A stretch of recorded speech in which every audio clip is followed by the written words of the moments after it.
A natural disaster turned people into zombies, and they didn't even have a choice in the matter. Those who managed to survive were hunted down, and among them was a pregnant woman, desperately trying to stay hidden from a creepy bastard who was following her. That day, luck seemed to be on her side. The monster's attention was drawn away by a couple in the hallway. But soon, more mutated humans showed up. The guy's girlfriend was killed, and later, he became the dinner for one of those filthy creatures. It was a bloody mess, the entire place crawling with monsters. And in the middle of it all, that pregnant woman tried her best to hide. But she was already bitten, and her body was starting to mutate. Time was running out. She needed to give birth before she turned into one of them. She stuffed a piece of cloth in her mouth to keep quiet and braced herself for the pain of childbirth. She could hear the screams of those around her, as everyone in the apartments was getting ripped apart. Her mutation was getting worse, but she pushed hard, determined to survive and bring her baby into the world before it was too late. 7 years later, the place is still crawling with monsters, and in one of the apartments, we find a little girl trembling in the quiet corner. She hears the heavy footsteps of a monster approaching. Panicking, she presses her hand over her mouth, hoping not to make a sound. But it's no use because the monster finds her anyway.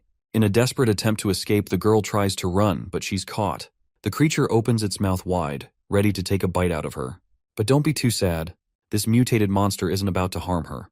It's actually her mother, and they're just playing a twisted game of hide and seek. Yes, the mutated creature is the same pregnant woman from 7 years ago, and the little girl is Chukbok, her daughter. Despite everything, the monster mother is grateful to have been blessed with the title of Mom.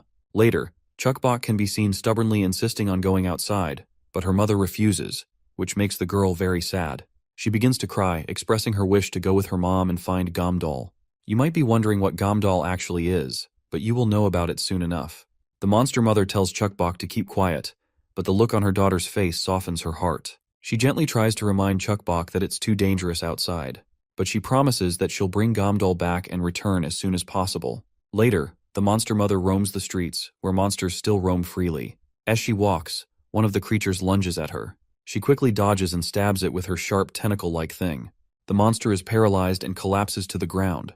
The sight of the fallen creature makes her mouth water, and she indulges in a feast. The taste is strange, but at least her hunger is satisfied.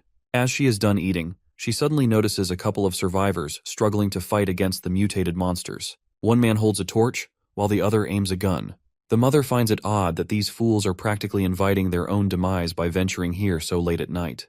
What makes it worse is the fact that the torchlight and gunfire are only making the monsters more aggressive. Acting quickly, she throws 2 rocks at them. One shatters the flashlight, plunging the area into darkness, while the other strikes the guy with the gun squarely on the head. After putting the gunman out of commission, she viciously approaches the torchbearer.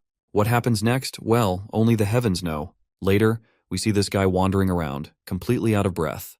Apparently, he's been attacked by some survivors who stole his weapon and supplies. As he looks for a place to hide, he suddenly encounters the monster mother. She quickly launches one of her tentacles at him to attack. Surprisingly, she stops her sharp needle mid-strike because, as fate would have it, this guy is actually Gamdal, the very person the little girl, Chukbok, had been talking about.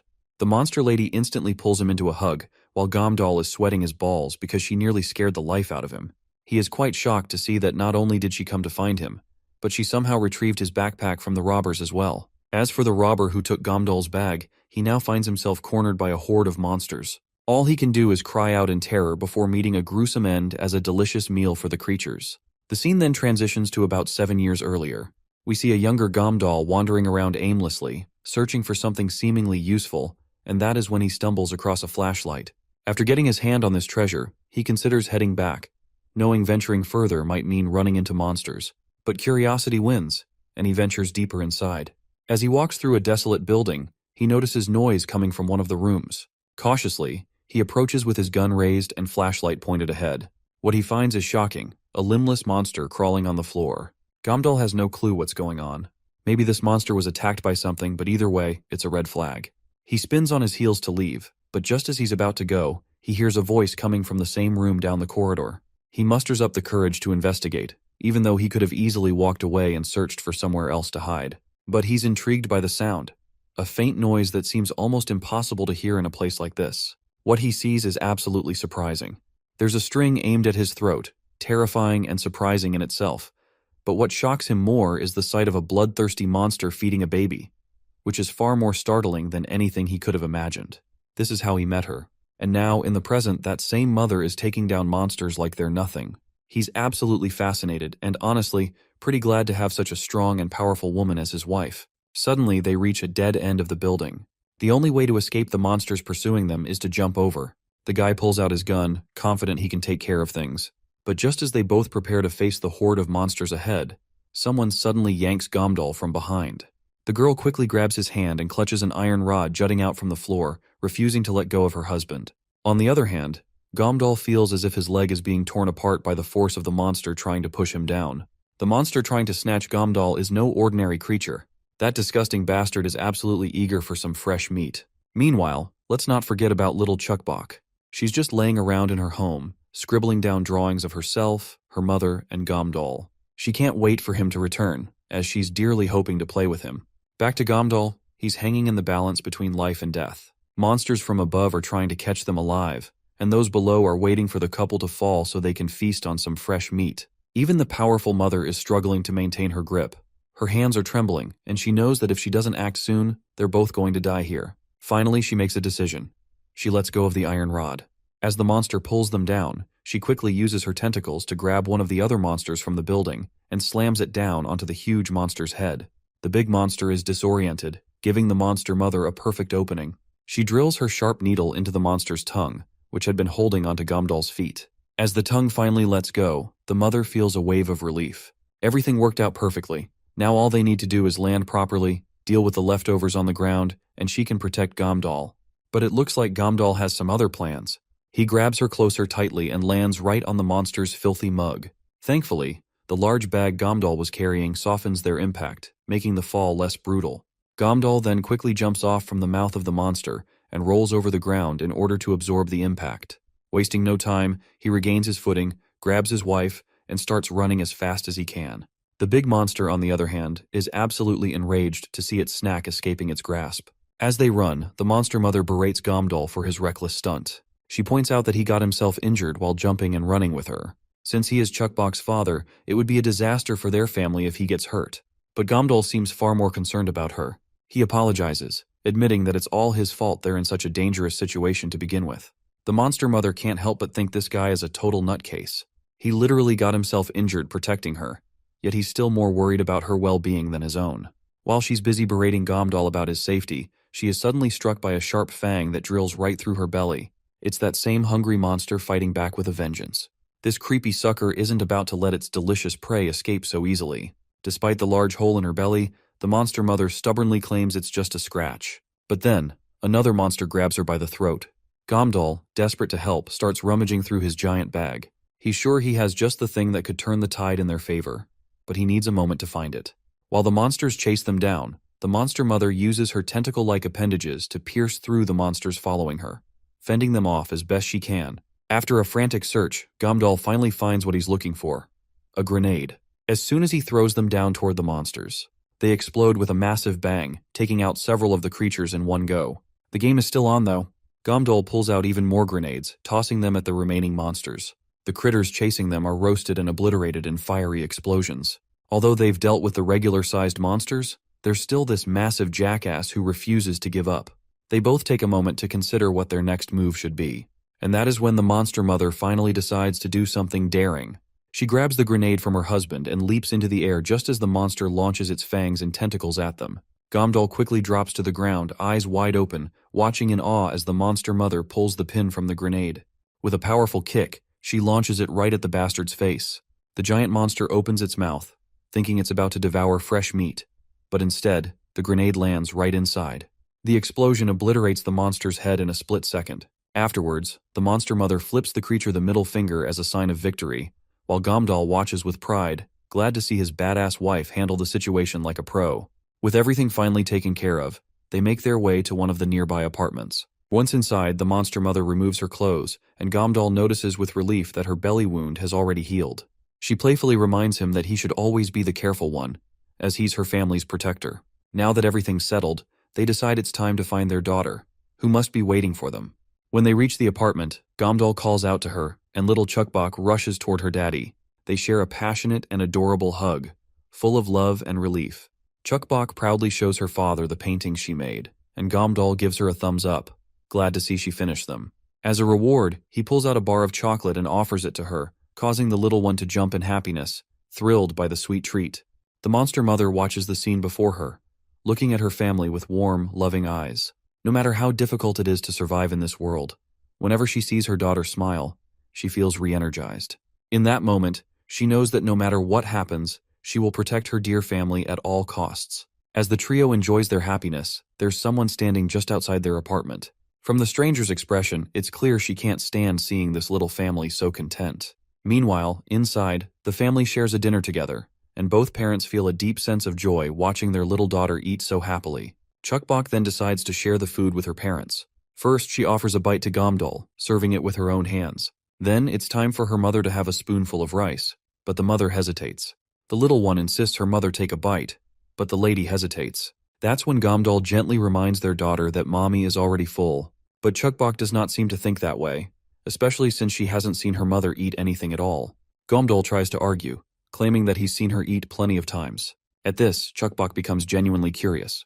She wants to know how her mother eats food since she's never seen her do it before. The mother gently grabs Chukbok's hand and tries to reassure her, telling her that she doesn't need any food, so the little one should just enjoy eating it herself. The dejected girl just starts digging into her food with a sad expression. Later, we see her holding a cookie, and with a joyful smile, she tells her mother that this cookie is really delicious. She insists that her mother should try it, sharing her favorite snack with her. Chukbok keeps urging her mother to have a bite, which only makes the woman feel more anxious and unsure about how to turn down her daughter without hurting her feelings. Eventually, the mother gives in to the girl's persistent pleas. With trembling hands, she reluctantly reaches for the cookie. But just as she does, Chukbok quickly pulls the cookie back, because she also wants to eat some of the cookie as well. She tries to break the cookie in half but ends up with 2 uneven pieces. Chukbok faces a great dilemma, whether to keep the larger piece of the cookie for herself or give it to her mother. Eventually, she gives in to her urges and offers the smaller piece to her mother. But once again, the mother hesitates. By the look on Chukbok's face, it's clear that the little girl really wants to eat the whole cookie herself. Not wanting to force her mother to eat, Chukbok decides to just eat it all by herself. However, she quickly snaps out of her hungry thoughts when she remembers that she was supposed to make her mother eat the cookie. Gamdol also chimes in and happily asks for a bite, but Chukbok, too eager to enjoy the treat, ends up devouring the whole thing, and decides to try again with another cookie. Later, Chukbok can be seen pestering her mother to eat random things all the time. At some point, the monster mother grows increasingly annoyed and snaps at her daughter. With her usual sign language, she tells Chukbok to stop bothering her, and asks if she enjoys teasing mommy so much. Due to her mother's outburst, Chukbok gets on the brink of tears, as she never intended to upset her mother. She tries to explain to her mother that she was just worried about her. She had never seen her mother eat anything, and she thought maybe her mother must be hungry. The monster mother, feeling the weight of her daughter's concern, gently places her finger on Chukbok's little palm, and finally decides it's time to tell her the full truth. She had been hiding the truth for so long, and now, seeing how it upset her daughter, she realizes she can't keep the secret any longer. With a deep breath, the mother is about to tell Chukbok that she only craves flesh and meat. But as soon as she touches her daughter's palm, her monstrous urges flare up. A drop of blood from Chukbok's nose hangs out, and the mother's instincts scream to devour her child, no matter the cost. The scene shifts, and the only thing we hear is the slam of a door. Gamdol hears the door slam and rushes to check on the situation. But when he looks around, he finds the house empty, and Chukbok confirms that her mother has gone outside for some reason. Outside, the monster mother is seen tearing into another creature. She couldn't control her urges when she noticed the blood of her daughter, so she ran out as fast as she could, seeking to devour this monster in order to keep her instincts in check. Later, the family of 3 sleeps together on one bed, with Chukbok nestled between her parents. The monster mother reflects on how she never realized how sweet a child's blood could be. From this point on, she promises to be extra careful in front of her daughter and vows to protect her forever. The next day dawns, and the father flashes a big smile before leaving for the day. He tells his family to stay safe until he returns and reminds the little one not to wake her mother since she needs her rest. Chukbok acknowledges this and requests her father bring her a chocolate bar. With that, he leaves, and as soon as he's gone, a mischievous smile spreads across the little girl's face. Now that her mother is asleep, Chukbok decides to venture out. She prepares herself and steps outside into the world. She spots a dead monster's body but walks past it without a care in the world. As she roams around, she notices some other people in the streets as well. She then approaches a bloodied wall, where she makes a quick doodle, and after finishing, she continues on her way. Chukbok rummages through the rubble of several dead bodies, and after some searching, she finally finds a few candies. She's absolutely overjoyed at her discovery. Proud of her find, she eagerly imagines how her parents will praise her for such a rare treasure. But she's not sure if she should even tell them that she found them outside. Anyway, she soon starts walking again, and her next goal is to find this person called Hira.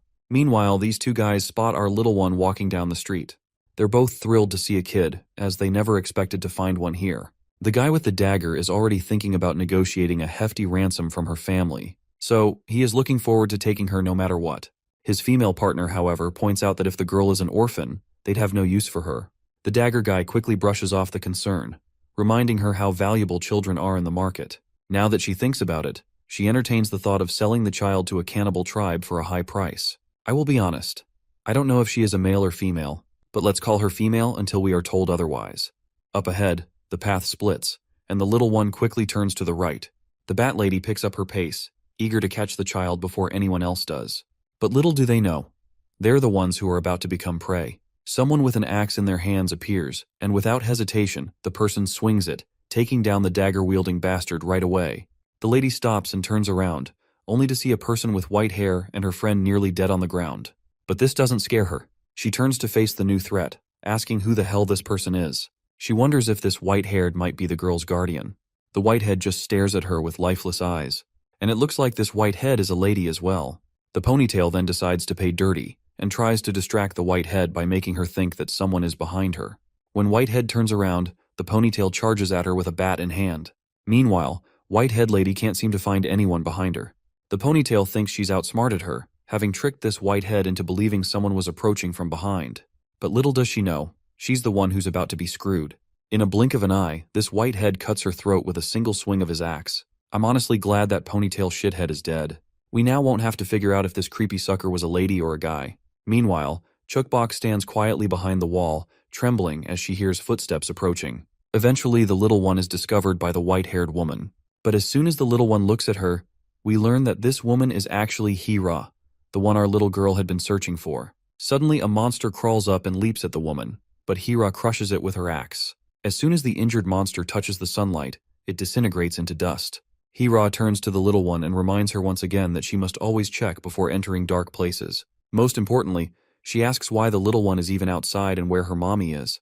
Chukbok looks absolutely terrified, and eventually she ends up taking a bonk over her head. Hira had given clear instructions over the years. Always check for monsters before entering dark places. Always carry a flashlight or a weapon. Never go to a place where you hear strange noises. And never follow strangers other than mommy, daddy, and Hira herself.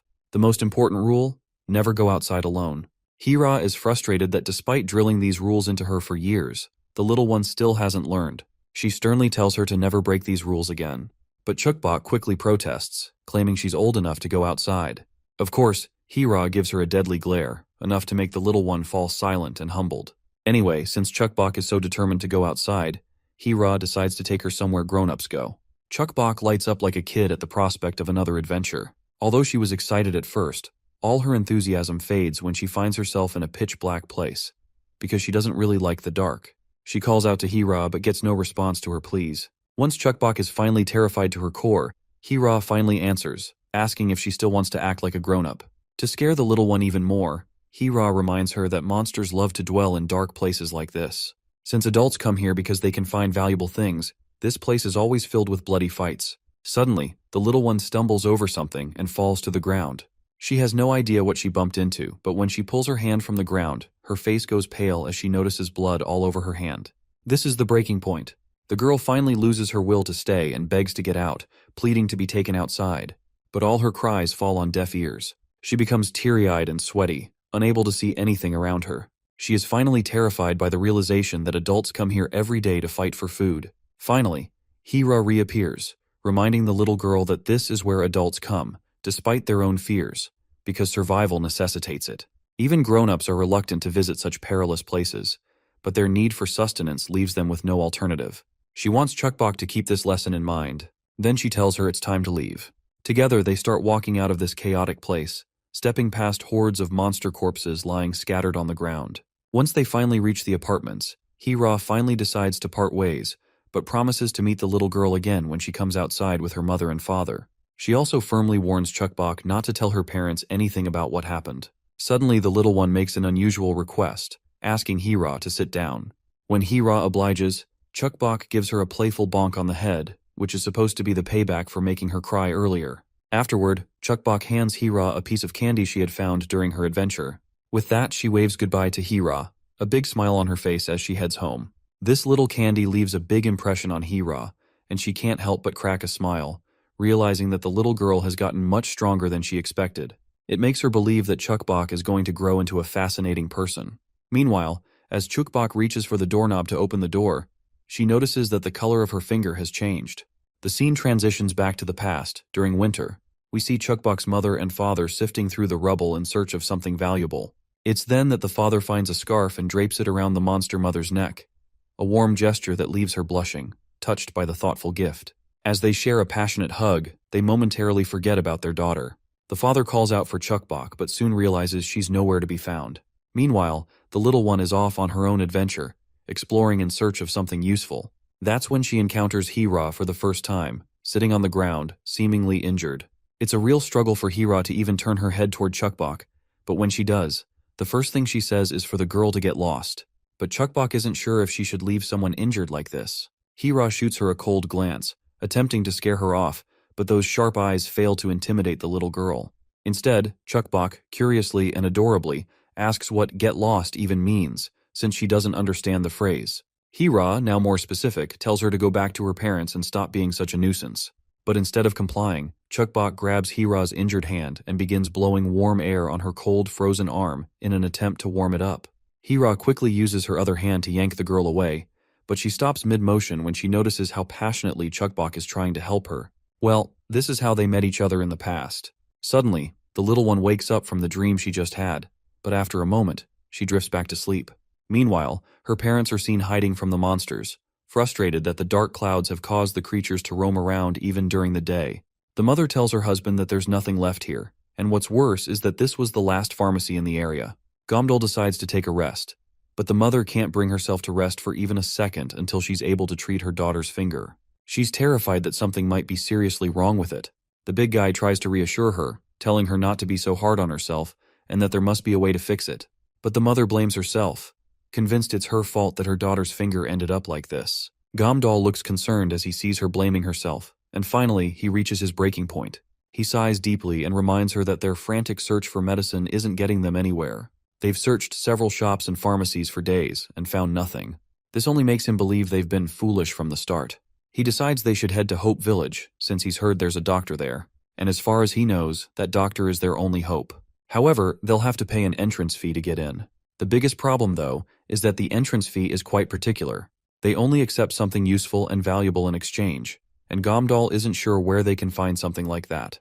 That's when she begins tapping on the palm of his hand, like she usually does, and what she tells him really terrifies him. Although I can't fully understand her hand gestures, it looks like she wants to enter Dungeon Village to grab something valuable, but her husband reminds her that that place is literally a monster's nest, even for her. The lady is sure that the monsters are nothing to her, so it's worth the risk. She claims she has experience with these kinds of places, and it shouldn't be too hard for her. All she needs to do is avoid running into the dungeon's master. Since this is beyond what he can handle, Gomdol agrees to stay home with Chukbok and gives her permission to go. Before they part, he decides to give her the flashlight.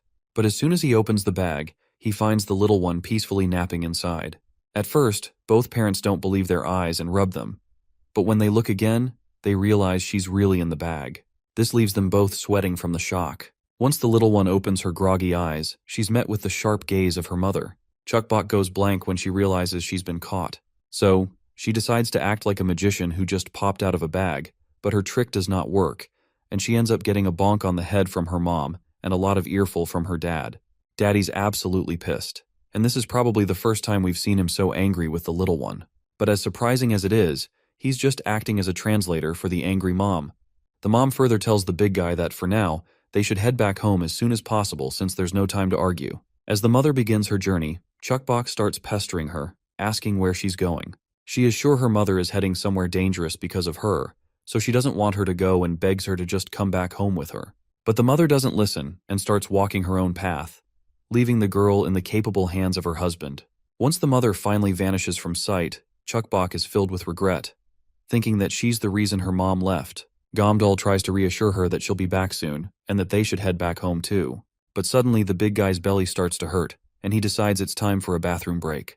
As he goes off to take a dump, he leaves his girl behind, telling her to stay there until he's done. Meanwhile, Chuckbok's mind starts drifting to the worst possible thoughts. She remembers the terrifying experience she had in that dark place, and the thought that her mother might be heading there is just traumatizing to her. Meanwhile, the monster mother is also walking down to her next destination with a sad look on her face. She can't shake off the image of her girl's sad face when she tried to stop her.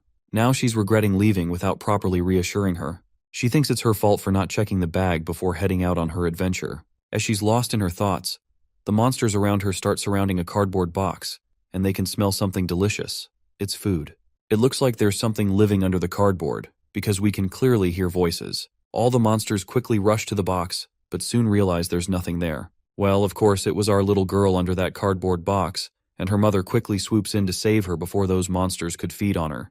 As soon as she picks up her little one, all of the monsters charge at her, but the lady quickly starts dashing away, stepping right over the monsters. One of the monsters throws its tentacles, but she slices them down like they're nothing, and all the other filthy monsters meet the same fate. She's literally cutting them down like they're nothing more than vegetables. But after a while, she starts getting exhausted, and if this keeps going on, it will be hard for her to keep fighting. The little one quickly sticks her finger out and points to the sky. When the mother looks up, she notices that the clouds have begun to disperse. As the intensity of the light increases, the monsters start to feel pain. All the monsters that were trying to eat our girl are now desperately running for their lives, looking for shade. The mother has no choice but to head straight into the dungeon since the nearby buildings will be overrun by the panicking monsters trying to save themselves. Suddenly, a huge monster strikes the mother from behind, leaving the little one absolutely shocked. Despite the pain, the mother tries to swing her tentacle to take this bastard down. But this monster is too fast for its size, and unleashes a barrage of strikes right into the back of the desperate mother, who's doing her best to protect her child. Then, out of nowhere, someone throws an axe over the big fat bastard's head, knocking him down for good. The mother has no clue where the axe came from, but she doesn't have time to dwell on it and keeps running.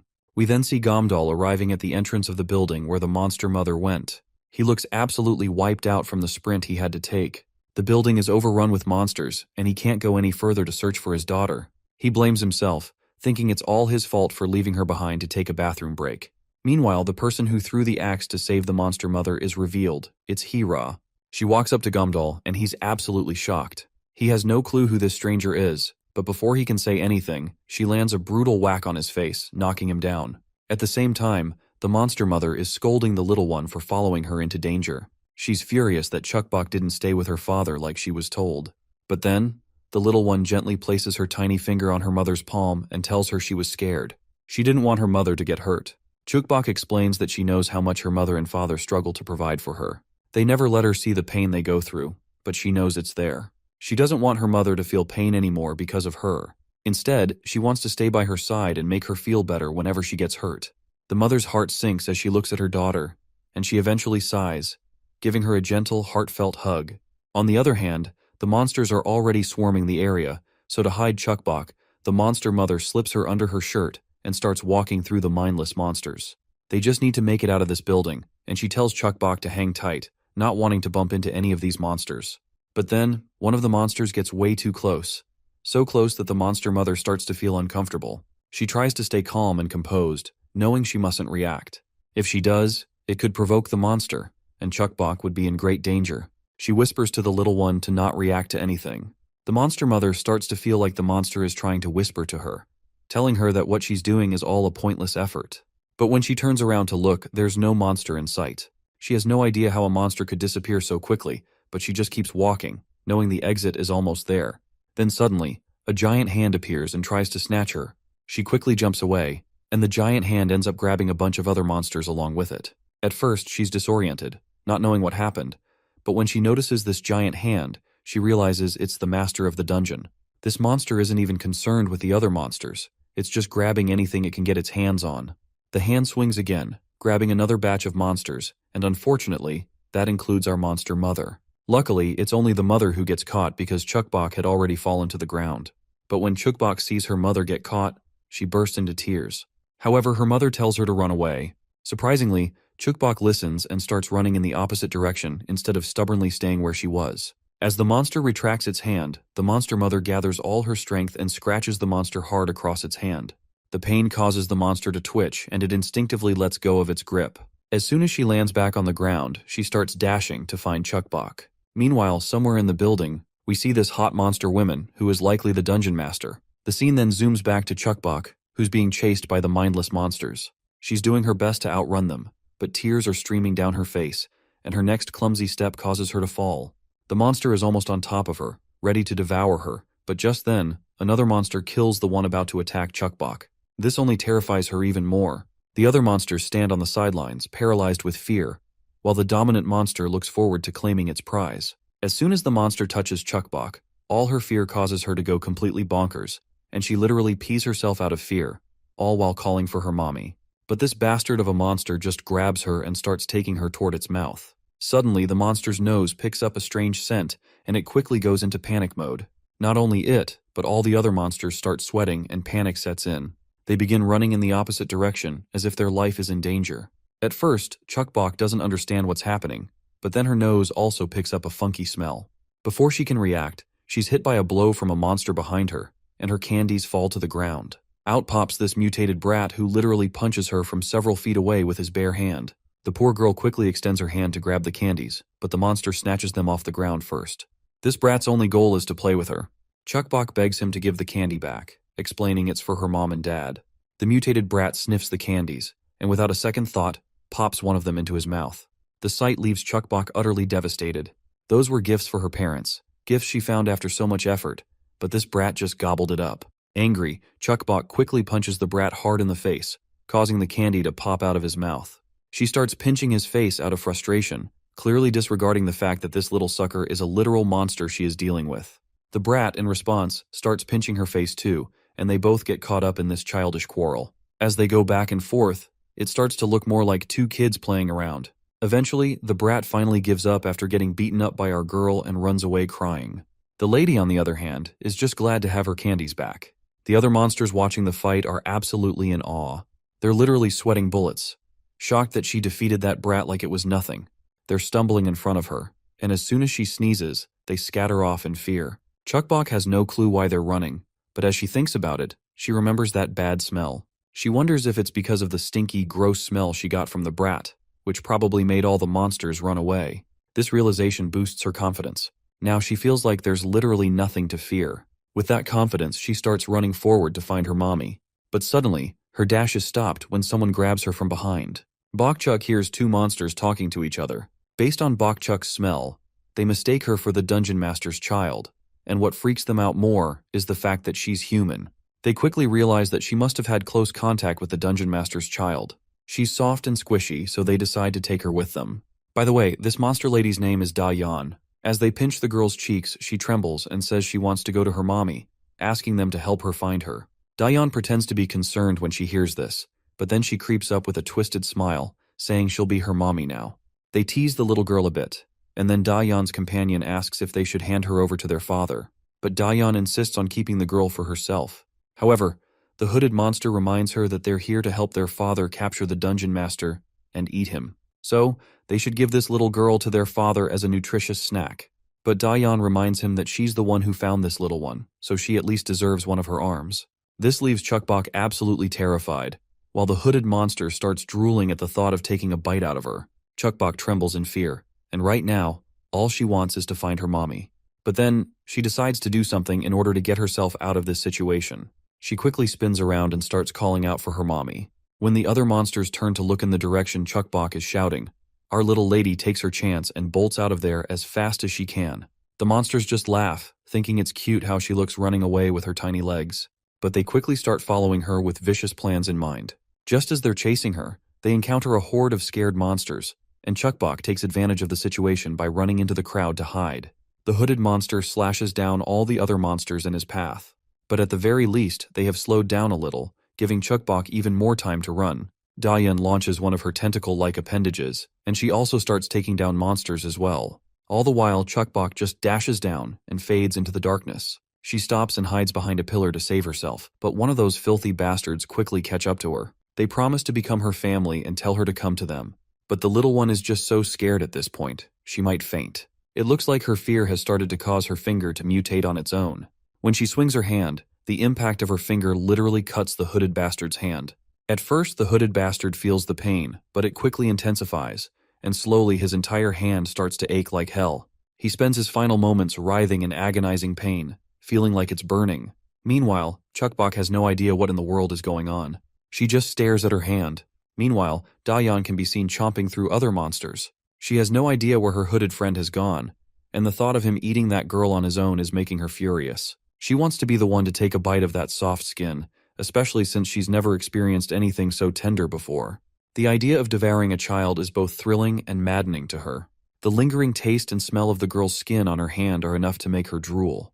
But it looks like her excitement is not going to last long, because Monster Mama has arrived and she looks absolutely furious. Seeing this twisted excuse of a lady fantasizing about eating her little girl has pushed her over the edge. You can only imagine how this is going to turn out for Dayan.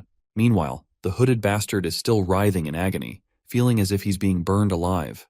His screams echo through the space, making our little girl even more terrified out of her mind. When the pain becomes unbearable for the monster, he cuts off his own hand to get rid of the burning part. The hand falls to the ground, and although the bastard has lost his hand, he is at least relieved from the pain. But he's furious at the little one and plans to devour her alive to make up for the suffering she caused him. But before he can make his move, he gets struck by a hard blow to his back. That one blow sends the bastard flying, and the thing that hit him is actually that big bag Gomdal usually carries. When Chukbok turns around, she sees her absolutely enraged father walking toward the bastard who dared to touch his daughter. First things first, her dad checks on her and apologizes, knowing she must have been terrified in there. Suddenly, he notices her finger has changed, and he asks her about it.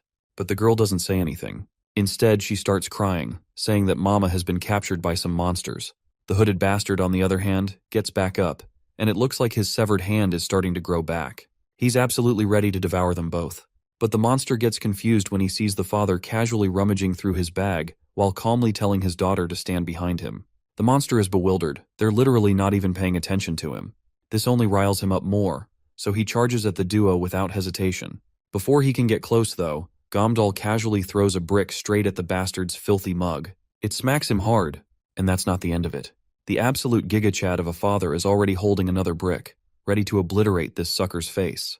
The monster charges, and from the other side, Gomdal is ready to launch the brick with lightning speed.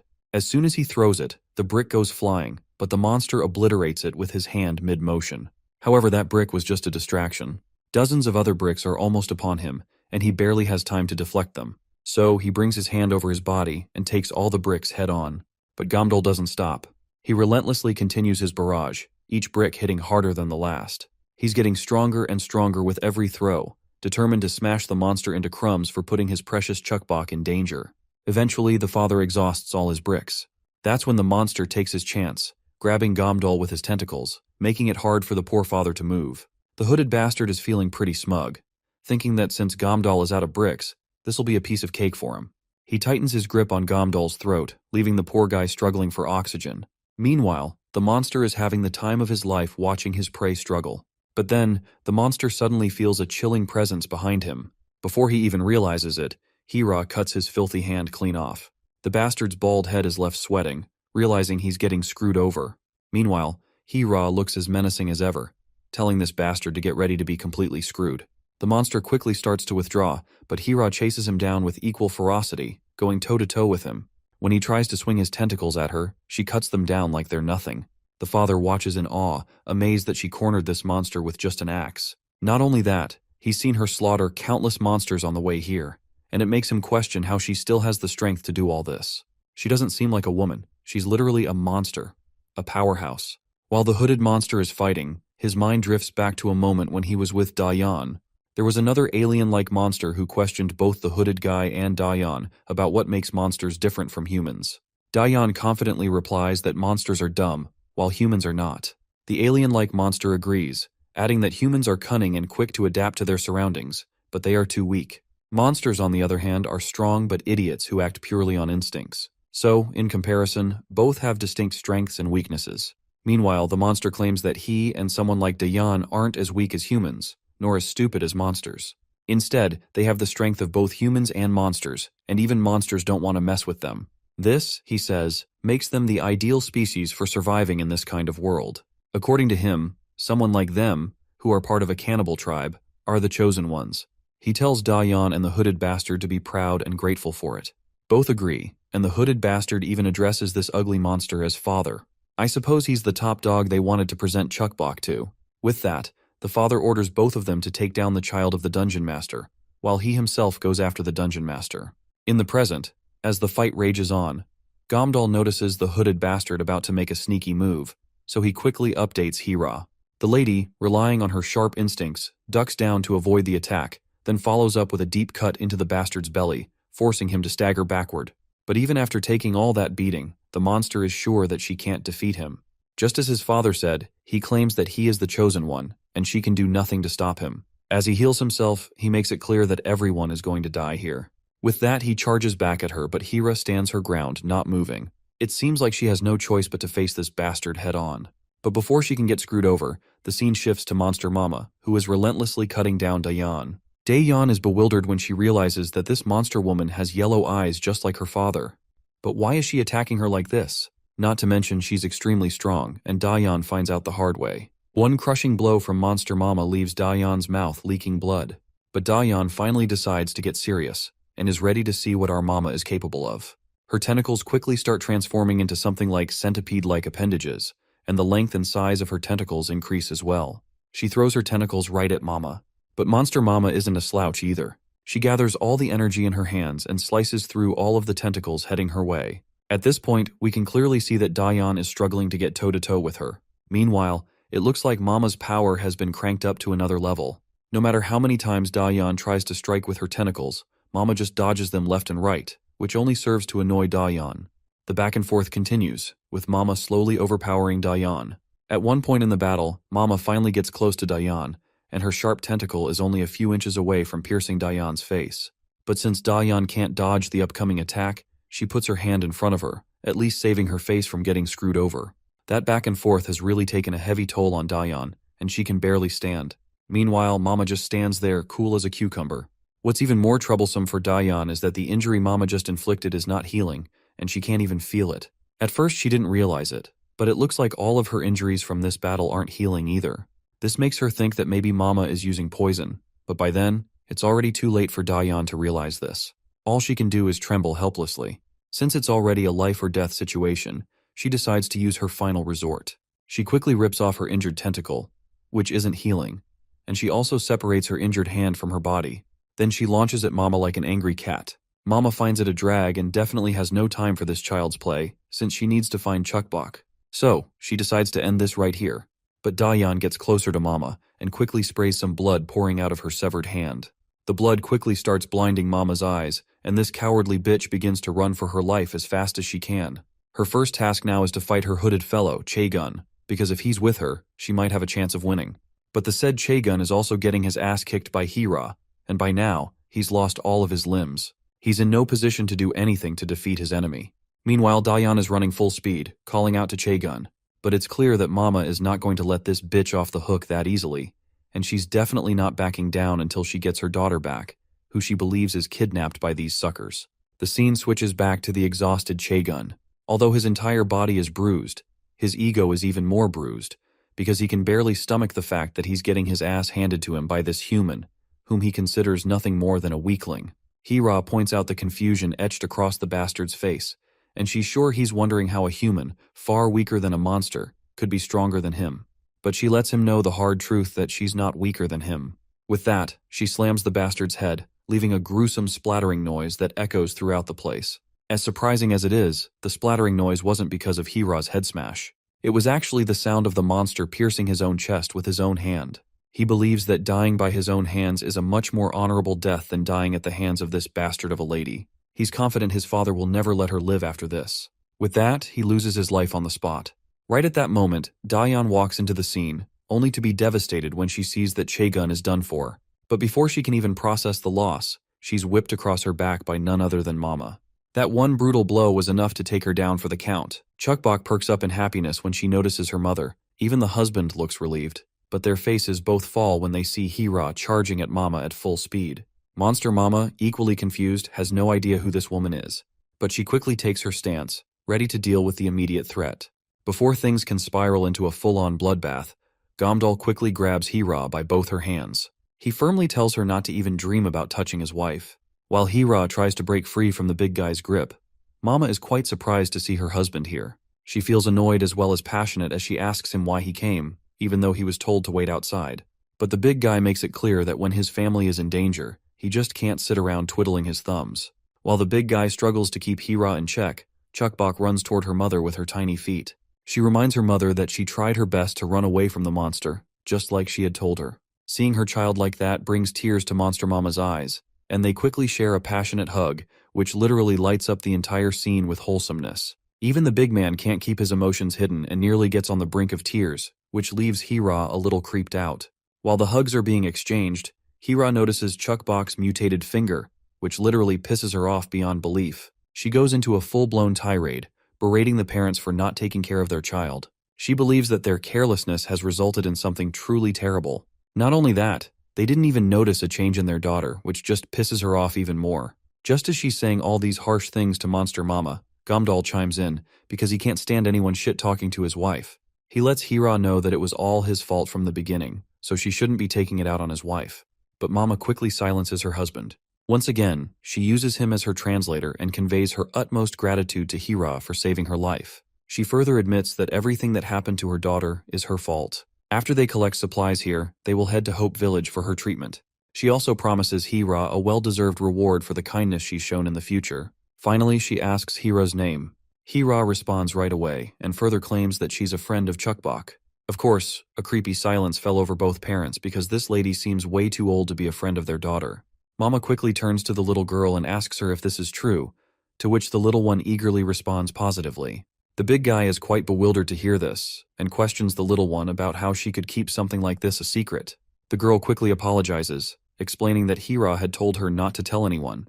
But she vouches for Hira, insisting she's not a bad person and is, in fact, really nice to her.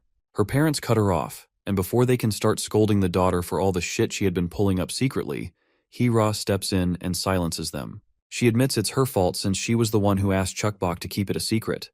But since nothing bad had happened to Chukbok, there is nothing to worry about. Regardless, she gets back to the business at hand and advises them to focus on finding supplies instead of wasting time with this chit-chat. With that, she begins to walk out, and the little girl quickly follows her from behind. Mama reflects silently on the fact that it was Hira who saved her from danger by taking down that monster back then. Once again, she turns to her husband and, as usual, uses him as her translator. She stops Hira to ask a question. It's actually a question about her identity. Who exactly is Hira? Hira doesn't respond immediately. When she does, she simply says she's just Chukbok's friend, nothing more. Without giving them time to linger on the matter, she tells them to get moving because there's no time to waste. As they walk away, we catch a glimpse of Dayan, and it looks like she is still alive. Anyhow, our party makes their way forward, cutting down zombies left and right. Eventually, they reach a warehouse that's apparently full of supplies. Chukbok and her father eagerly open one of the boxes, and their eyes light up when they see what's inside. It's actually a stash of snacks, enough to make anyone's day. The father quickly throws all of the delicious snacks into his backpack, confident that this haul will be enough to pay for Chukbok's treatment. Meanwhile, Monster Mama stands silently in the background. Her mind is still fixated on Hira's identity. Mama knows that Hira is not a regular person given how good she is at battling. Mama can't deny the fact that Chukbok is still alive because of her. Yet, there's something else. Something strange and uncanny about Hira that Mama can't quite figure out. The way Hira carries herself, the way she fights, even her calm demeanor, it all feels suspicious. But no matter how hard she tries, Mama just can't put her finger on it. Anyway, after picking up a bunch of supplies, they continue their journey. Chukbok is enjoying a piggyback ride on her father's back. Suddenly, Monster Mama senses something unusual deeper in the tunnel and slams on the brakes immediately. Out of nowhere, two giant hands emerge, forcing everyone to start running in the opposite direction. But whatever that thing is, it's incredibly fast, and they can't outrun it. To make matters worse, a group of monsters stands right in front of the hallway, blocking their way. However, luck is on their side, because these monsters are just as terrified of what's chasing them as the group is, so they turn tail and begin running for their lives. As they sprint down the tunnel, they spot a fork ahead, but they're not sure which direction to take. Just then, the massive hand zips past the big guy's right shoulder, and it quickly blocks off the path to the right. Seeing this, it doesn't take them long to realize that the dungeon master is trying to toy with them. With no choice left, they turn to the left, and Gamdal is confident that the exit is just ahead of them. However, the massive hand continues to chase them down, and they finally make it out alive. But the area they've entered is packed with monsters, and to make things worse, it's a dead end. Now it makes sense why the dungeon master blocked the path to the right. Both of the ladies take their stances in order to take down the danger ahead. The creature in front of them is not only incredibly creepy, but also seems much more powerful compared to the usual zombies. The fact that this monster has yellow eyes makes it even more of a threat. Basically, yellow eyes means that the monster have consciousness and can act at his own will. The scene then transitions back to the past, where we see the body of the alien-like monster Da Yan called Father. It seems that he has finally taken over the body of the dungeon master. He has already started to like the nutrients it provides, and it looks like he won't need to find another body for a while. As he walks, he thinks about Da Yan and the hooded monster, wondering where they are now. When he spots a tentacle of Da Yan, he follows the trail and soon discovers both the hooded bastard and Da Yan are down for the count. Da Yan, however, is still alive, though gravely wounded. He approaches her and asks her, "Who did this to you?" For a moment, Da Yan thinks she is looking at the dungeon master himself, but her father quickly clarifies and just tells her to explain who did this to her. Da Yan quickly replies that it was a monster with yellow eyes, the same as her father's. Back in the present, the mama is sweating to see a yellow-eyed monster. Seeing her intense reaction, Gamdal asks if she knows this monster, to which she replies with a no. As far as Mama remembers, she's sure this monster couldn't speak before, but the only thing that has changed about it is the eye embedded in its chest. The monster, on the other hand, quickly grows disgusting giant limbs beneath its feet. Although Mama doesn't know anything about this monster, this yellow-eyed bastard seems to know about her, and he wants her to return the body she stole from him. Hearing this, Gamdal asks his wife if she took anything from the monster. Of course, Mama has no clue what the hell this piece of crap is talking about. The monster, however, isn't surprised that Mama doesn't recognize him in this new form. But it doesn't really matter if she remembers or not, because he plans to kill her and take the body back. Right then, Hira steps forward and tells the big guy to just keep Chuckbox safe. She further tells him not to interfere, as she'll handle this no matter what. But before Hira can step forward any further, Mama stops her, saying she plans to take on this monster. She's not sure if she can kill it, but at least she can try to stop it. To do that, she'll have to go through extreme pain while using her trump card, but she has no choice. With that, she starts to grow her fangs, and they begin to turn red. Not only that, but she also grows another sharp needle out of her tentacle, which is also completely red. After all that pushing, she's utterly exhausted, but she's sure she has to hold it in. Gamdal's jaw drops when he sees her using her trump card in a fight. Seems like this is serious shit if even her husband is freaking out. Anyhow, Mama then quickly launches herself full throttle to stop the monster. Meanwhile, more and more monsters soon start to swarm the place, so Hira decides to take these critters while Mama is busy dealing with the big boss. That one-eyed bastard is just fascinated by the red needles Mama has, and that's one of the reasons he wanted to take her body. He quickly unclenches his giant hands, but Mama doesn't hesitate and just cuts through them like they're nothing. The yellow-eyed bastard's eyes turn black as he gets angrier, seeing that he's gone through so much to get this body, but she destroyed his hands like they were nothing. Now he's unable to use them since both of his hands have become necrotized. Mama continues her dash toward the ugly one-eyed bastard, and just before she can land a hit, the monster uses its tongue to grab her by the feet, causing her to freeze just inches away from her target. It turns out this one-eyed bastard intentionally let Mama get close, so he is feeling quite thrilled that Mama fell for his farce. Mama quickly tries to retaliate with her own tentacle, but the bastard hoists her further up in the air and then throws her crashing to the ground. The crash is brutal, and the sight leaves poor Chuckbach in utter panic. The monster, on the other hand, keeps pounding the hell out of her. At one point, it gets too much for Chuckbach to watch, so she dashes full throttle to save her mother. The yellow light in Mama's eyes quickly fades with the brutal impact, and she drifts into unconsciousness. There, she finds herself just running with no direction. The tentacles on her back suddenly grow, and she sweats as she feels this strange sensation in her bones. She tries her best to get rid of it, but fails miserably. However, she eventually succeeds in removing the tentacles from her back. But her fear only grows when she notices this parasite she just separated is now walking toward her and quickly lunges at her. She braces herself for the worst, but she soon snaps out of the nightmare when she hears her little one calling to her, and the yellow light in her eyes comes back. Chuckbach is literally standing in the middle, between her mother and the monster. With her mutated finger pointed at the monster, she starts to berate this piece of shit. The monster mother, on the other hand, trembles as she desperately tells her little girl to just run away. Meanwhile, Hira and Gamdal are already busy with other monsters, so they can't do much other than watch in anxiety. Mama gathers her courage to protect her little one, even though she's not even in a position to move an inch. That yellow-eyed bastard, on the other hand, looms over the little one. He gets quite curious as he sees Chuckbach and asks her if she's human or perhaps a monster, because as far as he can see, her finger is mutated, and he is dying to know how she got a part of his body. Well, I'm not sure what he means by that, but let's wait and see what this one-eyed monster is making a fuss about with his body and all that. The little one just snaps at this bastard, telling him to leave her mother alone. Now that the one-eyed bastard is curious about such a rare specimen like Chuckbok, he decides to take her along with her mother and rip them apart to check them out from the inside. Hira is absolutely boggled to hear this. As the monster's giant hand looms over them, the monster mom tries to tell her kid to just run away.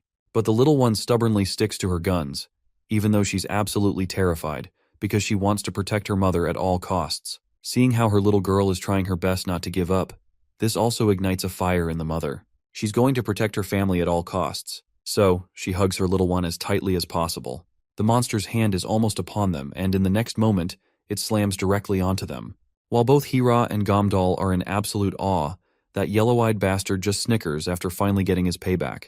But well, we all know it's not that easy to take Mama down. She retaliates so fast that the yellow-eyed bastard can't even tell where all these hits are coming from. All we can see is the monster splattering blood from all over its body with each hit. After that barrage of attacks, Mama finally makes a safe distance. The monster is literally in shambles, its entire body wrecked, and all of the flesh it had started to melt like butter.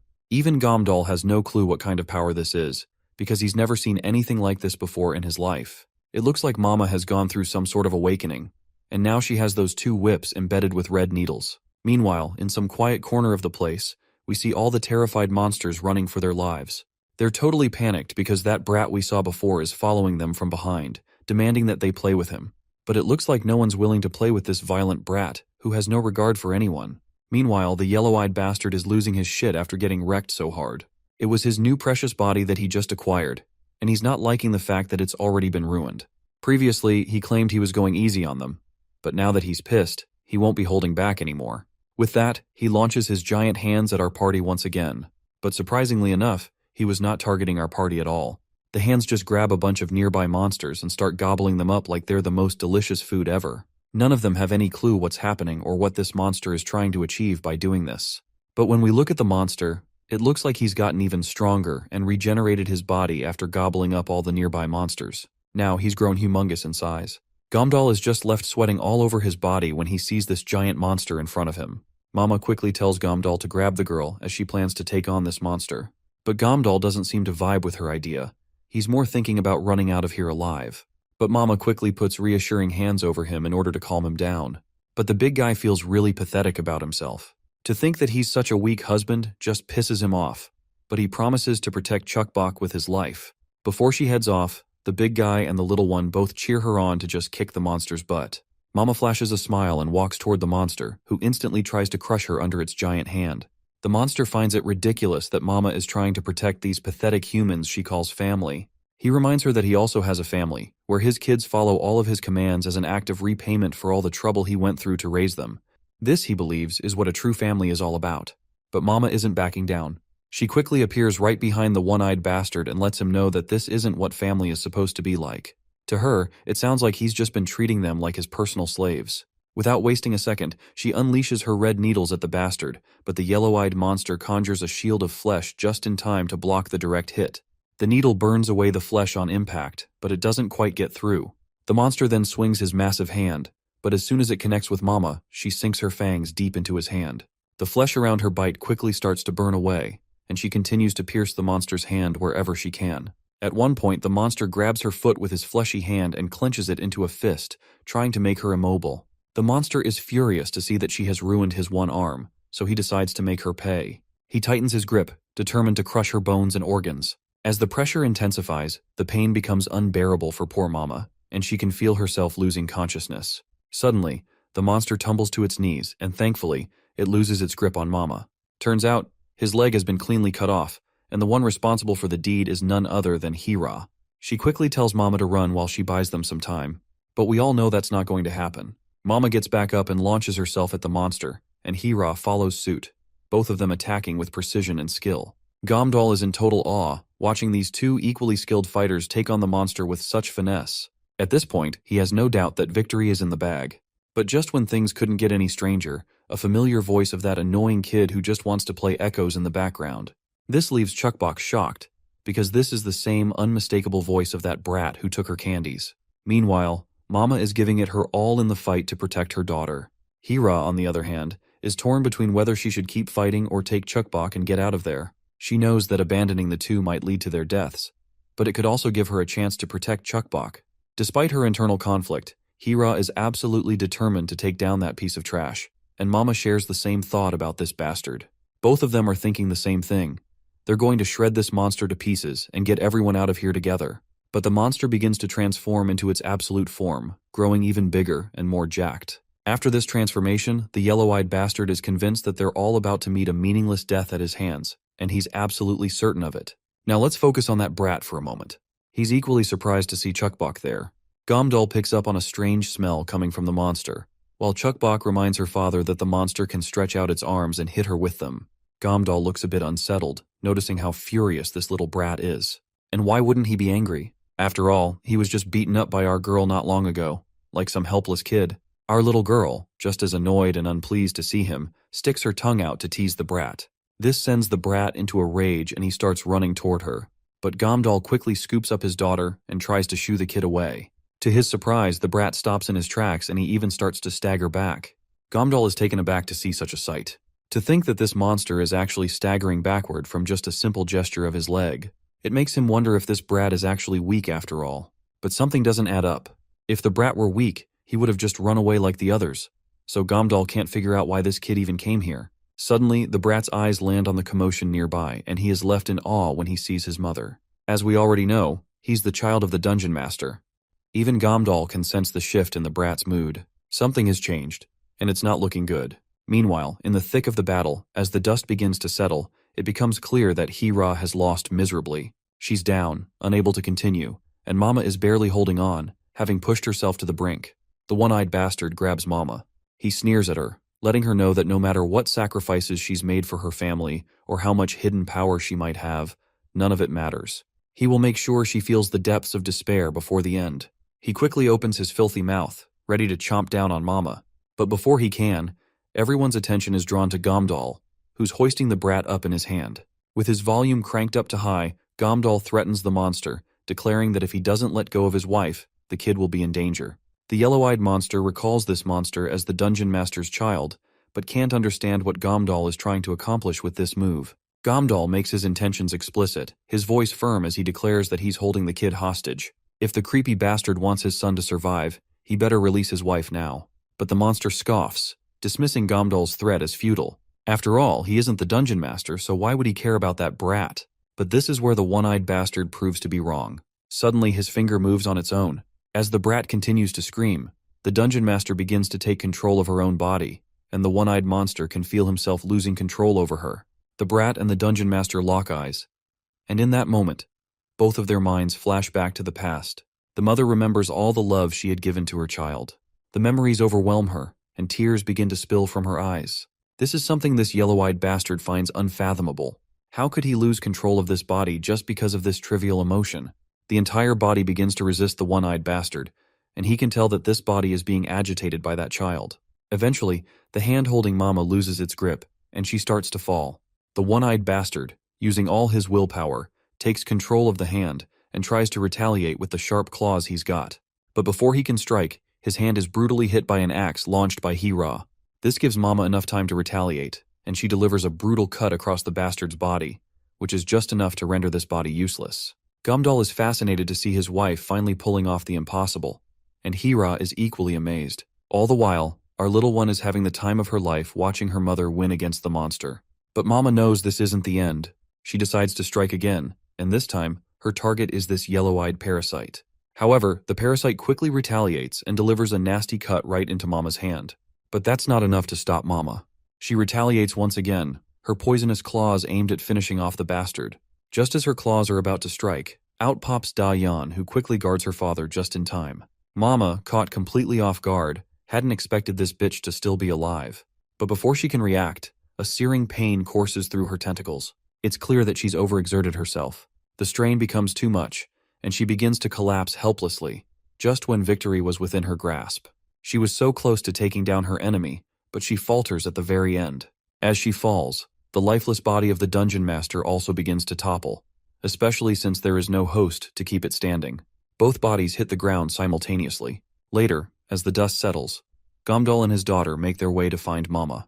To their surprise, their giga-chat of a lady is standing right in front of them. Mama is standing, staring at the lifeless body of the dungeon master. She's pissed that she missed the parasite, but at the same time, she's relieved that the fight is finally over. However, we soon realize that the dungeon master hasn't actually died yet. It's still alive, though clearly exhausted. Seeing this, Mama decides to take the opportunity to get rid of the dungeon master for good, and it will make it easier to get the required supplies from this place. She inches her menacing claws closer to render the dungeon master's body useless. But just as she's about to strike, she's stopped by the dungeon master's brat, who's in tears, seeing his mom lying helpless and almost lifeless on the ground. The mother and child are trying desperately to communicate with each other, their voices filled with pain and love. All the while, everyone else watches this heart-wrenching scene of a mother and child reconnecting. The child bursts into uncontrollable tears, crying out that he doesn't want his mother to die. Eventually, Mama hesitates and gives up, because no one understands the bond between a mother and her children more than she does. But, just as we start to think she's letting them go, Mama suddenly pierces the dungeon master with her poisonous needle, leaving the brat absolutely devastated and bawling his eyes out. The poor thing could do nothing but bang his fists against Mama. Even Chukbok looks unsettled by this heart-wrenching scene, but his father tries to reassure him that there's nothing to worry about because Mommy is trying to help. As reassuring as it is, Gamdal is absolutely right. She was indeed trying to help that unconscious mother. After that injection Mama gave her, the dungeon master wakes up, and the first thing she does is call her son over. The son goes into full tear mode, extending his hands and rushing to hug his mother with all the passion he has. Mama's heart warms up seeing this. She acknowledges that, although this woman is a terrifying monster, she's not so different from herself, just a lady who loves her child, just like anyone else. Her own daughter then calls out to her, and when she turns, Chukbok gives her a passionate hug right away. Now that everyone is safe, the daughter decides to go back home safely. With that, they begin to quietly leave the place, while Chukbok makes sure to wave her last goodbyes to the brat, and the brat reciprocates her gesture accordingly. Later, we see Dayan walking alongside her father. She hesitantly asks why he didn't absorb the dungeon master, to which her father reassures her that he had already drained enough nutrients from others. His eyes are now set on Mama and our little girl. All he needs is to get his body back, and then he'll be complete, no longer depending on absorbing power from others. He then orders her to command all the siblings of the cannibal tribe to bring him the mother and daughter. Later, we find ourselves in the desolate streets, roamed by monsters, and our party is doing their best to navigate through these creatures quietly. Since Hira seems injured, she's actually dripping blood from her body. The monsters roaming the streets quickly catch onto the scent, and they all get absolutely excited. But before things can escalate, they finally make their way into their apartment, and they're all relieved to be back home after that crazy journey. Mama is glad that everyone is fine, but Gamdal points out that Hira is missing in action. While they're all calling out to her, we notice that Hira has already gone unconscious in the apartment's corridor. Later, she opens her eyes, and the first thing she sees is the scared face of Chukbok. The poor girl is just so concerned about Hira. She's so upset that she doesn't realize she's actually causing Hira more pain by pushing her. Hira finally gets up, and wow, her body is absolutely jacked. She doesn't look like a woman at all, except for the fact that she's got some big assets. Right then, we also spot Mama peeking from the door, while Gamdal is glad that Hira has woken up and invites her to the food since it's ready. The noodles look delicious, and the big guy is literally getting teary-eyed while slurping that deliciousness down. He can't remember the last time he had such goodness. Meanwhile, poor Mama just sits quietly, albeit a bit annoyed, probably because everyone can enjoy food but she can't. Before Hira proceeds to eat, she notices that the outfit she's wearing isn't hers. Chukbok quickly responds that they washed her clothes, and this belongs to her mother. Of course, Hira finds the clothes a bit childish. Meanwhile, Gamdal just can't take his eyes off her jacked-up muscles, because he didn't notice them at all under her jacket. And the amount of injuries she has, he can tell she's definitely not an ordinary person. I guess it's not surprising to him anymore why she was able to fight like a seasoned fighter back then. As Chukbok clings to Hira, Hira can't help but notice Chukbok's mutated finger, and her nail has gotten shorter, but she doesn't say anything and continues with her meal. The girl also dashes away from the place to play around, and once she's out of sight, Hira points out that her fingernail has gotten shorter, so she's quite curious to know if they clipped her nail. Gamdal quickly clarifies that it's been like this since yesterday, and they'll figure out what's going on when they get to the village. However, he is sure that the cannibal tribe might be after his wife and daughter on their way to the village, so even if they make it there, he's not sure they'll be safe. That's why he's about to ask Hira for a favor. He basically wants her to come with them to the Hope Village. Of course, he doesn't forget to remind her that she'll be compensated with the best of their abilities. and all they want in return is for her to keep him and Chuckbox safe until they return from the Hope Village. With a big smile, he offers her the next serving since she's already done with the first one. She promptly grabs it, all while agreeing to go with them. But surprisingly enough, she was just messing with him by agreeing since he was expecting her to. She makes it clear that just because she helped them in the dungeon doesn't make them comrades, so they better not flatter themselves. She certainly doesn't care if they get killed or not, she just won't help them. She promises to go with them, but she'll only protect Chuckbox as usual. The rest, they'll have to take care of themselves. Finally, the big guy agrees to take care of himself. His wife quickly objects and asks him how he's going to handle everything alone. The big guy quickly reassures her, saying he has no problem taking care of himself, so she shouldn't worry. Mama then turns her attention to Hira. She is clearly annoyed by the stubbornness this lady is showing. She has no idea why Hira is so obsessed with her daughter, as if Chuckbox is her own. Right at that moment, an angry Chuckbox storms in, totally pissed that no one came to find her. Hira quickly agrees to play with her, and in an instant, the little one's mood shifts from angry to happy.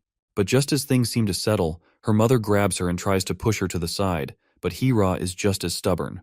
She grabs the little one by the other hand and pulls her in the opposite direction, trying to get her on her side. The rivalry between the two ladies is clear, but this healthy competition is actually good for Chuckbox because it means there are two women who are determined to protect her at all costs. While both women shoot literal daggers with their sharp gazes, the poor father just continues slurping down his noodles. He is just relieved that Hira is tagging along with them. Now all he needs is a good vehicle to accommodate 4 people. The next scene transitions to a group of bullies chasing down a girl with yellow hair. She notices a room in front of her and quickly rushes inside, but soon realizes that she's entered a restroom, and now there are no other paths for her to run. The thugs chasing her quickly get inside, and at this moment she finds herself in a nightmarish situation, with no way to escape. But before we find out what happens to her, the scene transitions back to our party. They're apparently checking each and every vehicle one by one, but they haven't found a single car that's functional, even though they've already tried about 20 of them. Gomdal has no clue how to proceed in this situation, but right then, Hira tells him to just keep moving, and she promptly begins to walk. The big guy reminds her that it's dangerous to go out like this, especially since she hasn't fully healed yet. But the lady makes it clear that she won't sit back just to do nothing. Seems like Gomdal can't really argue with her, or can he? Anyway, he gives up on trying to change her mind and tells her to just follow his lead, but warns her to stay behind him. Hira quickly walks up to him and kicks him in the leg, causing him to wince in pain. With her point proven, she simply tells him to just stick at the back. As they walk, Gomdal can literally still feel the pain in his leg. Although he's grateful for her help, given how brutal she is, he's starting to think he might get killed by her before anything else happens. Meanwhile, the mother and daughter are having the time of their lives in their apartment, playing together as they wait for Gomdal to return with a vehicle. As they continue walking, they suddenly hear screams coming from the girl we saw earlier.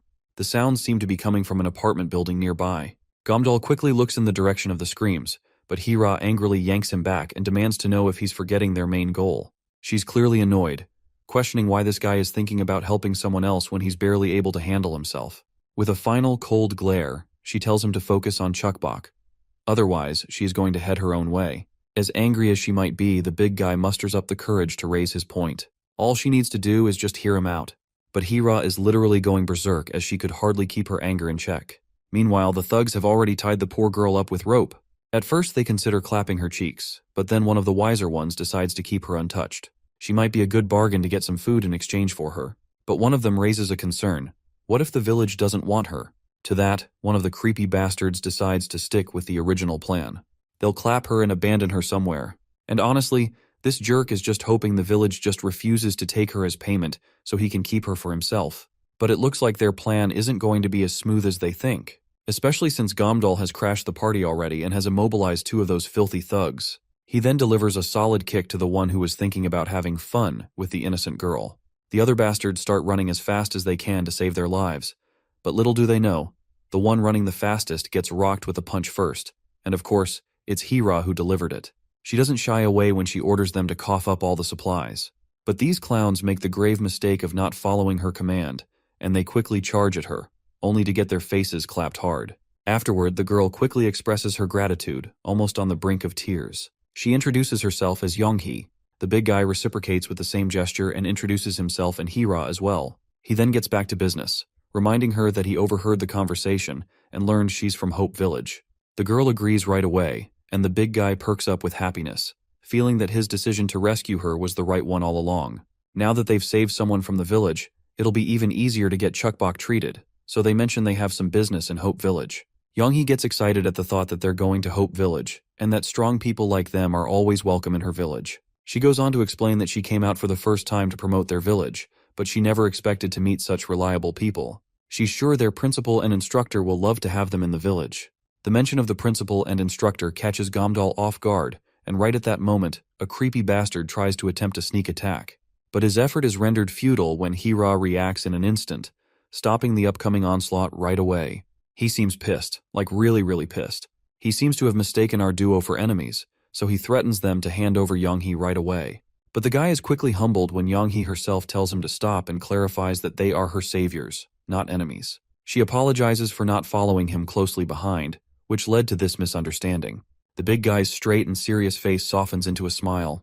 He's just relieved that she's safe, and that's all that matters to him. He then quickly apologizes to the duo as well. Gamdal is a little bewildered, thinking that this is the same guy who threatened them with that menacing look, but now he's acting all chummy. That's when Gamdal notices something strange. The girl is shaking uncontrollably while she's addressing her instructor. She's all sweaty and trembling like a leaf as she continues to apologize. The creepy guy puts his big hand on her tiny shoulder, and with a creepy smile on his face, he reassures her again, warning her to stay close to him next time. The bastard just keeps squeezing her shoulder, continuing to warn her. At one point, the girl reluctantly says that it's hurting her, but she soon gets relief from the pain when Gamdal steps in and grabs this bastard's filthy hand. Both guys lock eyes, shooting deadly daggers with their sheer intensity. Seeing how this new bastard is acting, it's clear that things are about to escalate quickly. Hira is practically ready with 911 dialed in her mind, prepared to take this creep head on. But we all know violence isn't always the answer, so our big guy decides to play it safe. Instead of escalating the situation, he puts on a big smile, extends his hand for a handshake, and suddenly, the killing intent-filled atmosphere shifts into something that looks like a big bros happy reunion. Gamdal smoothly starts buttering up. He praises Young-hee, saying he's heard a lot about Hope Village and was blown away by her passionate speech. He can't even describe in words how fantastic of a job she did promoting the village. Not only that, but she also spoke highly of her amazing instructor. Young-hee, knowing full well that Gamdal is exaggerating like crazy, decides to play along. When her instructor turns to her and asks if this is true, she quickly flashes a peace sign and nods, confirming that the big guy is indeed telling the truth. For a moment, this jacked-up shithead gives her a cold glare, but he soon reciprocates Gamdal's smile and promptly introduces himself as Sumin Bayek, an instructor at Hope Village. Now that Gamdal has full control of the conversation, he quickly asks Bayek if it would be possible for his family to visit Hope Village. Bayek is surprised to hear the mention of family, so he promptly inquires if there are others beside him. To which Gamdal quickly clarifies that he has a wife who is right behind him, and a daughter as well. Since his daughter is sick, he wants her to get treated in the village. As soon as Hira hears this bastard calling her his wife, she starts giving him those death glares. Gamdal is pretty darn sure he's as good as dead if he keeps pushing it. Beck, on the other hand, responds that they indeed have a doctor in Hope Village, and he's confident that the doctor can take a look at her. But the problem is that one will have to cough up an entrance fee. Of course, Gamdal has already taken care of that. After all, that payment was the only reason they had to go through that life-or-death situation in the dungeon. Bayek decides to leave as he's eager to deliver this news to the village first. He promises to meet again tomorrow in front of this building. With that, he walks off, and before leaving, Young-hee suddenly stops and doesn't forget to pay her respects to Gamdal. Anyhow, this hunt has proven to be quite successful for Gamdal and Hira, as they're one step closer to Chukbok's treatment. He happily turns toward her, but the lady quickly delivers a devastating kick to his leg, causing him to fall and wince in pain. Of course, he instinctively calls her a bitch after taking that painful kick, but she just tells him to consider it a little love from his wife. As they go back and forth, we transition to Instructor Bayek and Young-hee walking down a quiet corridor. Bayek hasn't gotten over the fact that Gamdal's grip was so strong. He considers himself one of the strongest people, but after meeting Gamdal in person, he can tell that guy is on a whole other level, and his wife is no weakling either. He's quite impressed with how she turned in a split second and dodged that attack. Bayek grins sinisterly as he thinks about how both are talents that their village needs. He mustn't lose them, and he's pretty sure the village head will be thrilled to meet these two. He is so excited that he can barely wait for the next day to arrive. The next day arrives, and the first thing we see is the annoyed face of Hira, who is frustrated to see that this gorilla hasn't finished packing yet. Meanwhile, the monster mom makes sure to wrap her little girl's finger under the bandages, ensuring it stays covered and isn't exposed. The mother desperately wants to go with them on their journey, but she can't, since she's a monster. She tries to convince her daughter about it, and eventually, she succeeds in getting Chukbok's permission to tag along. But Gamdal quickly objects to this idea, leaving the monster mom feeling sad once again. Even Gamdal feels down seeing her upset. So, he tries to reassure her, promising that they'll be back before she knows it, and all she has to do is wait a little while. His wife asks him to promise that he will come back, and without a second thought the big guy promises right away, giving her a kiss on the head as a bonus. For a moment, the mom feels sad about her situation. If only she were a normal person. She could have gone anywhere with her family. While she is thinking that, both father and daughter say their final goodbyes, and even Hira, usually as stern as a mule, smiles at her. And with that they leave. Seeing them leave makes her long for the day when she's a normal person, happily venturing around with her family. But since she isn't, she's left behind, stuck in this dimly lit apartment. But she acknowledges that she also has her own role to perform, so she acts quickly. We don't know exactly what she's trying to do, but let's hope we'll find out soon. Meanwhile, our trio has finally boarded the van that Instructor Bayek has brought.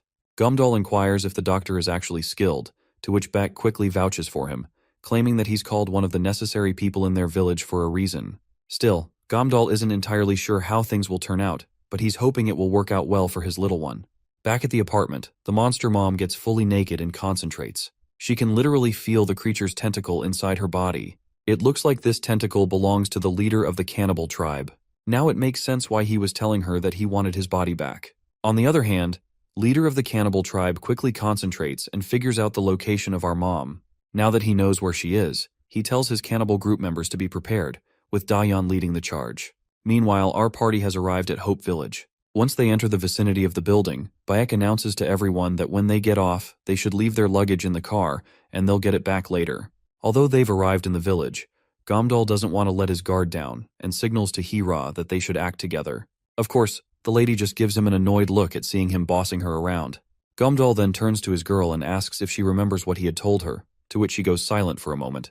But she quickly responds that she remembers. She quickly starts the act and immediately starts addressing Hira as her mommy, and Hira has no choice but to play along, though she feels a little embarrassed.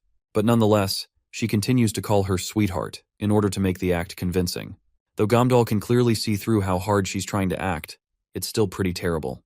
The car finally comes to a stop, and as soon as the van's back door opens, a crowd of people is already gathered to greet the group. Gomdal looks bewildered by the number of people, and turns to the instructor for an explanation. The instructor reassures him that this is just a tradition in the village, as the locals are naturally curious about visitors. There's nothing to worry about since the crowd is completely harmless. Even with this reassurance, Gomdal still feels uneasy, while Hira looks visibly annoyed. The head of the village steps forward to greet the group. He introduces himself as Hyung-Jun Kim, the person in charge, and expresses his happiness to see everyone. Later, as the villagers begin unloading the van, one of the villagers even struggles to carry a bag that Gomdal typically handles with ease. A moment that doesn't go unnoticed. The village seems lively, and even Gomdal can't ignore the homely atmosphere that surrounds the place. The old man explains that this is just everyday life for their village. He mentions how glad he is that the visitors feel at home here, something he has missed deeply since the apocalypse began. This village, he says, is a product of the earnest hopes and hard work of its people over the last 5 years. In the beginning, things were much harder. Everyone was trying to survive, so the conflicts were ordinary things. It wasn't easy to manage at first, but over time, the villagers became inseparable members of what he now considers his family. Hira, however, can't shake the feeling that something about this man seems suspicious. The old man then quickly shifts the conversation to Chukbok and her treatment. After walking a short distance, he points to a room marked hospital. The old man admits that it looks a bit shabby from the outside, but assures them that the doctor inside is nothing short of a magician. Gomdal expresses his gratitude for the help, but as soon as the old man is out of earshot, he quietly shares his own doubts. To him, everything here seems off. Hira too can feel the suspiciousness lingering in the air. The first thing that stands out is the lack of security. The entrance is completely unguarded, and there are no lights to keep the monsters away at night. Moreover, no one in the village appears to be armed. It's a place with virtually no defenses, which only makes it all the more suspicious.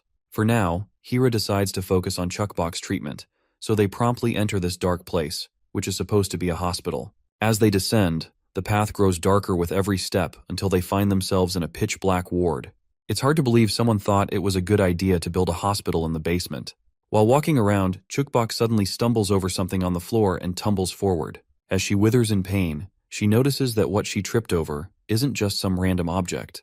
Her eyes catch a faint red glow, and in that instant, her survival instincts kick in. Her bandaged index finger begins to throb, and her nail rapidly elongates into a sharp weapon. Acting on pure instinct, she lashes out and pinches this hospital ghost with her sharp nail. Before we can figure out who this ghost under the blanket is, the scene cuts away to a conversation happening outside. Apparently, Instructor Bayek is discussing our trio with the old man. It's revealed that the old man is putting them through a test, a prerequisite for participating in something called the Food Day event. Bake expresses concern, wondering what would happen if the group refuses to take part, even if they pass the test. The old man calmly states that if that happens, they can simply get rid of them and use their skin, which would suffice. He also instructs Bayek to be particularly kind to the child accompanying the couple. Apparently, their founder has taken a special interest in her. The scene cuts back to Chukbok. Her scream catches the attention of Gamdal and Hira as well. The poor girl's hand is grabbed by the creepy sucker under the blanket, and he questions the little one, asking what in the hell she's doing. Right at that moment, Hira grabs the blanket sucker and pins him to the ground. With her dagger in hand, she demands that this bastard reveal his identity. As soon as she pulls the blanket away, we see this guy, completely terrified out of his mind after being threatened like that. He finally musters up the courage to say that he's a doctor. Hira isn't entirely convinced that this pathetic man is actually a doctor, but later, Gamdal can be seen bowing his head, apologizing for their misunderstanding. However, the doctor doesn't seem to know how to calm down and keeps berating the group for their negligence. Seeing how ridiculous this man looks, sleeping with a childish pillow by his side, Gamdal definitely wasn't expecting to encounter someone like him. The doctor, on the other hand, is pissed that they attacked him like this and messed up his pillow, so he demands that Hira and the little one apologize. Of course, we can tell that both ladies are pretty reluctant to comply with what this bastard is saying, but this piece of shit just gives them a contemptuous look, and while Hira isn't in a position to fight back, she swallows her pride and apologizes, albeit reluctantly. Naturally, the forced apologies from the girls don't seem to satisfy the doctor, and he tells them to leave immediately. As he continues to shoo them out, his attention suddenly shifts to Chukbok's finger. Something about it catches his interest, and he gets intrigued right away. A little later, he's seen carefully inspecting her finger. After a thorough examination, he finally admits that he has no idea what's going on with her.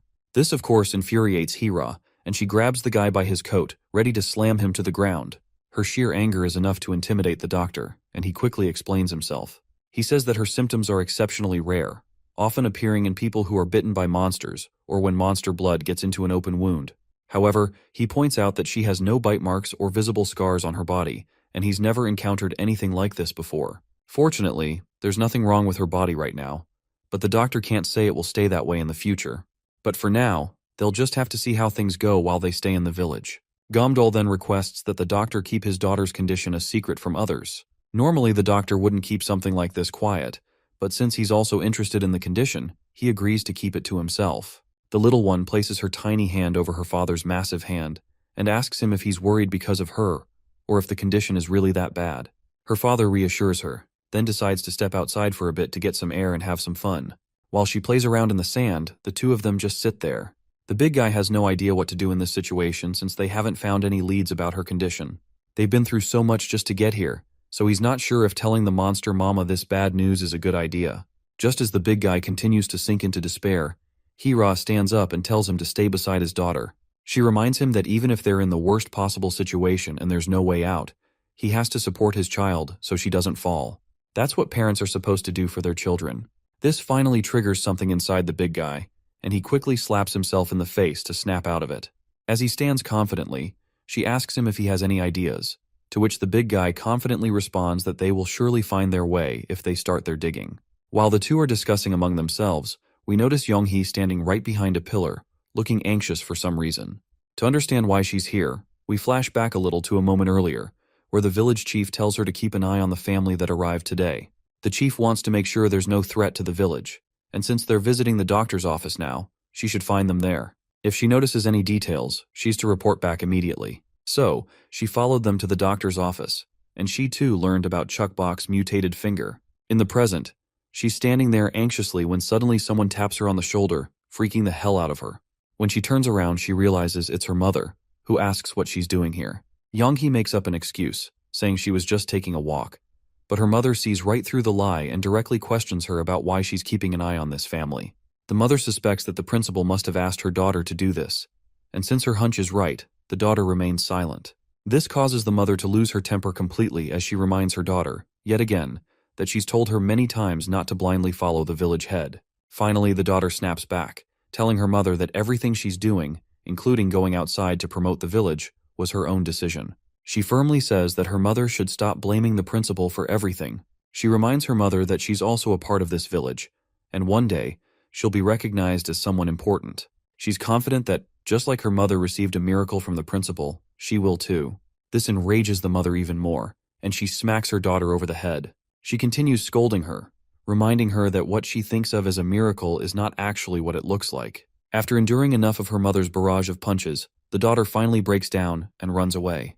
Before disappearing into the distance, she shouts back through her tears that all she wants is a goal in life. She pleads with her mother to let her pursue it, adding that if her father were here, he would have been proud of her. That remark pushes the mother over the edge. Enraged, she grabs some rocks and throws them at her daughter, furious at what she said.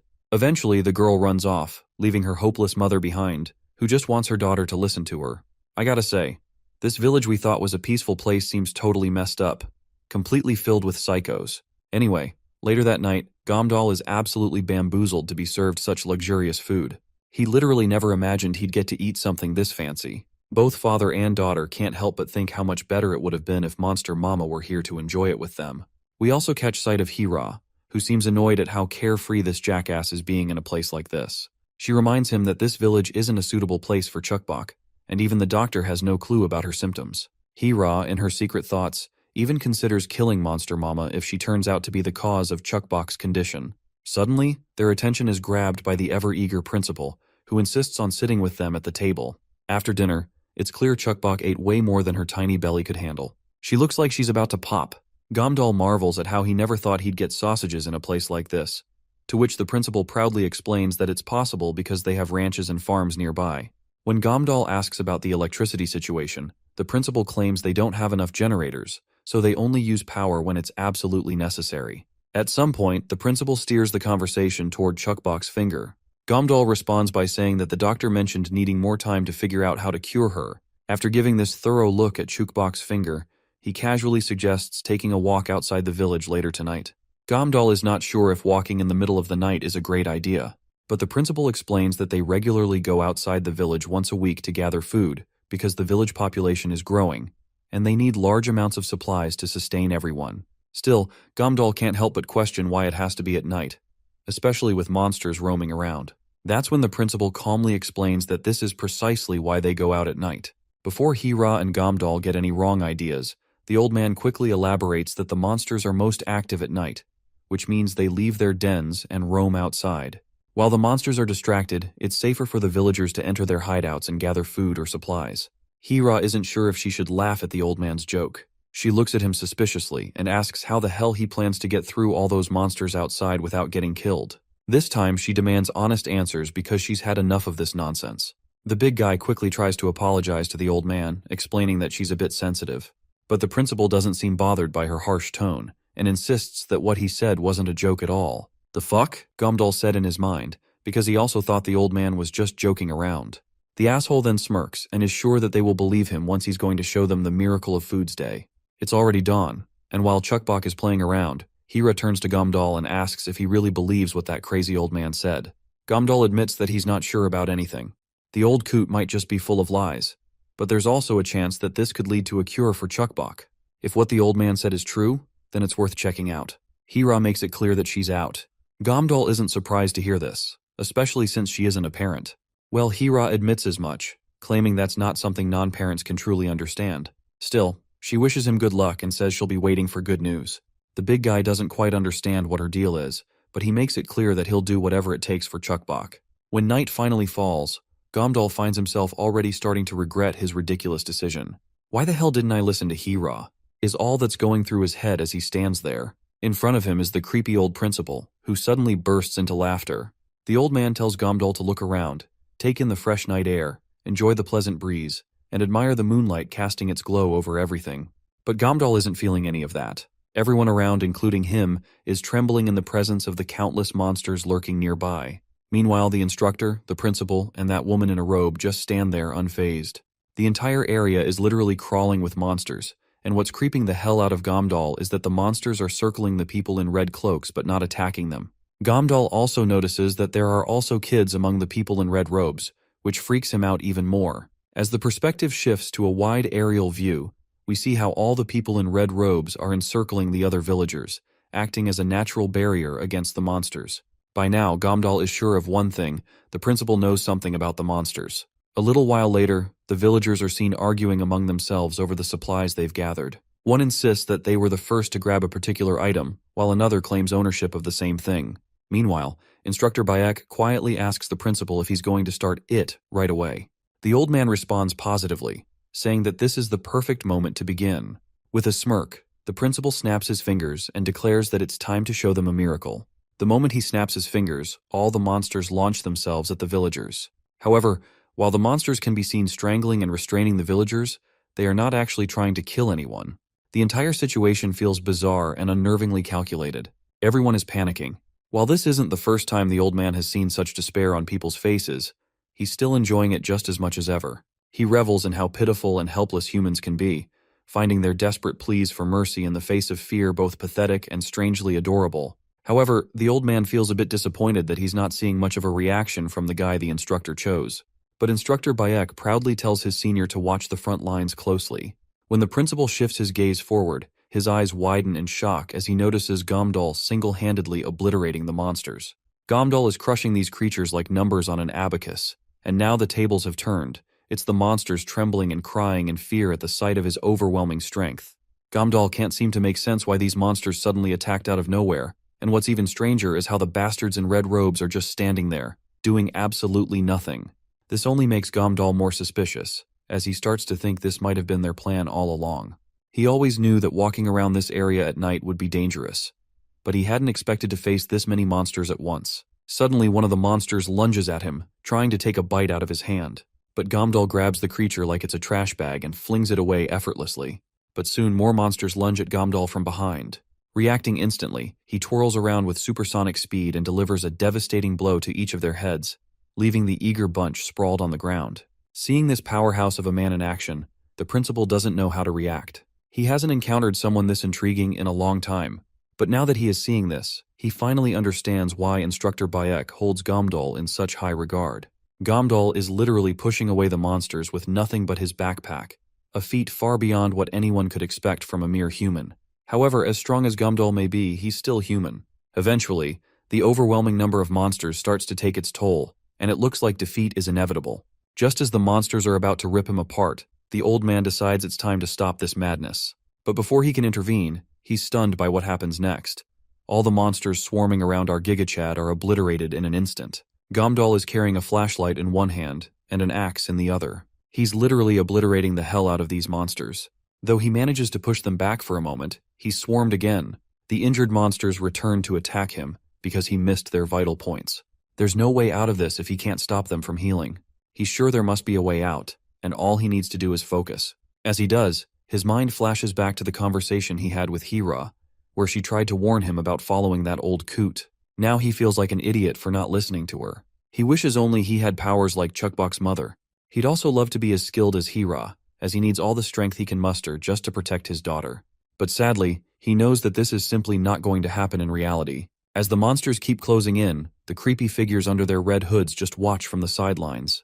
Now that Gamdal feels completely screwed, he decides to take the creepy old bastard with him as well. He summons all his strength in an attempt to outrun and overpower the monsters, but the sheer number of them eventually pins him to the ground. As he faces what seems like certain death, his mind flashes back once again to the promise he made to Monster Mama, that no matter what happened, he would be there for her and her child. But in return, he wanted to become her husband.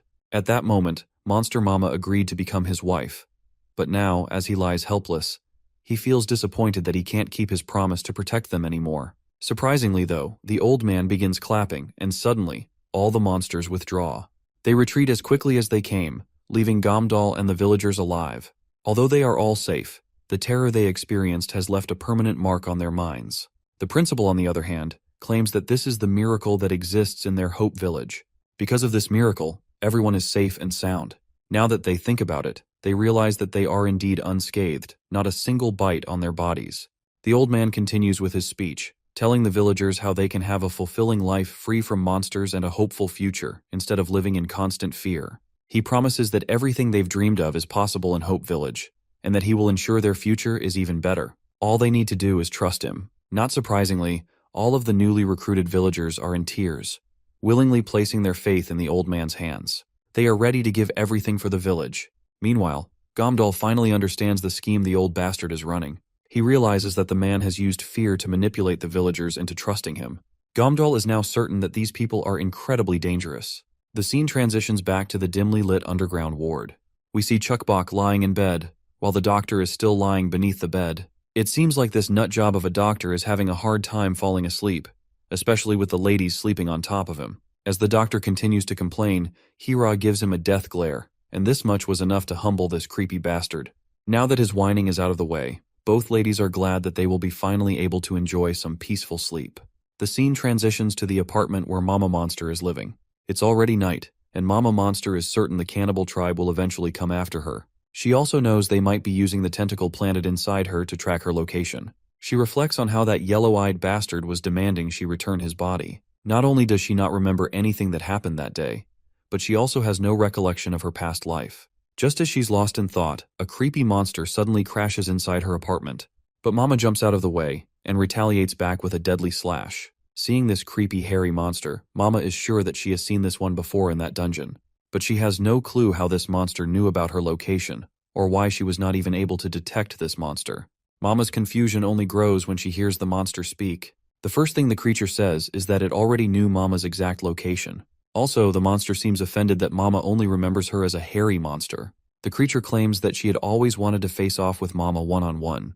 But Mama isn't having any of it, and in an instant, she grabs the monster by the throat and slams her to the ground. The fact that this monster just read her thoughts is driving Mama crazy, and it only gets worse when the monster admits that she indeed read her thoughts. Mama quickly demands to know if the creature is from the cannibal tribe, or if she's working with others. But this hairy monster doesn't answer. Instead, she falls silent and attempts to retaliate. With no choice but to protect herself, Mama gets off the monster, and the hairy sucker bolts out of the place. But Mama quickly retaliates with her needles again. Unfortunately, her poisonous needles fail to have any real effect. The hairy monster smugly claims to know everything about Mama, while Mama is left clueless about who, or what, this creature really is. Then, the monster shifts the conversation, casually bringing up how Mama has a charming husband and an adorable daughter. She even mentions that Mama's family went to the village with the axe woman, and as if that wasn't enough, the hairy monster also knows that the cannibal tribe is after Mama too. Mama has no idea what the hairy monster is getting at with all this. And if she isn't part of the cannibal tribe, then who is she? The hairy woman quickly starts to transform a little, and all those hairs around her body begin to wrap themselves tighter. After her brief transformation, she launches herself at Mama. Mama is left stunned, realizing that this monster looks almost identical to her. But before we see these two Eren Yeager dueling it out, we flash back to Mama's memories. She explains how she always felt like someone was watching her, but when she looked around to check, she found nothing. At first, she thought she was just being paranoid because she was tired, but it turns out she was wrong. There was a time when she constantly felt an icy cold stare on her, and now it seems like she's finally getting some answers about those mysterious looks she's always felt.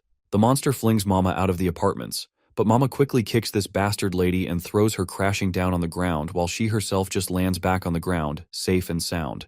She is sure that since it fell from above it probably died, but she soon finds herself proven wrong when this hybrid version of Venom stands back unscathed. It looks like Mama is already out of tricks. She's tried using her paralyzing poison and even attempted cutting off the monster's arm, but nothing seems to work against this strange anomaly. Still, Mama refuses to give up. She's sure there must be a way to overpower this hairy sucker. But the monster, who seems to be hearing all of Mama's thoughts, smugly reminds her that she's already done everything she could.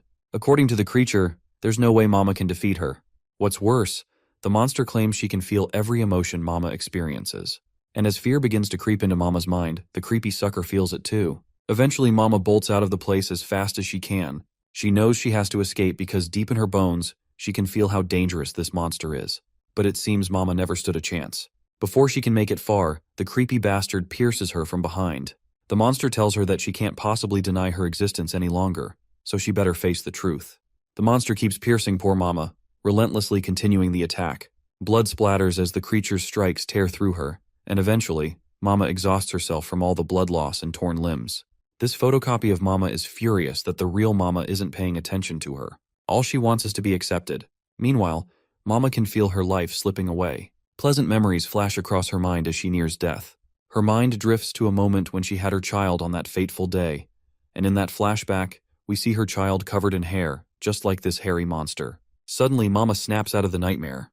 Her body is slick with sweat, but before she can catch her breath or make sense of her jumbled thoughts, she notices the cannibal tribe already looming over her. After taking Mama outside, Dayan takes it upon herself to punch Mama as hard as she can across the face.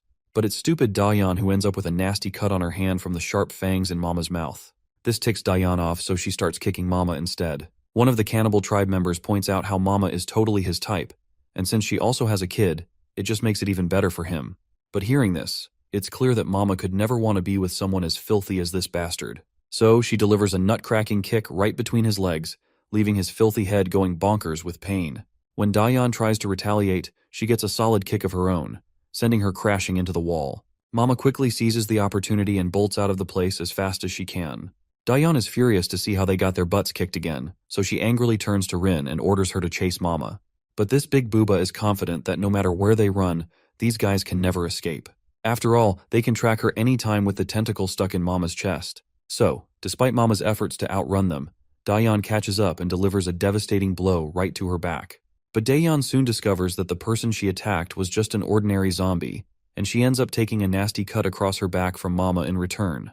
The horny monster who got kicked in the balls also attacks Mama, but he too ends up with a massive cut across his belly.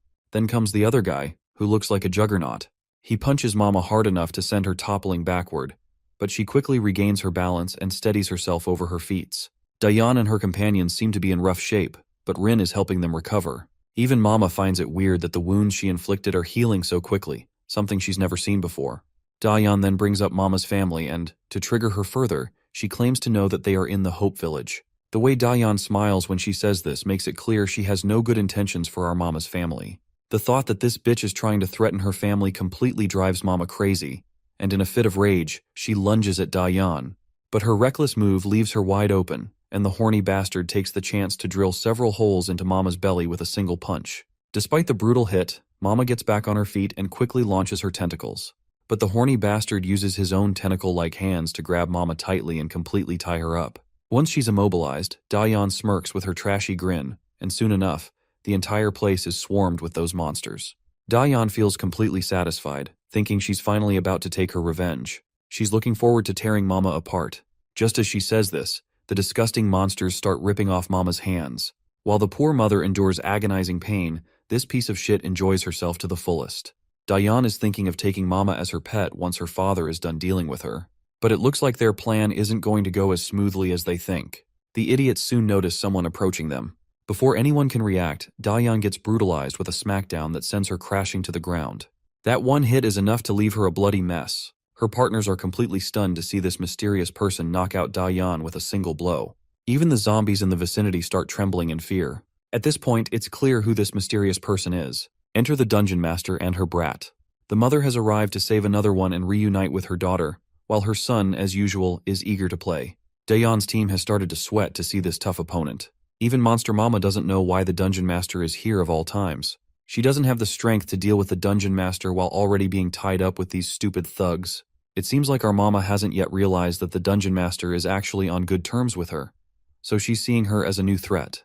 The horny guy asks Rin how they should proceed further, and all the other monsters have the same clueless expression. But Rin gathers her guts and tells everyone not to panic. They're not here to fight the dungeon master. All they need is Mama, who has a part of their father's body. She commands them to capture her for the sake of their father. At Rin's single command, all the monsters lunge at Mama. Meanwhile, the brat tells his mother that he's itching to play. His mother acknowledges this and uses her massive hands to take down all the monsters rushing toward Mama. The hands are absolutely destroying all the zombies in the vicinity, except for Mama. Rin's face glistens with sweat as she realizes that the dungeon master only seems to be attacking her family members. Even Mama has no clue what's happening, but she soon figures it out when she notices the dungeon master smiling back at her. The cannibal tribe members prepare themselves to confront the threat before them. Rin quickly commands them to attack, but most of the ordinary monsters are just cowering in fear and start running away when they see those giant hands coming toward them. Meanwhile, the core members of the cannibal group are charging at their enemy with full force. but the horny one gets his head cleanly cut off with a single slash from Mama's hand. The Juggernaut completely loses it when he sees his friend drop dead.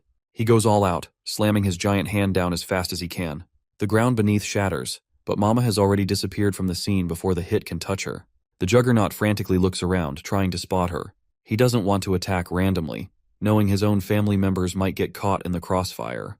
But little does this giant idiot know, Mama is standing right behind him. He doesn't even notice until it's too late. The poisonous attack Mama gave him causes his flesh to melt, and before he can do anything worthwhile, Mama is ready to pierce this bastard's head with her needle. A while later, Dayan wakes up, and as she opens her eyes in her dazed state, she notices both Mamas standing right over her. Terror grips her when she realizes that her entire family has been turned into minced meat, including the core members of the cannibal group.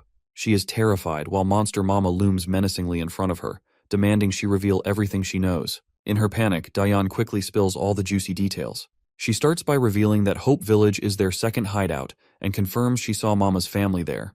The scene then quickly transitions to Hope Village, where all the new villagers have returned after completing the test they went through. Because of this test, everyone has started putting a lot of faith in the principal. Meanwhile, Gamdal is still struggling to get over the fact that the monsters controlled by the principal had the ability to talk. But sadly, he knows that even if he tells all this to Hira, there's not much they can do. Just then, a mysterious lady gestures toward him and tells him she's looking forward to meeting him at the hospital. A while later, she indeed appears at the hospital, where it looks like Hira is already ready to talk with this lady. Once she sits down, she introduces herself as Yangju Li, the mother of Yanghe. She claims she has heard a lot about Gamdal from her daughter.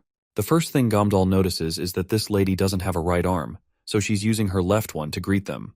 But instead of reciprocating the handshake, Hira just clicks her tongue, making the atmosphere even more awkward.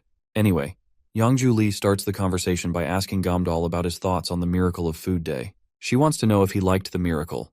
Gamdal has no idea what she's asking with such a weird question, but he certainly doesn't want to believe in any miracle. Surprisingly, the woman is glad he doesn't believe in that crappy miracle bullshit. She was actually a bit worried that he might get fascinated by that old coot who calls himself the principal, so she's relieved to meet someone with similar views. Gamdal then tells her to just reveal everything she knows about this and what the principal is actually doing, to which she responds that he uses his innocent smile to trap people, either feeding them to monsters or transforming them into monsters. She explains that he's basically a bloody old man who created the cannibal tribe. The mention of the cannibal tribe shocks Gamdal, and even Hira isn't thrilled to hear that name. Gamdal asks for confirmation, wondering if this place is actually run by the cannibal tribe. Yangju calmly agrees, explaining that while the village might seem like an ordinary place, it's really more like a monster factory. Hira's suspicions only grow after hearing this. It feels strange to her that Yangju would be sharing such classified secrets with people she's only just met today. She demands the full truth, and Yangju is willing to share everything she knows. Hira then declares that she is leaving tomorrow. This catches the big guy off guard, because they have not done anything about Chukbok's treatment. Hira reminds Gamdal that they can't stay here, especially since they're already in trouble before even starting the treatment. She tells him that when they leave, they can take the doctor with them as a valuable hostage, and she plans to steal some supplies for the treatment from the village as well. Not to mention, Hira is also itching to kill this woman on the spot. The poor lady gulps nervously, feeling the intense glares coming from Hira. Gamdal tries to snap Hira out of her anger, but the doctor, who had been the victim of Hira's killing intent, warns everyone to watch their language, even when this brute lady is sleeping.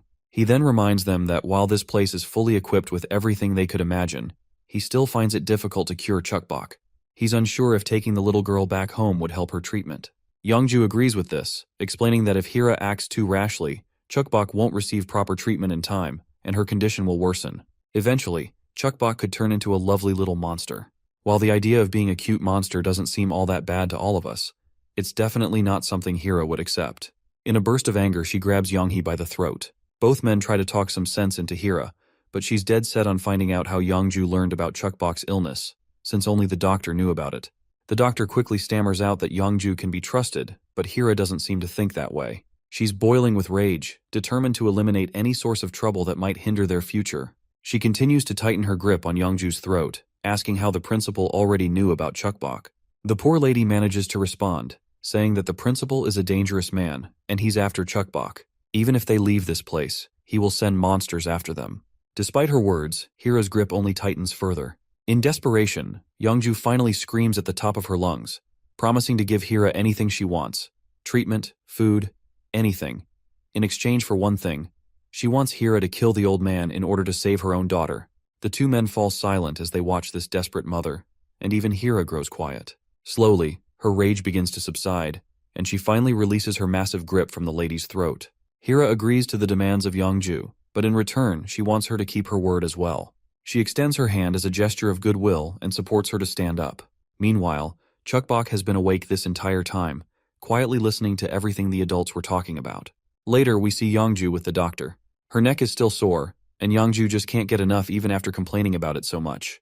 But the doctor comments that she got lucky, only suffering from a sore neck. The doctor then asks her if what she did was the right decision. He reminds her that they're up against the cannibal tribe, which is a huge risk, and asks if she's sure she won't regret her decision later. Not to mention, the doctor has no clue about how they're going to cure Chukbok when they don't even know the cause of her symptoms. But it seems Yongju isn't bothered by it. She's confident that the doctor is smart enough to figure something out, and as for regrets, she has none. She is determined to make this decision for her daughter's future. She is sure that her father would have done the same for her, and this is also her chance to redeem herself. To understand what happened to this woman in the past, we flash back 3 years ago. Through the desolate roads, she and her family walked together, risking their lives to collect food and avoid monsters along the way. They were on their way to the village her husband had mentioned, called Hope Village. As they walked, Younghee, the young girl, started starving, but her father reassured her to hang on a little longer, saying they were almost there. He pointed to her mother, who was doing her best to stay strong despite the harsh conditions. As much as Yongju wanted to sacrifice herself to save supplies for her daughter, they finally made it to Hope Village. It was all thanks to her husband, Min Su-go, whose optimism had given her enough courage to survive until they arrived. When the gates of the Hope Village opened, the first person they met was the principal. With a big smile on his face, he warmly welcomed them into the village, and everyone, including the principal, seemed cheerful and happy to see the newcomers. It felt like a dream to Yongju. Unlike the living hell they had endured outside, the village was full of happiness and warmth, just like before the apocalypse. Mama quickly brushed aside her concerns and felt immense relief. She was glad they had made it, and for the first time in a long while, she allowed herself to feel hope. That day, she cried uncontrollably. To think that her family had returned to a happy everyday life after settling in Hope Village was something that seemed too good to be true. Younghee, who had been weak, grew up healthy and strong enough to play with her friends. Her husband became the voice of the village, helping it thrive.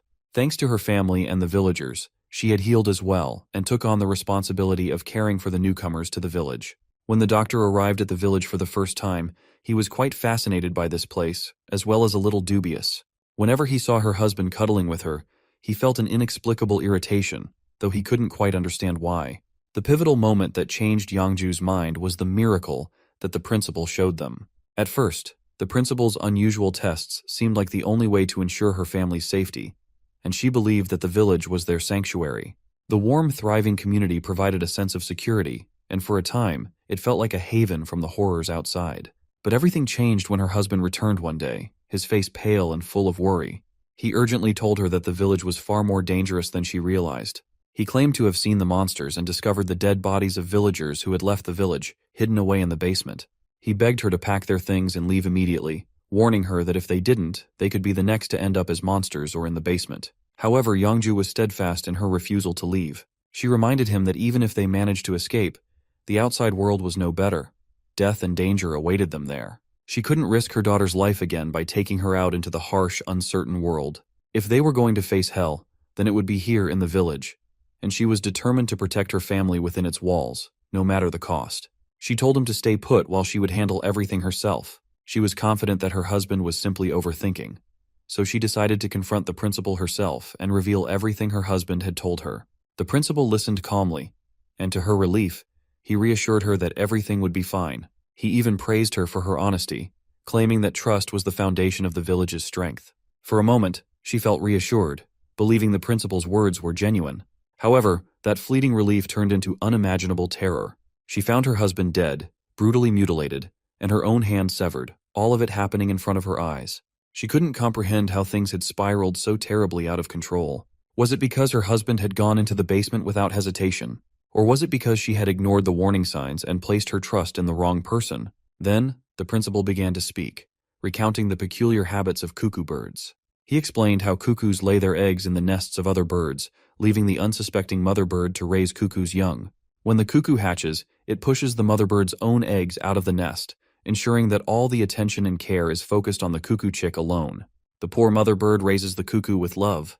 Even when the cuckoo matures, it remains selfishly dependent on its adoptive parent until it finally abandons the nest, leaving nothing behind but devastation. This was one of the reasons the principal disliked cuckoo birds. He reminded her that he had raised her with all his faith because he believed they were family. But once someone dared to act like a cuckoo bird, it infuriated him beyond belief. He went absolutely bonkers because he simply couldn't entertain the fact that the rats who had betrayed their faith no longer belonged in his village. That day had been a total devastation for the poor mother, and her tears flowed involuntarily like this. She began apologizing, promising that it wouldn't happen again. She claimed it was all her fault that she couldn't convince her husband, so she would do anything the principal wanted of her, whether as his servant or slave. So please, she begged him to save her husband. That was when Instructor Bayek stepped up and kicked her hard across the face. He was pissed that how could she ask for their trust when she had betrayed them once already. He wouldn't tolerate any ungrateful rats living in their sanctuary. The old man told Beck to simmer down, and since she had at least been honest and confessed everything her husband had told her, he decided to give her another chance. But it would be the last chance. He threw her a knife and demanded that she kill that cuckoo bird. Then he would recognize her as a member of his family again. But of course, the lady couldn't bear to kill her own husband, so she refused to comply.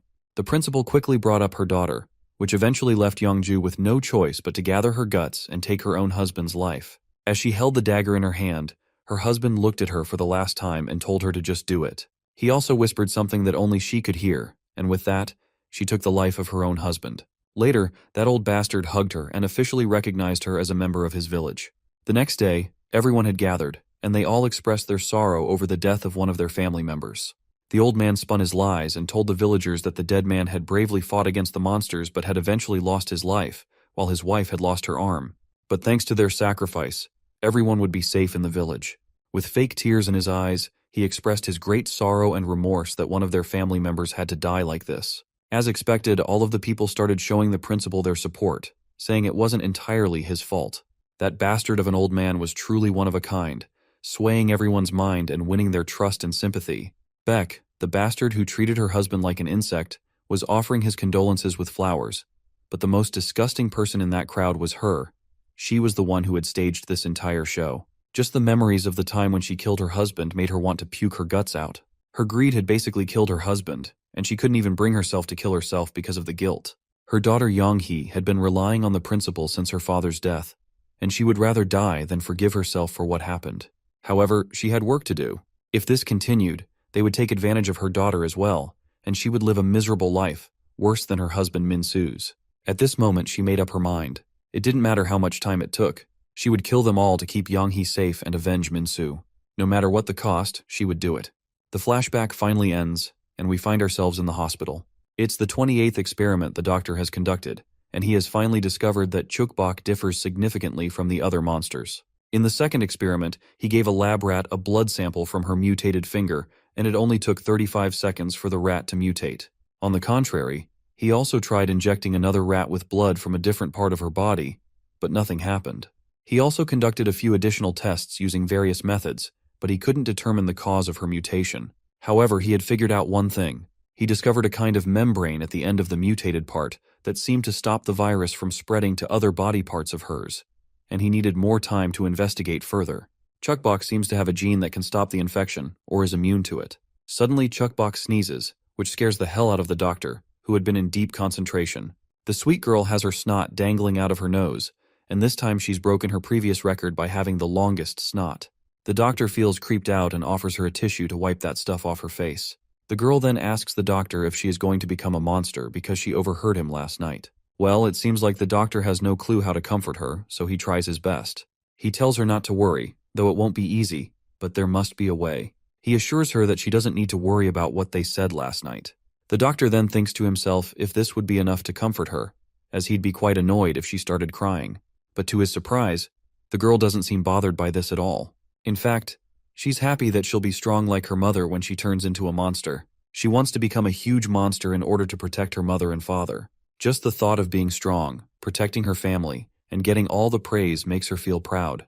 Although she's idolizing herself as some kind of superhero in her imagination, in the doctor's imagination, all he could see was a mindless Chukbok, unconsciously thinking about her mommy and daddy and offering them food with her tiny, monstrous hands. Suddenly, the gate of the ward creaks open, and in comes Youngju. She announces that they are ready. Chukbok curiously asks about her parents and where they are going. Youngju just pats the little one on the head and tells her that they will be back soon. She asks if Chukbok wants to play a game with her. A hostage game, actually. The scene transitions to outside, where we see Younghee with one of her friends. Her friend inquires if she knows where the principal is right now, to which Younghee points toward the basement, claiming that he's probably in the newcomers area down there. As we enter the basement, we see the principal and Bayek, followed by our duo. The old man is buttering them up, glad that they decided to stay in the village. Gamdol returns the flattery with an equally grateful tone. Gamdol then questions this place, stating that he had no idea a space like this existed in the basement. The old man explains that this is a shelter they use when something dangerous happens.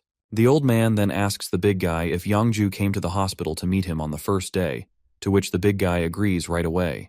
The old man then follows up with another question, asking what she told him. He claims that she told him a lot of things, like how good this village is and how highly she spoke of all the people living here. She gave full credit to the principal for making the village run smoothly. Just as Gamdal finishes talking, the old man lets out a giggle, which soon erupts into laughter.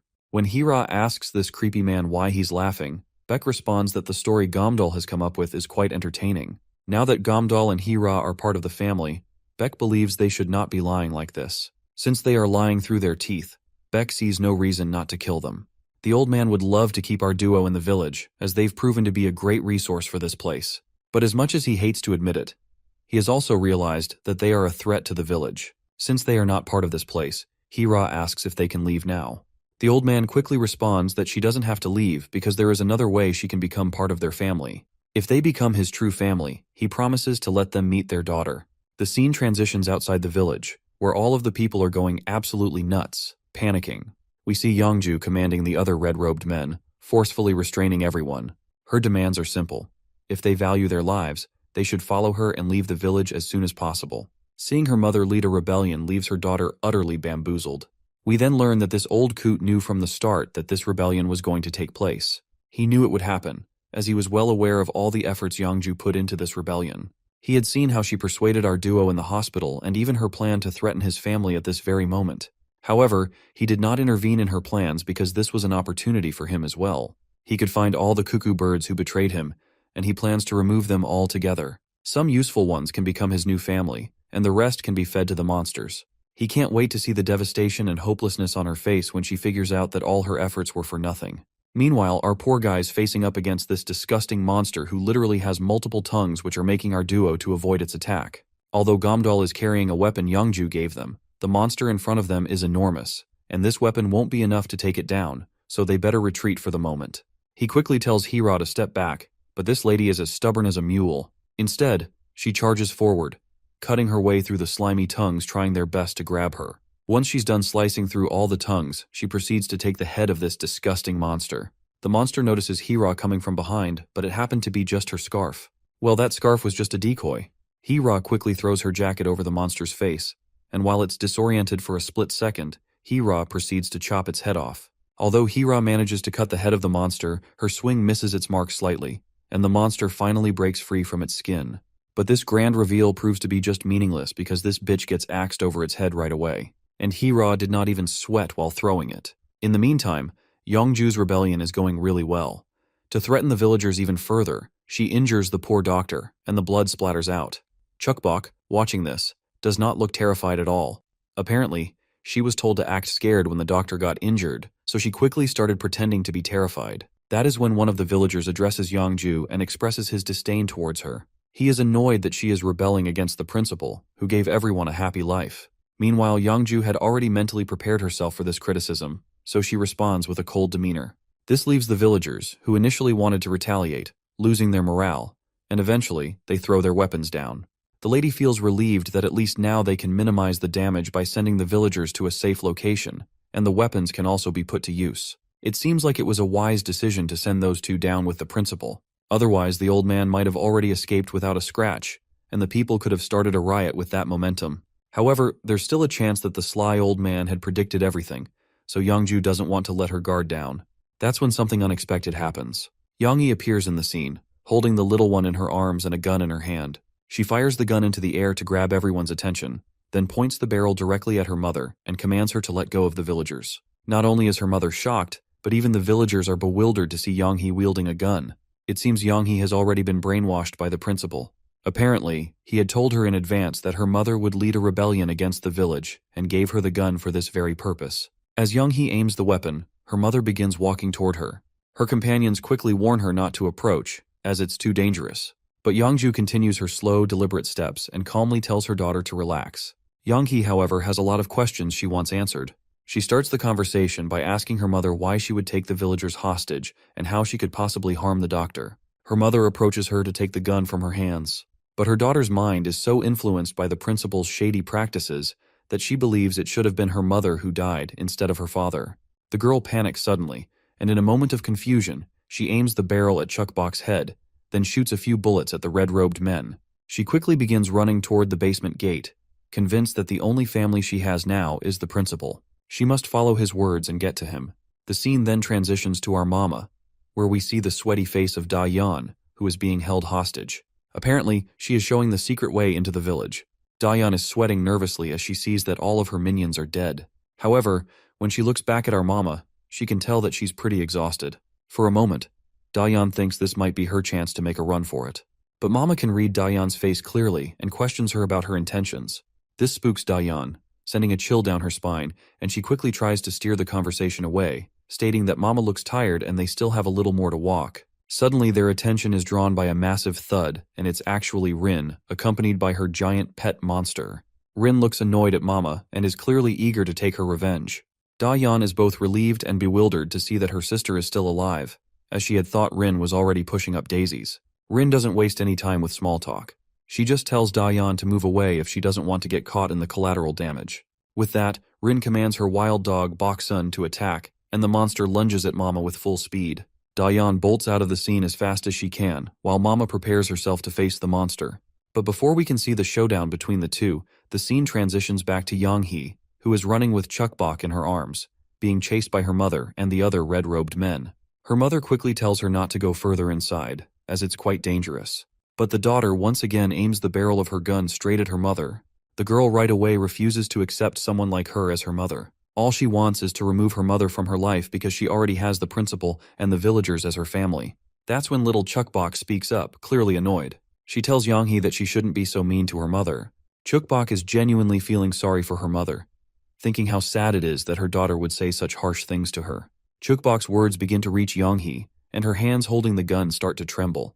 Right at that moment, her mother apologizes to her. She is genuinely sad that she wasn't there for her daughter when she needed her the most. She thought it would be better for her daughter, but now she realizes that she was a terrible mother who didn't care enough for her. She reassures her daughter that she doesn't have to worry about the doctor since it was all a show with fake blood because she would never harm her family. All she wants is for her daughter to trust her. The mother even goes as far as to say that she's not bothered by what her daughter said earlier about her dying. But for the last time, she wants her daughter to believe in her trash of a mother. The daughter, left emotionally vulnerable, can only cry, and eventually, she apologizes to her mother for being so harsh. Right at that moment, a monster drops down, and before anyone can react, it grabs both Yang-hee and poor Chuckbok. The mother rushes to save her daughter as soon as she sees her in danger, but the monster quickly leaps away after acquiring its target. Yang-ju, consumed with anger, immediately orders her team to call for backup. She is furious that the old man had plotted all of this in advance and kidnapped her daughter. Meanwhile, as the monster takes the two girls away, Chuckbok notices others fighting the monsters. What catches her attention is that Hee-ra and Gamdol are also fighting against these creatures. When she shouts at the duo, they both look at her. Hee-ra's face immediately falls as she notices the monster holding onto Chuckbok. Hee-ra's fury erupts, and with a single slash, she takes down the monster in front of her. However, before she could rescue Chuckbok, the monster manages to escape. After a brief journey, the monster finally stops and releases both girls. Just as Yang-hee catches her breath, she hears the principal addressing her. He praises her for escaping from the traitors and bringing the child to him. He acknowledges it must have been difficult, but assures her she did an excellent job. The old man then makes a promise that from now on, his family will protect her. With that, he turns his attention to Chuckbok. But just as the disgusting man reaches out to place his hand on Chuckbok, he suddenly stops. He notices that Yang-hee isn't letting go of the child. Curious and slightly annoyed, he asks her why. For a moment, Yang-hee is silent, but then she finally speaks. She admits she always thought it was strange when people who loved the village disappeared without saying goodbye, or when others were kicked out for being bad. That's what the principal always told them. but now she understands the truth. She explains how, during their journey with the monster, she recognized some familiar faces among the monsters below. Faces she had seen before, people who had left the village. Now it's clear to her that the monsters were those very same people, transformed. Young-hee recalls how everyone who had been a valuable asset to the village had been turned into mindless monsters. Just as the realization hits her, Beck slams his foot down, trying to intimidate her. He's annoyed by her audacity to question the principal's judgment.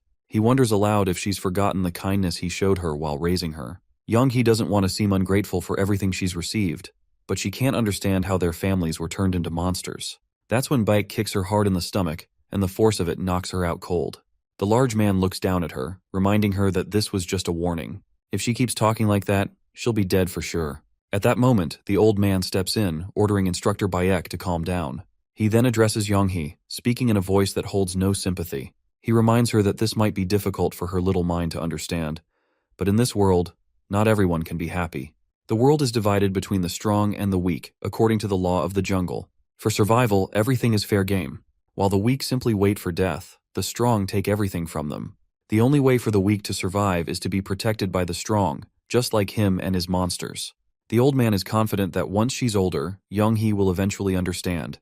That's when Chukbok speaks up, and without a shred of hesitation in her voice, she calls him a bad old man. She quickly pulls the bandage off her little infected finger, and after raising it high into the air as if to make a point, she declares that people who make others cry are bad, and if they don't stop being mean to her, she's going to complain to her parents about everyone here. Her dramatic little speech grabs everyone's attention, and they all burst out laughing, amused by the sight of such a cute little girl talking so big. Not only is our little one annoyed by their laughter, but Chukbok is also furious that they're not taking her seriously. So, she gathers enough air in her lungs, enough to make her belly bulge. She lets out a screeching roar, calling out for her mommy and daddy. The old man snickers at her cute last-ditch effort. They all find her charming and admirable, having the confidence to seek hope even in the most desperate of situations. She looks so innocent that the old man wants to relish every moment of smashing her into pieces with his own hands. As the monster of an old man approaches, Chukbok finally panics. She instinctively begins to cry and starts calling out to her mommy with her volume cranked up to the max. This time her cry for help finally bore fruit. The old bastard quickly found himself struck in the mouth by a projectile, and the object that hit him was none other than Rin's head. Instinctively, Instructor Bayek reached for his gun, but before he could make use of it, an axe flew through the air, smashing his weapon in half. Chaos erupted around them as every monster in the vicinity went wild, wondering who had dared to throw such a thing at their principal's face. Their question was soon answered when they saw our mama standing there. On the other side, Hira stood, equally stunned and enraged. The two women were a force to be reckoned with. The one thing driving their fury was the fact that these monsters had dared to harm Chukbok, their daughter. Both mothers let out a deafening roar, a declaration that they would kill them all. Meanwhile, we find Dayan once again, huddled in a quiet corner, her body trembling with fear. She's in shock, unable to comprehend how our mama not only obliterated the pet that Rin had brought, but that Rin herself had also lost her life. Back in the thick of it, when the monsters notice the yellow eyes of our mama, it doesn't take them long to realize who they are dealing with. This is the female monster their father had been searching for, but they are confused about how she got inside as the monsters were supposed to be guarding the entrance. So if she's here, it means she's killed all of them. Meanwhile, Chukbok waves excitedly at her mama. Though mama is relieved to see her daughter safe and sound, she is still worried about Gomdal. At the same time, Hira observes the changes in the monster mama's appearance. Now, she seems to possess 3 tendrils, and there is also something emerging from her tentacles, something different from before. This sight only strengthens Hira's belief that this woman is a real threat to Chukbok. For some reason, the principal begins to feel uneasy upon realizing that the yellow-eyed woman before him is the very monster his father and the founder had been searching for. One of the monsters cautiously asks if the principal is all right, but it's clear that he is far from it, especially after being humiliated by having Rin's head thrown at him. The principal then straightens up and barks orders. He commands the monsters to capture the yellow-eyed woman at all costs and directs the rest to kill Hira. Meanwhile, Young-hee is paralyzed with fear, trembling uncontrollably. She frantically suggests that Chukbok should run away while they still have a chance. But Chukbok, fearless as ever, refuses. She's confident that her mommies are strong enough to handle anything, and she couldn't be more certain of that fact. Instructor Bayek and a group of monsters advance toward Hira, while others charge at our mama. Young-hee, overcome with terror, wishes she could flee as far away as possible. Chukbok, however, watches calmly, because her confidence in her mamas is unshakable. Well, Chukbok has all the right to feel confident. The monsters don't even realize what's happening when Mama's tentacles begin to swing. In an instant, needles pierces the monsters. Screams of agony erupt one by one when the effects of her poisonous needles take place. Mama moves effortlessly, her tentacles thrashing and stabbing with lethal accuracy. The monsters have no chance but disintegrate into flesh and blood. The principal stands frozen, unable to believe his eyes. She's literally making them explode with hardly any effort at all. Meanwhile, one of the monsters begins its barrage of bullets right over Hira, but our girl just zips around with this godly speed you wouldn't believe. They've got no clue what the hell is happening, and one of them soon gets his head smashed with an axe. Then Hira suddenly appears right in front of Instructor Bayek. First, she takes out the monster standing to Bek's right shoulder. Then she retaliates against Bayek himself, leaving him with a solid wound across his chest. Meanwhile, Chukbok bolts toward her mama and hugs her as tightly as she can. The little one confidently and proudly claims that she didn't cry while she was away from her mama. This causes the proud mama to burst into tears, and both mother and daughter cry because they missed each other so much. Seeing this touching moment between mother and daughter, Jong-hee is left questioning herself. All the time she berated her mother flash before her eyes, and she has no clue why she was so rude to her. Overcome with sorrow, she bursts into tears and starts apologizing to her mother. Meanwhile, the old coot is losing his mind, seeing that all the monsters have been dealt with. It looks like he's next in line to get screwed because Hira is already standing behind him after taking care of Instructor Bayek. The deathly vibes Hira is giving off are enough to make the old man sweat uncontrollably. He yells out loud trying to call the founder. He shouts at the top of his lungs to wake him up, but just as Hira swings her axe to shut him up, she suddenly stops. A monster pops out of the old man's mouth, asking why he was called. Hira is unsettled to realize that this creepy old man had been keeping a monster inside him. But founder or whatever? Hira doesn't waste time and quickly swings her axe to take this monster down. Of course, we all know this monster is going to be a tough nut to crack, and as expected, it stops the axe with just its bare hands. In retaliation, it grows sharp projectiles over its hand and launches them at Hira. She quickly jumps away as fast as she can. Meanwhile, the old man finally coughs his founder out of his mouth. It doesn't take long for the monster to recognize that our mama and Chukbok are the ones his father has been looking for, and he seems thrilled that all his prey is literally standing right in front of him. The old man starts apologizing for calling the founder out here all of a sudden, but this old coot doesn't get to finish. The founder silences him by cutting his ear off entirely. Not stopping there, the monster begins growing even bigger, sprouting sharp objects from its back. In the next moment, it launches those sharp objects all over the area. Hira grabs Young-hee and drops to the ground to shield her, while Monster Mama makes sure to protect Chukbok. As soon as those projectiles hit the surroundings, they begin shattering everything around them. It turns out this bastard was aiming for the lights on the ceiling all along. Soon, the entire place plunges into darkness, except for the spot where Mama and Chukbok are. While Chukbok is still disoriented from the attack, Mama notices something and instinctively lashes out with her tentacles to retaliate. But she quickly realizes it's just Hira and another human girl. Thankfully, Hira manages to grab the tentacle before it could pierce Young-hee. Suddenly, ominous voices echo from their surroundings. Both mamas immediately go on high alert, facing in opposite directions to keep an eye on things. Mama isn't sure she can fight while protecting Chukbok at the same time. That's when Hira suggests they head straight for the exit to get the kids to safety. Once she hands the kids over to Gamdal, she can return to deal with the monster. But before they can act, Mama gets pierced by a sneaky attack. While holding on to the enemy's tentacles to keep it from advancing, she orders Hira to take the kids and run.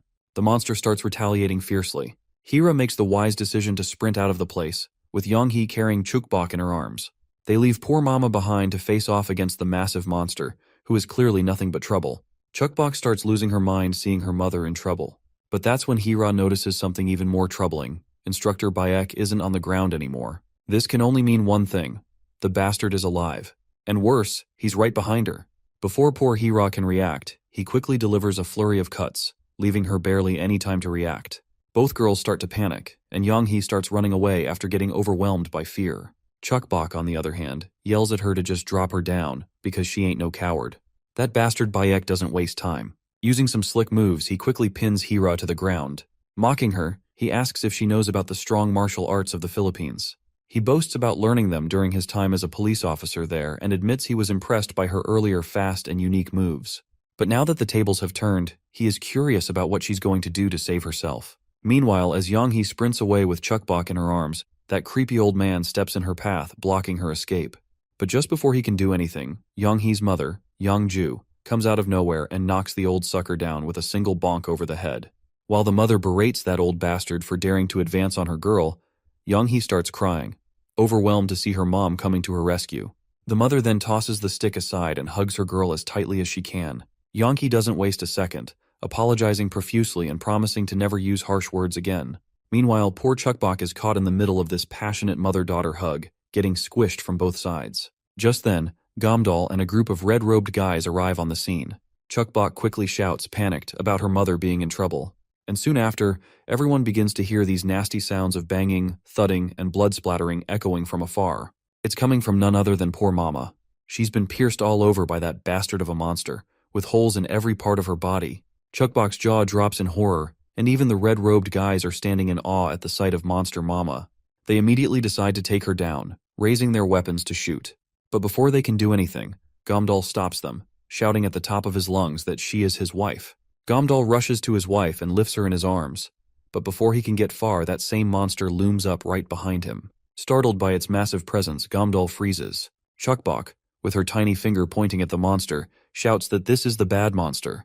As Gamdal tries to run as fast as he can, the other red-robed guys unleash a barrage of bullets. Every single bullet hits the monster, but it's completely unfazed, like some kind of bulletproof beast with a money-back guarantee. Not only does the monster shrug off the attack, but it quickly retaliates, piercing one of the robed men straight through the belly with its tentacle. The others rush to pull the tentacle out, but before they can, the monster squeezes every last drop of blood from the poor guy, leaving him pale and unconscious on the ground.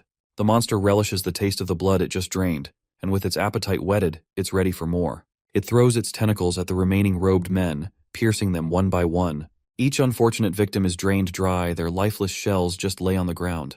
With no one left to drain, the monster bellows a chilling threat. It demands everyone to hand over our Mama and Chukbok, promising that if they comply, he'll show them a miracle.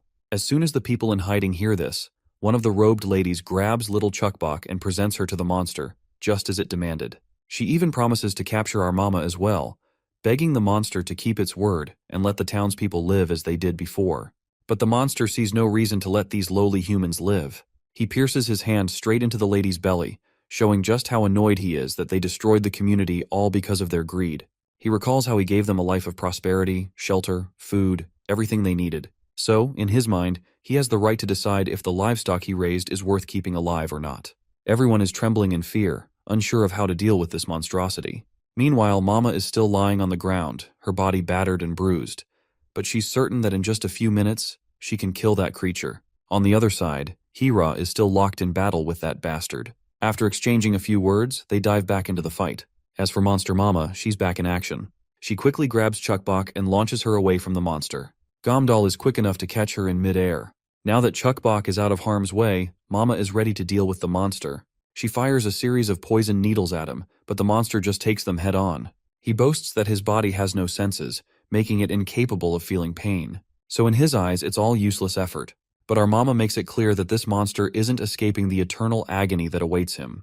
The monster retaliates with its tentacles, delivering a devastating blow that gravely injures her. Let's not forget about Hira and that bastard. They're still locked in a fierce battle. From the looks of it, the enemy seems to have the upper hand in this clash as well. Meanwhile, the remaining townsfolk start firing their guns at the monster, but once again, the bullets don't seem to be doing any real damage. It's as if the beast is completely invincible. Youngju, however, refuses to live in a family where her loved ones are treated as nothing more than fodder. She declares that she wants a village where her daughter can grow up safely, free from fear. The monster, on the other hand, just scoffs to hear this. Mama then decides to step up her game. After pelting the monster with countless poison needles, she prepares for her final assault.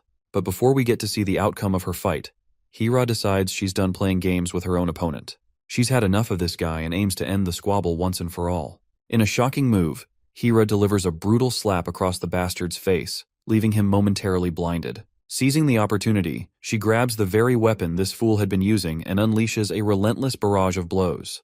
The big monster notices that his body is starting to crack.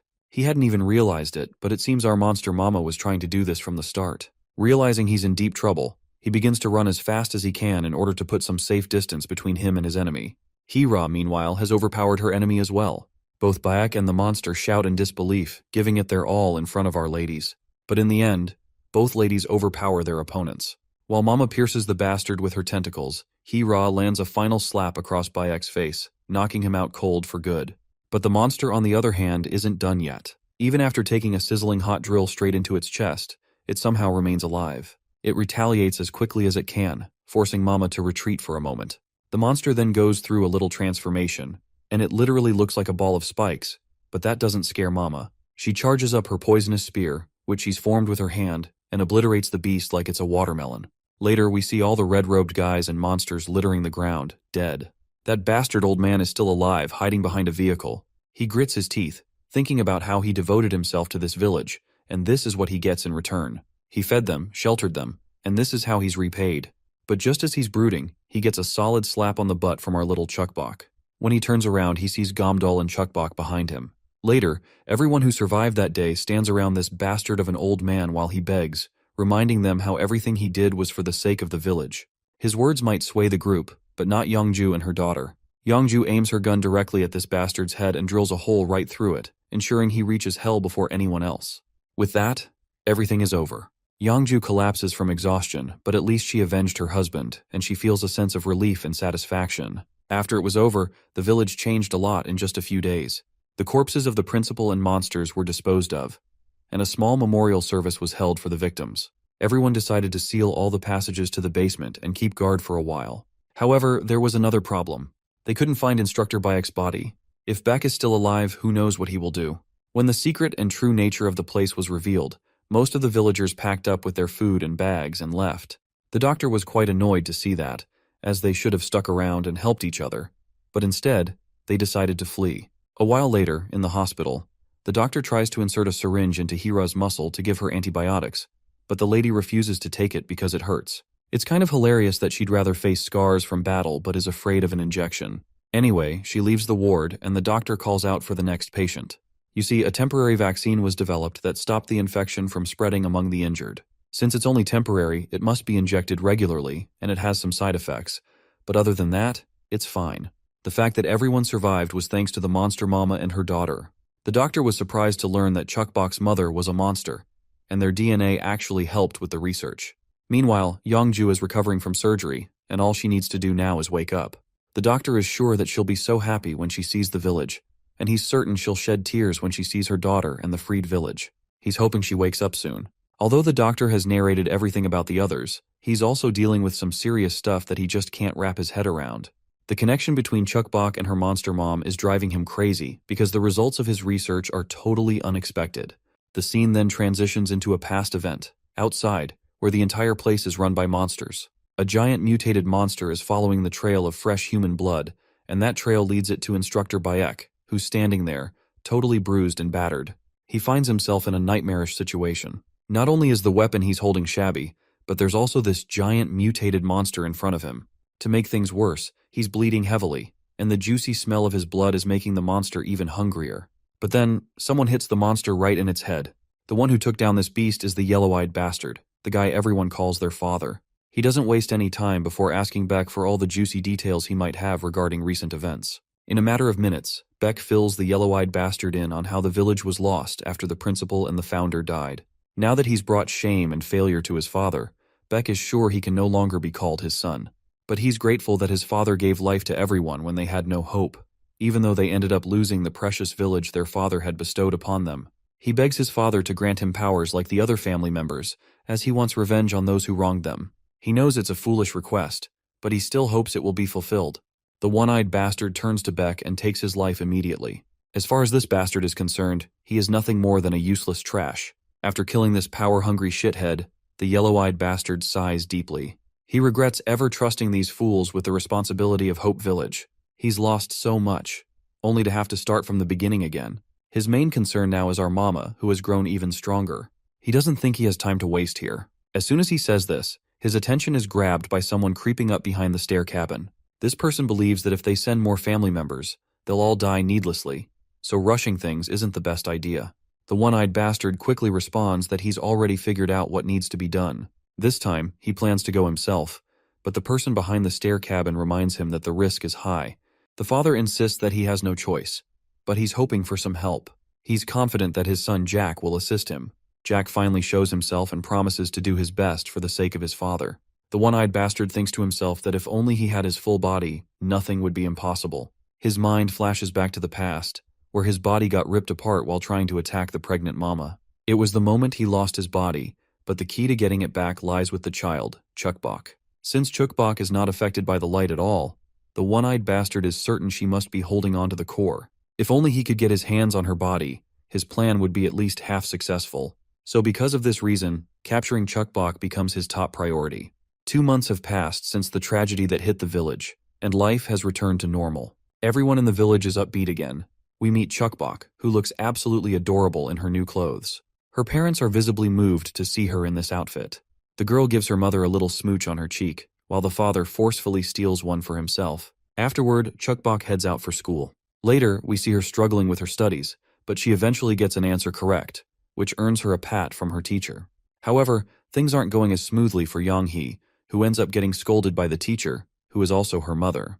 As they bicker back and forth, little Chukbok quietly solves all the questions on her own. Seeing how diligently Chukbok had been working, the teacher decides to call it a day. Both girls decide to step outside for some fresh air. Yongju, on the other hand, insists on staying behind. With that, the two girls leave on their own and enjoy some fun playing together outside. As they play around, Chukbok stumbles across some of the villagers, who grow annoyed at her presence. They recognize her as the daughter of a monster and immediately tell her to go away. They all know about her strange finger that is hidden under this bandage, and they give her condescending, contemptuous looks, as if she is the most disgusting thing to ever exist. The poor girl gets terrified and bolts out of the place while these two witches keep mocking her. Right at that moment, Hira shows up on the scene, and suddenly, the loudmouths who were trash-talking earlier are terrified. They quickly try to greet Hira as if nothing happened, but Hira isn't letting them off that easily. She snaps at them, telling them to get on the ground. Honestly, I hope these two finally get humbled for good. Meanwhile, dawn is almost breaking, and somewhere in the village, we see poor Chukbok sitting quietly, looking somber. Her father approaches her, asking what's bothering her.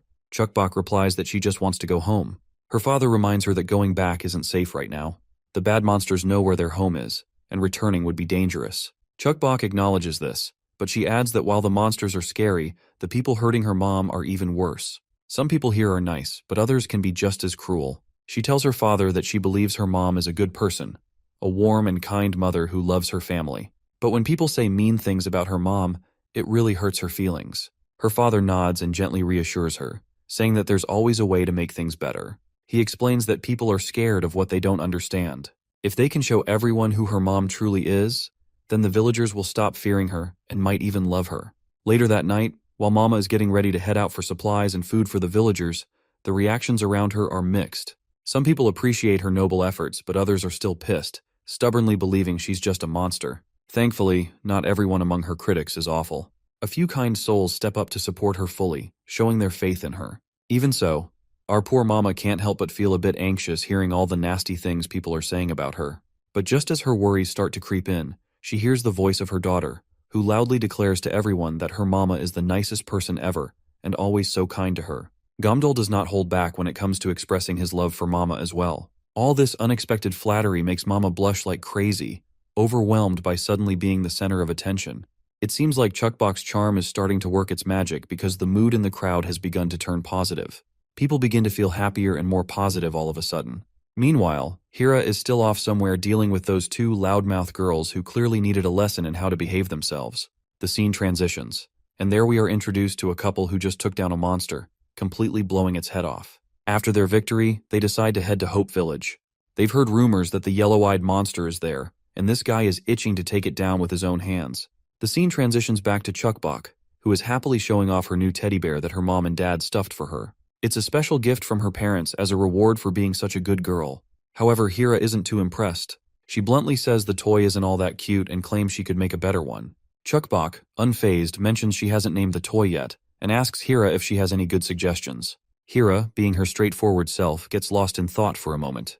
Eventually, she suggests the name Soa, explaining that it means beauty and prosperity. As soon as Chukbok hears the name, she remembers something. She remembers a time when Hira, while half unconscious, was subconsciously muttering the name Soa. Chukbok happily responds that she likes the name and promises to take good care of the toy. At one point, Hira mentions that the name is precious to her. But before Chukbok can ask about its origin, Yonghee comes running in, announcing that there are newcomers in the village. For some reason, she says her mother is in trouble and needs help. The scene then shifts to the center of the village, where the crowd of villagers is gathered outside, listening to a loud commotion coming from the office room. The big guy we saw earlier is clearly excited when he sees Yongju working independently, despite her handicap. Yongju tries to thank him, but she chokes on her own saliva as she says it too loudly. Just then, Hira enters, and Yongju quickly introduces the new couple. The big guy is Chunbai, and since he can't hear well, Yongju had to yell everything out for him. The girl with him is his daughter, Yujung. For a moment, I thought they were a couple, but I guess I was wrong. Yongju promptly introduces Hira as their ultimate weapon, and beside her is Chukbok, the cute little one.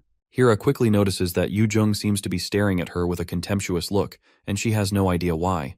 Yujung keeps staring, so Hira decides to turn up the intensity of her stare, which quickly humbles Yujung, and the girl quickly looks away. Meanwhile, the big guy is excited to see such a quiet little one. He opens his notebook and writes down her name, but he mishears it as Chubby. Chukbok happily clarifies that it's actually Chukbok, but the man mishears again and wonders if she said Chow Chow. Chukbok corrects him once more, but the big guy still thinks her name is Chuckles. This time, Chukbok is seriously annoyed, feeling like the old guy is messing with her on purpose. She points at him and firmly says, "It's Chukbok." The big guy quickly grabs Chukbok's hand, and seeing this, Hira grabs him by the collar, furious that he's overstepping his boundaries. The big guy quickly apologizes for this. He was just curious, as he had heard about Chukbok's discolored finger, so he was quite amazed. Though the big guy has a question, just out of curiosity, he asks if there's a yellow-eyed monster here. Of course, Hira can tell where this conversation is going, so she responds with nothing but death glares. That's when Yongju chimes in, telling both of them to stop, reminding them there's a child present and they need to calm down. Hira leans closer to the man's ear and asks what he is planning to do when he finds the monster. Before this guy can answer, Gamdal breaks the awkward silence by entering the scene. He actually came here looking for Chukbok and asks if she's here. As soon as Chunbai turns around, he's startled to see Gamdal standing there. It doesn't take long for Gamdal to recognize this man as his old master either. To understand the history between Chunbai and Gamdal, the scene flashes back to the past, where Gamdal is effortlessly beating the crap out of some guys in front of him, and he is not even breaking a sweat. The opposing gang members start to panic, realizing no one can stop Gamdal, especially not with the weapons they have. Gamdal's party members are excited, cheering on their friend as he dominates these guys. But Gamdal quickly orders his team to loot the enemies before they can escape, and the entire gang charges at their opponents with weapons drawn. Apparently, Chunbai used to be the captain of that same squad before Gamdal joined.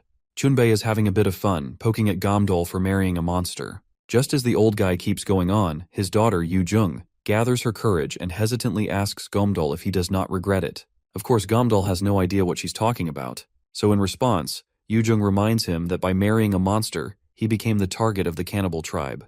That means they'll eventually come back for him, and he'll have to protect his family from the danger. She wonders if he regrets his decision to start a family now.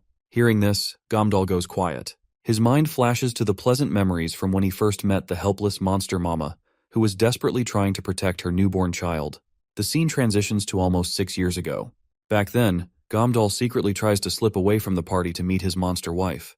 But one day, Yujung questions him about where he's going. He quickly makes up an excuse, saying he's going on a patrol to double-check that everything is clear. He promises to return soon and leaves, leaving Yujung quite annoyed. Meanwhile, her father teases her, joking that maybe Gamdal has a girlfriend he's sneaking off to meet. This thought doesn't sit well with Yujung at all. As we know, it turns out to be true. Not exactly a girlfriend, but Gamdal goes to see the monster mama, who has a little kid with her. At this point, their relationship is just beginning, so the monster mama is still very wary of him. But Gamdal reassures her that he's only brought some things she might need. He quietly places all the supplies he brought under the shade, including baby formula, clothes, and blankets. Afterwards, Gamdal turns to leave and walks away. However, instead of actually leaving, he hides behind a nearby building wall, secretly watching how the monster mama reacts to his gesture. Just as he expected, the monster mama is absolutely thrilled to see all the things he brought. Watching the monster mama's joy from a distance brought Gamdal absolute happiness. He loved seeing her so happy, and over time he began spending more and more time with her. Days passed, nights came, and they didn't even realize how their bond had grown stronger. Along with all that, Chukbok was also growing. At some point, Gamdal realizes just how close he's gotten to her without even noticing, and it makes him blush a little. All the while, the members of the opposing gang were keeping a close eye on Gamdal's actions. One day, when Gamdal returns to the monster mama, he finds out that the baby has caught a fever. Panicked, the big guy rushes out with all the strength he can muster to find some medicine. If he's late, he might have to say goodbye to Chukbok. But as he's desperately making his way through this desolate city, he gets ambushed by his enemies. The entire gang latches onto poor Gamdal while he's rushing to find medicine to help little Chukbok. His forehead is bleeding from the severe damage he's taken, and he can barely see through his hazy eyes. The gang leader smugly demands Gamdal hand over all the guns and supplies stored in his base, as that's the only way he'll be spared. But Gamdal makes it clear they're the ones who'll be begging for mercy. He threatens the filthy bastard, telling him to take his men and retreat the way they came, or else there'll be consequences. The threat doesn't faze these bastards because Gamdal isn't the real hostage here. It's actually Monster Mama and her little girl who are at stake. The bastard, with a filthy smirk plastered across his face, tells Gamdal to make his choice before it's too late. Well, it looks like Gamdal finally has no choice. But before these bastards can even think of harming the little one and Monster Mama, the two of them get drilled with bullets. The bastards have no clue who's shooting. Even Gamdal looks concerned since he does not know about these unknown shooters. The only thing he can focus on right now is the mother and the baby. The boss of the gang angrily turns to Gamdal and demands to know when he called for backup. But since Gamdal doesn't know, he just remains silent. This ticks the gang leader off, and he quickly decides to throw a smackdown to make the big guy talk.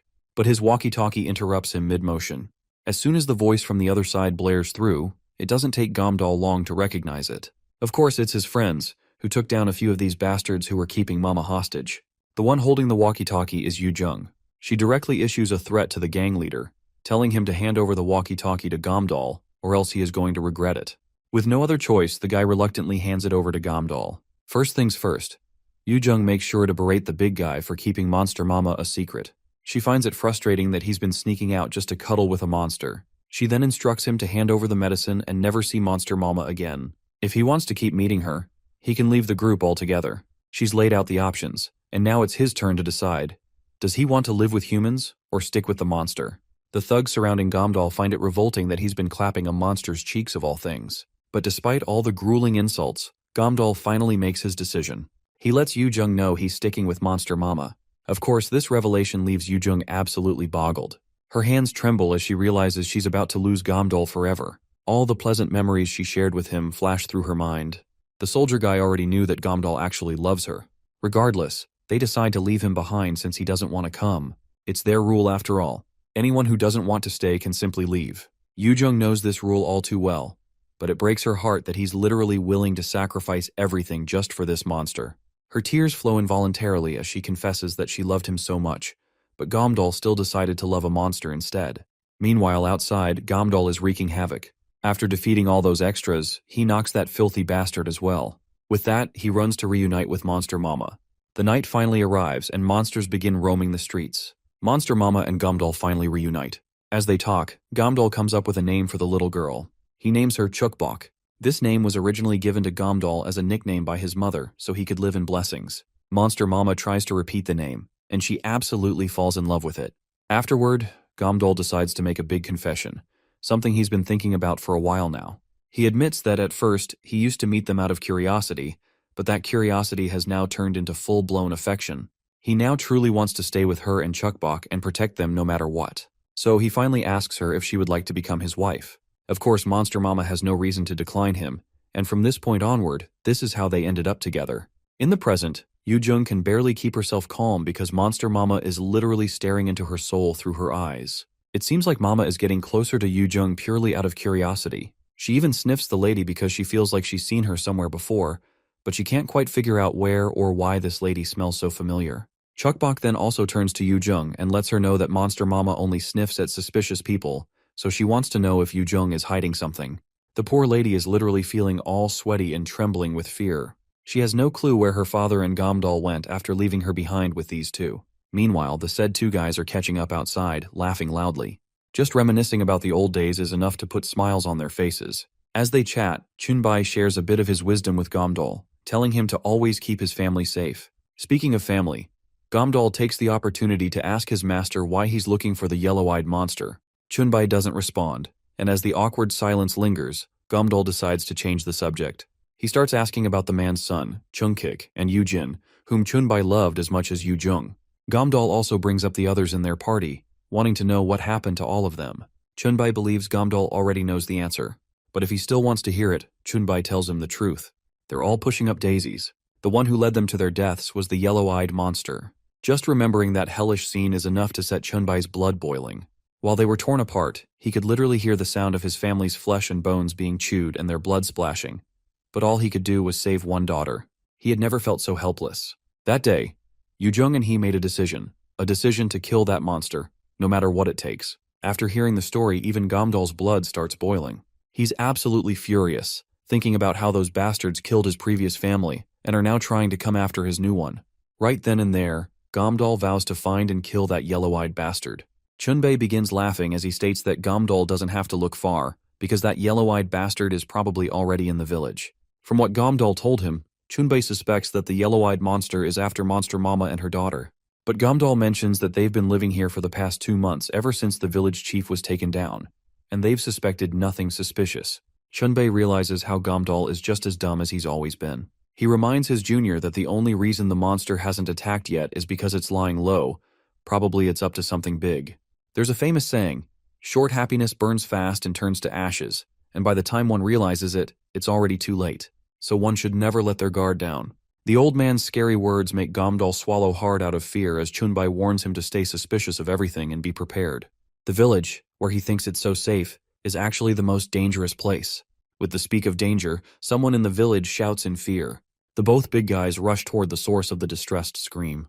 When they reach the spot, they see this one lady unconscious, while this guy, Jinsu, seems to be carrying her somewhere. The big guy quickly questions Jinsu about what he's doing. The guy forces a suspicious smile and states that this girl just collapsed, so he's rushing to carry her to the infirmary. But of course, Gamdal can feel the suspicion lingering in the air, while this shady guy keeps insisting everything's fine, and that he'll make sure the girl gets to the doctor. The both big guys know she's lying through her teeth but don't react to her suspicious behavior. Instead, Gamdal plays along and with a big smile offers to help him take the unconscious lady to the infirmary. As soon as Gamdal places his hand over the unconscious body, he's shocked to realize it's cold, meaning the person is already pushing up daisies. But they had just heard her scream, so he can't figure out how someone could be dead that fast. That dude grows even creepier as he orders Gamdal to step aside, saying he has a patient to take to the nursery. Gamdal just plays along, laughing heartily as he apologizes for being meddlesome.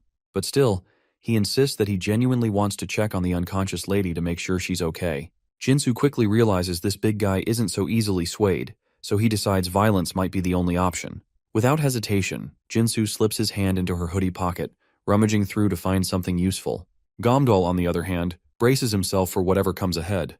Chunbei also reaches into his pocket, clearly ready to grab his weapon. But before things escalate into a full-blown fight, some villagers show up, drawn by the commotion.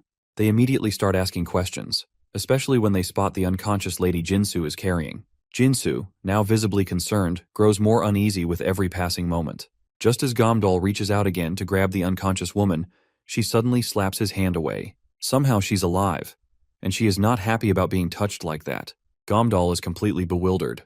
He had honestly thought she was dead. Seizing the opportunity, Jinsu sarcastically asks Gamdal if they're free to leave now. Chunbei, realizing the situation has run its course, apologizes to Jinsu for blocking their way. And just like that, both groups part ways, heading down their own paths. As they walk away, both Gamdal and Chunbei can't shake the feeling that something was seriously suspicious about those two. Gamdal is determined to get to the bottom of it, and decides to investigate the matter secretly. However, Chunbei quickly warns him against it and strictly forbids him from going alone. While Gamdal might not have noticed anything unusual, Chunbei had clearly seen it. The unconscious woman wasn't actually human. Later we meet Jinsu again, but it's revealed that it isn't really Jinsu in that body. It's Jack, one of the yellow-eyed monster's children.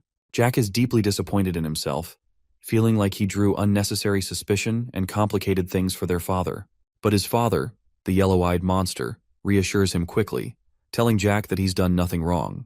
Regret won't change the outcome, so there's no point in being too hard on himself. Besides, the amount of information they manage to gather is more than enough to move their plan forward. In fact, the monster is proud of his son. The scene then transitions to Chukbok, who sleeps peacefully, clutching her teddy bear. When Hira tries to touch Chukbok, the monster mama immediately slaps her hand away, warning her not to touch the little one. This, of course, infuriates Hira, who feels more than entitled to pat the child. Right then, Gamdal quickly urges both women to calm down, reminding them there's an even more pressing matter to deal with. With that, they refocus on the main topic at hand. Hira inquires about the recent encounter with Jinsu. Chunbei explains that Jinsu was acting extremely suspicious, and the unconscious woman wasn't behaving normally either. In fact, Chunbai is so certain about what he saw that he's willing to bet his life that the yellow-eyed monster is behind all of this. He then asks Gamdal how long Jinsu has been in the village. Gamdal reminds them it's been about a month. Well, this isn't good news at all. As far as Chunbai is concerned, a month is more than enough time for that monster to set his plans into motion. The monster mama grows visibly concerned, realizing those bastards might be after her daughter again. But she vows to herself that she'll never let Chukbok go through that kind of hell ever again. All she has to do is kill that yellow-eyed monster, and all her worries will disappear. Chunbei points out that nothing has happened in the past 2 months, and everyone has been living peacefully. That, in itself, he says, is suspicious enough. Hira agrees, and notes that using violent methods like before might not work this time, so they'll need to stay on high alert moving forward. She fears that this time, the boss monster himself will show up to fight, given how his previous both attempts had turned out to be a huge failure. Yujung also agrees with Hira's thoughts. She insists on keeping a close eye on Jinsu, suspecting he might be connected to the yellow-eyed monster. A while later, chaos erupts as one of the buildings in the village is set ablaze, with everyone scrambling to gather water to extinguish the fire. What makes matters worse is that the building that caught fire was the food and ration warehouse. Monster Mama is baffled when she hears the news. As far as she knows, those guys were after Chukbok, so why would they burn down the food supplies? Meanwhile, the villagers are in complete despair. With their supplies destroyed, they're unsure how they're going to survive. The cries and pleas of the villagers weigh heavily on Monster Mama's heart, and it finally dawns on her why the enemy chose to burn the warehouse. The destruction wasn't just about survival, it was psychological. The villagers are now in absolute chaos, acting as if the end of the world has arrived. Amid the sobbing crowd, Monster Mama spots someone unusual, one person who stands apart, unfazed and even smiling. It's none other than that yellow-eyed bastard, relishing in the despair of others. Before he can slip away, Monster Mama quickly hands Chukbok over to Gamdal and takes off at full speed, determined to chase him down.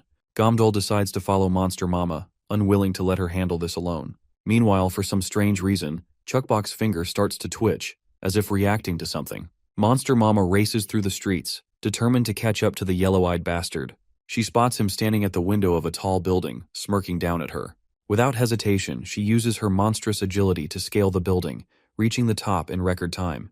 But when she looks around, he's nowhere to be found. She begins to walk across the floor, scanning her surroundings for any sign of him. Then she hears his voice. The bastard speaks, clearly surprised that Monster Mama managed to recognize him amidst the crowd of humans. It only highlights how sharp and alert she always is. As she moves toward the sound, the bastard starts spewing random nonsense, aiming to get under her skin. His words grow more sinister as he brings up Chukbok, commenting on how she's gotten even cuter. He goes further, smugly claiming that she'll grow to be even prettier than her mother. Finally, the bastard lunges from the ceiling, aiming to devour Monster Mama. But Our Lady isn't some weak sauce. She spins around with lightning-fast reflexes, her sharp claws slashing through the bastard's tentacle like they are nothing more than cucumbers. She then grabs the monster by one of its tentacles and slams him hard into the ground. The bastard retaliates, unleashing even bigger and sharper tentacles. But Monster Mama is relentless, slicing them down one by one, leaving him no choice but to retract the remnants back into his body. Even so, it's not enough to shut the bastard's filthy mouth. He stands there, unfazed, as the tentacles slither back into his mouth. This is then he asks Mama an unexpected question. He questions her about Chukbok's stomach aches. Monster Mama freezes for a moment, confused by the sudden comment. She has no idea what this bastard is talking about. But then the realization sinks in. She remembers the time when Chukbok had been complaining about a terrible bellyache. The realization sends a chill down her spine. As far as she knew, no one else had been in the room with her daughter when she was struggling. So how does this bastard know about it? The bastard then drops something even more unsettling. He claims that Monster Mama isn't the only one who has precious memories with Chukbok. He already knows how much she likes to play with balls, and how fond she is of eating soup. He even knows she receives secret training 3 times a week. He goes on, saying how she's learning well, full of stamina, and was so proud when she got 80 points on her test 3 days ago. It might not be much, but he claims to understand most of her family's bonds. Each of these disturbing revelations hits Monster Mama like a hammer, making her break out in a cold sweat. The bastard, however, grows even more twisted as he continues. He calmly says that if Chukbok is still alive when he gets his body back, he'd like to raise her himself. Monster Mama is beyond furious at this point, and without thinking, she lashes out at the bastard. But he's unfazed. He simply jumps from the window and taunts her, daring her to try and find him if she really wants to fight. With a sickening splatter of blood, the bastard hits the ground. It looks like Monster Mama fell straight into the obvious trap. All the villagers gathered below stare up at her with contempt, their faces twisted with suspicion. They've already begun to believe she's the one who killed the young girl. A while later, the village is in an uproar. The angry protesting villagers demand that Gamdal bring Chukbok's mother out to face them. The big guy tries his best to calm the furious crowd, assuring them that she's innocent and wasn't responsible for the death. Yongju steps in to back him up, firmly vouching for Monster Mama's character. She insists there's no way someone like her would do such a horrible thing. But the villagers aren't buying it. They refuse to listen to any excuses, convinced that she's the one who set the warehouse on fire as a distraction so she could kill and feast unnoticed. They argue that fate simply caught up with her this time and exposed her true nature. To them, it was always obvious. A monster pretending to help people was bound to end badly. One bald villager, the loudest among them, spews accusation after accusation, riling the others up even more. Yongju, fed up, steps forward and tells the bald bastard to shut his mouth before making things worse. But the baldy bastard just sneers, dismissing everything. He believes he's speaking the truth and further calls Monster Mama a hungry bitch who can't stop eating people. This is the breaking point for Gamdal. Hearing this bastard badmouth his wife boils his blood. He grabs the bald man by the collar, his voice low and furious as he demands to know how he can accuse his wife of something she didn't do. However, Gamdal's actions only shift the villagers' support toward the bald bastard. They begin shouting, protesting loudly, demanding that Gamdal let him go. They want the monster brought out and punished for what they believe is a crime, and they're not about to let it slide. Meanwhile, Monster Mama is blissfully unaware of the escalating situation outside. She's sitting with Chukbok, the two of them playing with little toys. They both seem to be having the time of their lives. But in the back of her mind, she's replaying the recent events. She isn't sure how she can fix the damage she's caused. The fear and panic among the villagers are spiraling out of control, and it's not just her at risk. Chukbok will be affected too. Before things escalate further, she knows she needs to clear up the misunderstanding with the villagers. But if she reveals the truth about the yellow-eyed monster, it'll only create chaos. She's torn, unsure what the best course of action is. She continues to play with her daughter, while her mind is reeling with all sorts of thoughts and consequences that are to follow. At some point, Chukbok begins to sense that something's bothering her mother. Concerned, she asks directly if there's anything wrong. She reassures Monster Mama that she'll always be there for her because they're family. The way the little one says this melts Monster Mama's heart, and in that moment, she decides to open up to her daughter. Chukbok extends her tiny palm, silently offering her mother the chance to explain everything through sign language. Monster Mama smiles warmly, grateful for the comfort and support her daughter is showing in her darkest hour. She thanks Chukbok, feeling a swell of love for her precious girl. As she continues to speak with Chukbok, trying to explain her worries, Gamdal bursts into the room. He looks at Monster Mama with concern, asking what actually happened back there. He knows she's upset, but he insists this silence won't solve anything. She'll have to tell the truth eventually. Monster Mama remains quiet, but slowly she moves closer to the big guy. In a surprising move, she plants a quick smooch on his lips, but the kiss is just a distraction for Chukbok. While they are engaged in this lip lock, Monster Mama starts scribbling on Gamdal's hand with urgency. She explains her plans. While the yellow-eyed monster is vulnerable, she wants to find it and kill it. Meanwhile, Chunbai and Yujung are busy searching for any clues at the site of the fire. Unfortunately, there doesn't seem to be anything worthwhile, just heaps of burnt-up garbage. The fire has wiped out nearly everything, but one thing stands out like a sore thumb, a faint trail of blood on the ground. Yujung immediately requests a flashlight from her father. She crouches down and closely examines the spots of blood. As she keeps the beam of light fixed on it for a moment too long, something strange happens. The blood starts to burn and emits a smell similar to rubber. This is a clear indication that it's monster blood. Yujung is surprised that even the blood reacts to light like any ordinary monster. The proud father pats her gently on the head for her sharp observation. Now that they're certain a monster is behind this fiasco, all they need is the doctor's test results to confirm the details. And as if summoned by fate, the doctor arrives just in time, with results that seem to bring more bad news than anyone was prepared for. Inside the hospital, we meet Yongju, who's eager to hear about the findings from the arsenal site where the fire broke out. Chunbei explains that they've uncovered clear evidence pointing to the monsters being behind it all. But then the doctor reveals something even more unsettling. He holds up a small container with a strange, parasitic creature inside. He explains that during the autopsy, he discovered this parasite in the victim's brain, and he's confident it's the cause of her death. This new revelation suggests that Monster Mama was deliberately framed as a criminal to shift suspicion away from the real culprit. While it makes sense that this bug caused the girl's death, Yujung can't shake a troubling thought, which is that Jinsu arrived in the village a month ago. That's plenty of time for him to infect others with these parasites. If they think about it logically, It means everyone in the village could already be carrying this parasite. In other words, the yellow-eyed monster has everyone in the palm of his hand. The big guy then asks the doctor about the cure he's working on. The doctor explains that he tried making one, but it showed no reaction, so it's probably ineffective. However, he claims he developed a stronger version, a highly enhanced cure, but there's a catch. Yu-jung immediately decides they should use it, but the doctor quickly warns against it. He explains that the stronger version is a highly concentrated drug extracted from Chukbok's finger. The side effects are much more severe. It might even turn the user into a monster. But if it works, it could eliminate the parasite entirely. The doctor, however, admits he doesn't fully know what consequences the side effects might bring. Meanwhile, unbeknownst to everyone, the yellow-eyed monster has been spying on them through the parasites. He now knows about their medicine as well. Despite the risks, everyone present decides they have no better choice.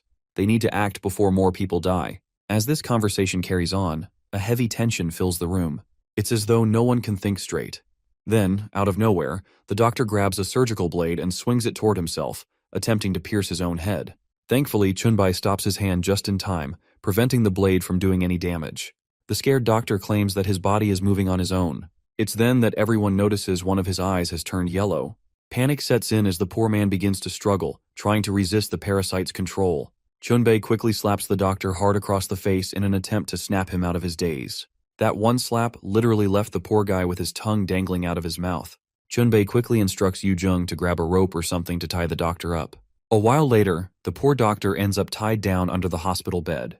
It seems their worst fear has come true. The one-eyed bastard can hear them clearly, and that's seriously troubling. Chunbei then decides to grab some weapons before doing anything else. The fact that the one-eyed monster is here means the chase he had been giving this monster finally ends here. Now he has a chance to kill that bastard once and for all. Suddenly they hear commotion coming from outside.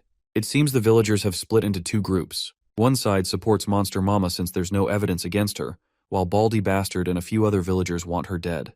The latter group is convinced the only way they can live without worry is if Monster Mama is kicked out. Meanwhile, the others believe she's the only one providing them with food, so kicking her out is just plain ridiculous. Chunbei and the others step out of the hospital. Seeing how the villagers are split into two groups, the scene stirs something profound in Yu-jung.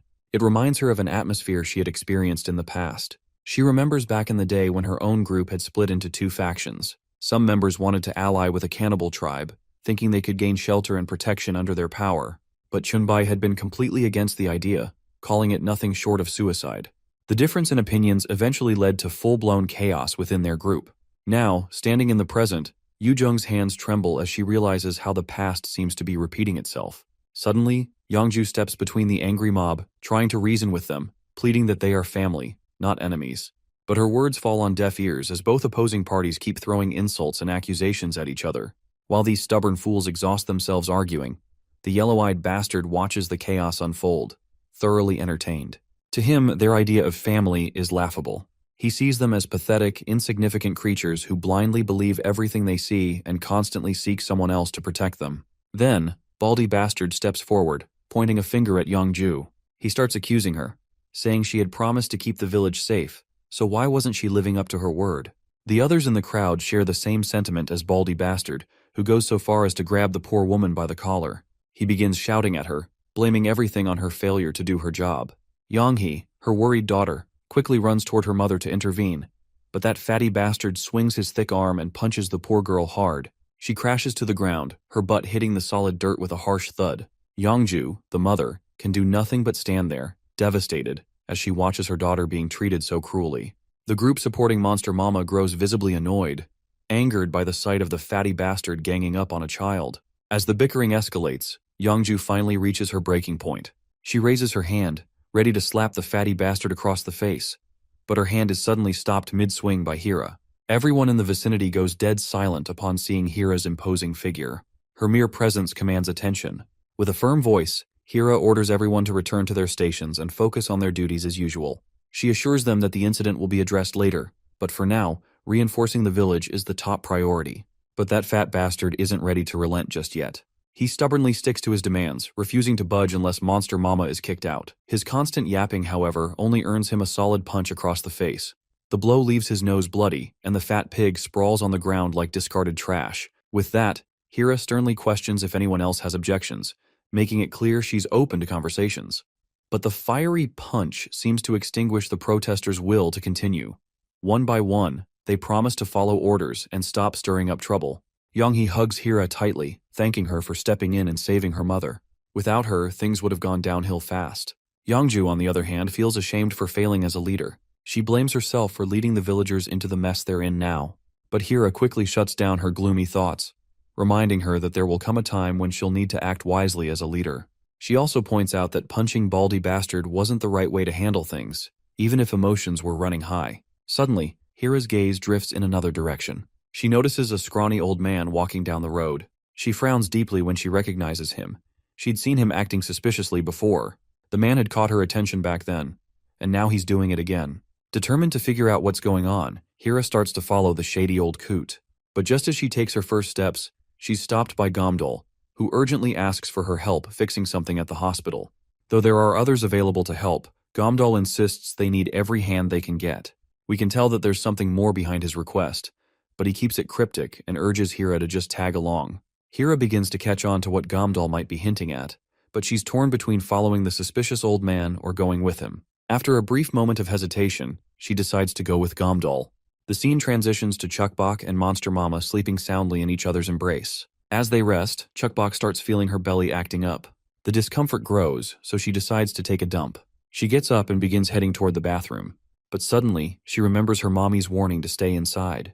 She hesitates, unsure if she should step out, but the pain in her stomach intensifies to the point where it becomes unbearable. Eventually, she gives in to her urges and heads to the toilet. Once there, she finally feels relief after taking a much-needed dump. Although she's taken care of the problem, she realizes that she is now wide awake and can't even go to sleep. Unsure of what to do next, she decides it might be fun to go and play with Young-hee while she's still up. But when Chuckbok ventures outside, she encounters this shady old man, the one who had already been possessed by the yellow-eyed bastard's son, Jack. Keeping up the act, the old man greets little Chuckbok the way any normal villager would. At first it seems harmless, but after the greetings, things take a creepy turn. The old coot, with a sinister smile stretching across his face, comments on how healthy Chuckbok looks. Then, without warning, he asks her for a favor and proceeds to put his filthy hand on her face. Chuckbok somehow manages to wriggle free and bolts away. The bastard chases after her, yelling for her to stop or else he'll get her killed. However, contrary to what one might expect, the two of them are simply playing a twisted game of tag. Though the old man fails to catch her, Chuckbok takes the opportunity to give him a lesson. She tells him if he truly wants to be the king of this game, he needs to learn from her. Chuckbok gives him another chance to catch her. Meanwhile, the bastard feels nauseated at the thought of having to deal with little kids. Apparently, his goal is to tire Chuckbok out as much as possible, and he's determined to see it through no matter what. So, he begrudgingly continues playing with her, though every moment feels like a personal hell for him. After running around and playing for quite a while, Chuckbok suddenly remembers that she completely forgot about her mommy. Panic sets in as she realizes she's been out for too long. She dreads going back home, knowing her mom is surely going to scold her for this. Just as she's about to leave, the old man stops her and offers her a little present. It's a pouch full of candies, a small gift from him for playing with her today. He asked her to keep it a secret, because it's just for her, and there isn't enough for everyone. Chuckbok's heart melts at the thought of a gift. Without a second thought, she promises to keep their friendship a secret. Later that night, when Chuckbok returns home, her parents give her unpleasant glares for playing with Grandpa. The poor girl can do nothing but tremble under their sharp gazes, promising never to leave without a word again. They ask her what exactly she did with that old man. Chuckbok quickly remembers the pouch of candies she received but decides not to tell them. It's a promise she made to him to keep it a secret, so she claims all she did was play a little. Later, they all go to sleep. But Chuckbok is still relishing the little present she received from Grandpa.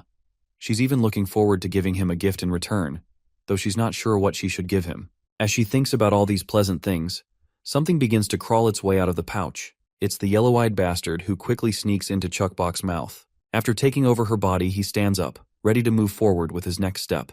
Just then, Mama notices her daughter is missing. Once she wakes up, Gomdol does the same. They're devastated to see that their daughter is missing. In a panic, they quickly scramble outside, searching every nook and cranny of the building. But Chuckbok is nowhere to be found. Finally, they find her standing quietly. Her father calls out to the little rascal, scolding her for worrying Mama and Daddy. But Chuckbok doesn't respond, which only freaks them out more. As they walk toward her in confusion, a sudden realization dawns on Monster Mama. This is not her Chuckbok. The monster twirls around, finally meeting the mother's gaze. A while later, Chuckbok opens her eyes, and it turns out she's in her father's arms. She seems to have no memory of what happened to her. Monster Mama then quickly runs outside and stands under the scorching sun. This leaves Chuckbok absolutely bewildered. The little one quickly dashes at her mother, while asking how it is even possible. While they're enjoying the time of their lives, a group of angry villagers shows up, hostility clear in their expressions as they glare at Mama. Chuckbok frowns at the sight of these hobos, annoyed by their constant bullying of her mom. She's tired of them always showing up to ruin everything. But to her surprise, the villagers aren't here to fight. They're here to play with Mama too. Their upbeat attitudes and the sudden shift in tone catch little Chuckbok completely off guard. The villagers insist they want to play games and even let Chuckbok decide which one they should all play together. Seeing this, Chuckbok feels a spark of happiness seeing everyone being so nice to her mama. With that, little Chuckbok spends the day playing her beloved game with her favorite people. She's thrilled to see everyone laughing and smiling, even the mean villagers who now seem so kind.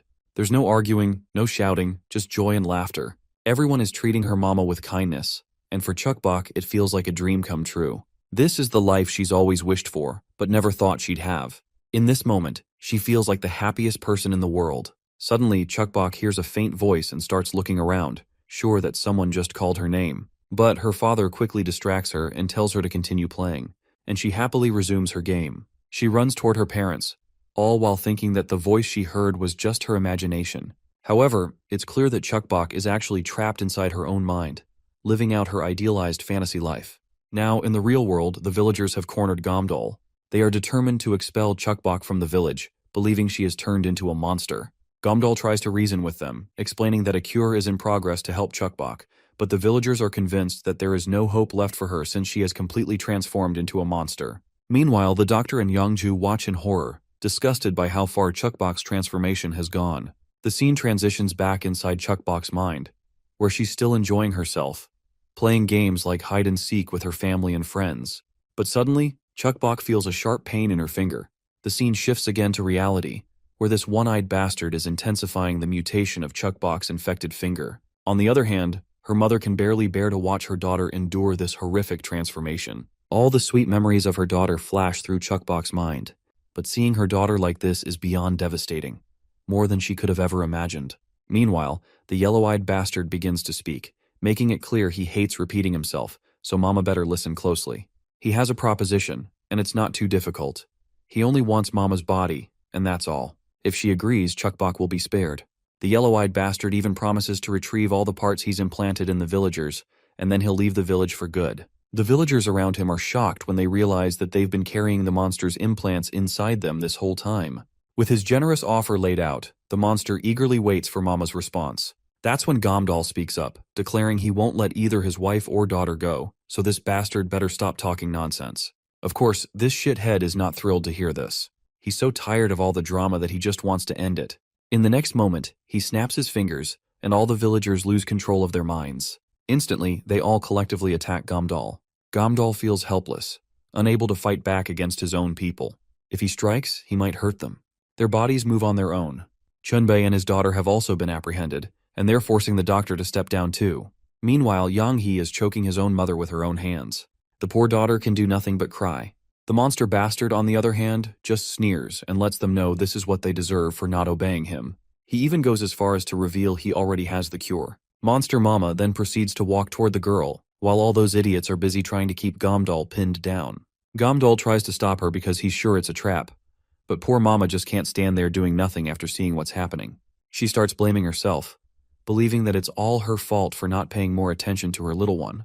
Just as she's breaking down, the yellow-eyed bastard retaliates with his tentacles and pierces Monster Mama in multiple places like it's nothing. Gomdol begins to lose his bananas after seeing Monster Mama getting ripped apart.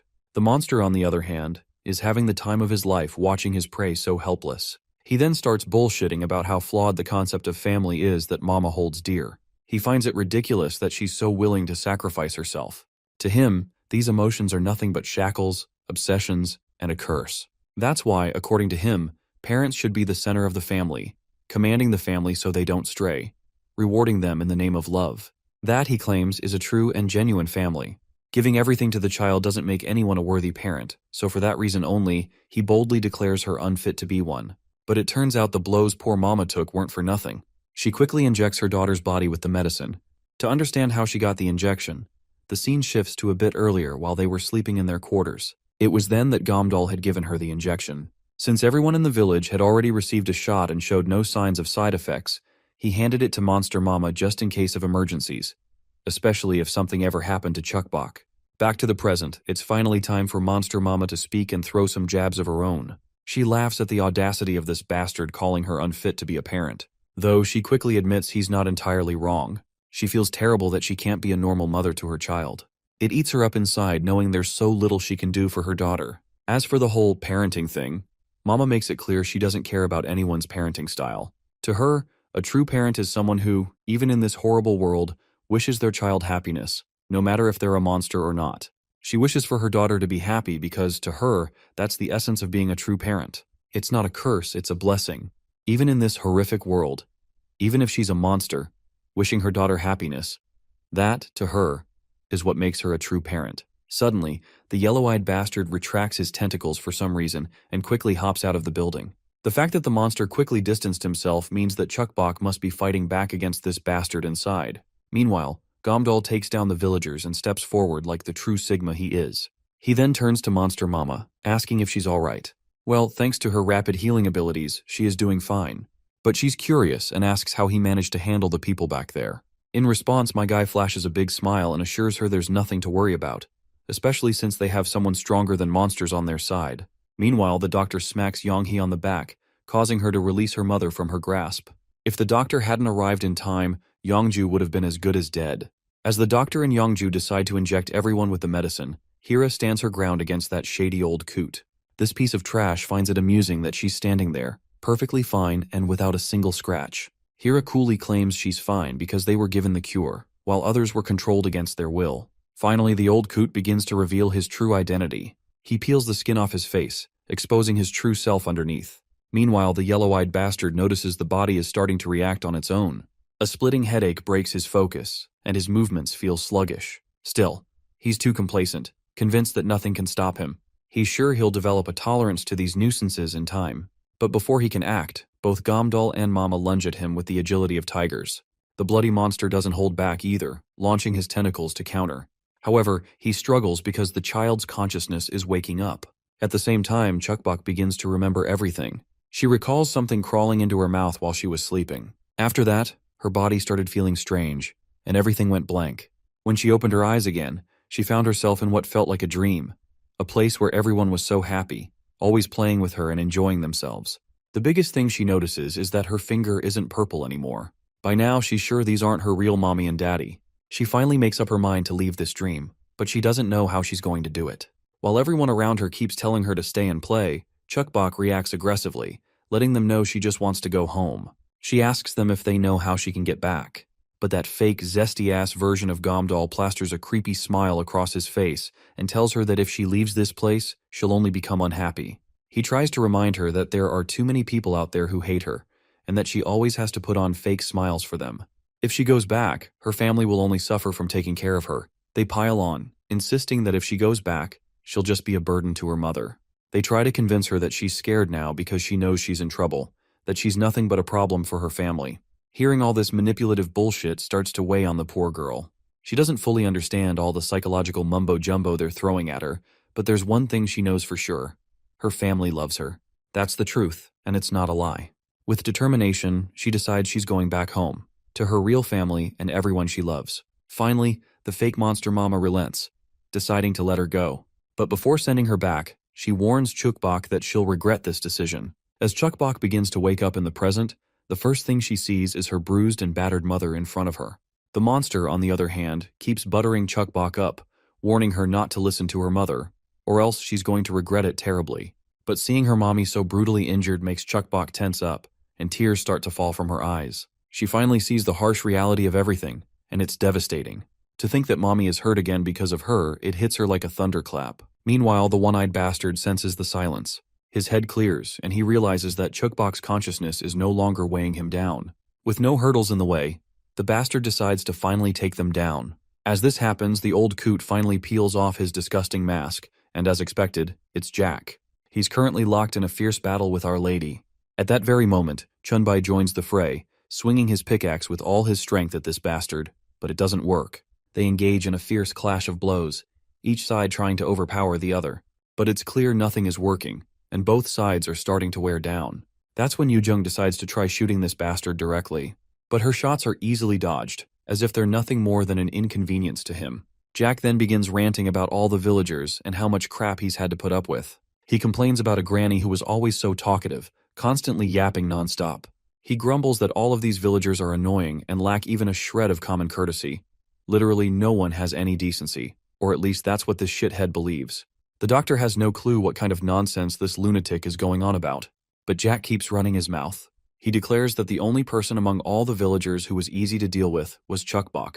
He's glad that it took nothing more than a simple bag of candies to sway her. That's literally all it took. He recalls how he told her not to tell anyone since it was their little secret, and she promised not to say a word. Hearing this, Chunbai clenches his fists in anger. The way this bastard casually talks about the little girl is beyond infuriating. But Hira quickly stops him because she personally plans to deal with this bastard. She's been curious about this shithead for quite a while now. She wants to know how many more like him are out there, besides his father, of course. The bastard just gives her this creepy smile and tells her to find out for herself. Well, Hira has no objections to that. She's more than willing to figure it out on her own. In fact, after finding them all, she promises to personally kill every last one of them with her own hands. With that threat issued, she throws her dagger in an instant. The bastard doesn't even have time to react before it thrusts itself into his throat.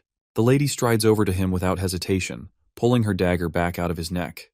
The bastard turns violent and charges at her, but his aggressive move only earns him solid smacks across the face. The hard shell-like surface of his face begins to crack under that punch's pressure. She grabs his head, and just before smashing it like an egg, she asks him if he has anything to say before she crushes it like a tomato. As soon as she takes that bastard down, the other villagers start to flinch, and suddenly these parasite-like things begin crawling out of their mouths. The doctor and the others are absolutely stunned, realizing that if they had been even a moment late in injecting the medicine, they'd be in deep trouble too. All these parasitic creatures slither outside, gathering around Chuckbok. It seems the monster has finally taken over her fragile mind. Now that he has the nutrients, the body, and everything else he needs, he is ready to claim the reward he's been waiting for.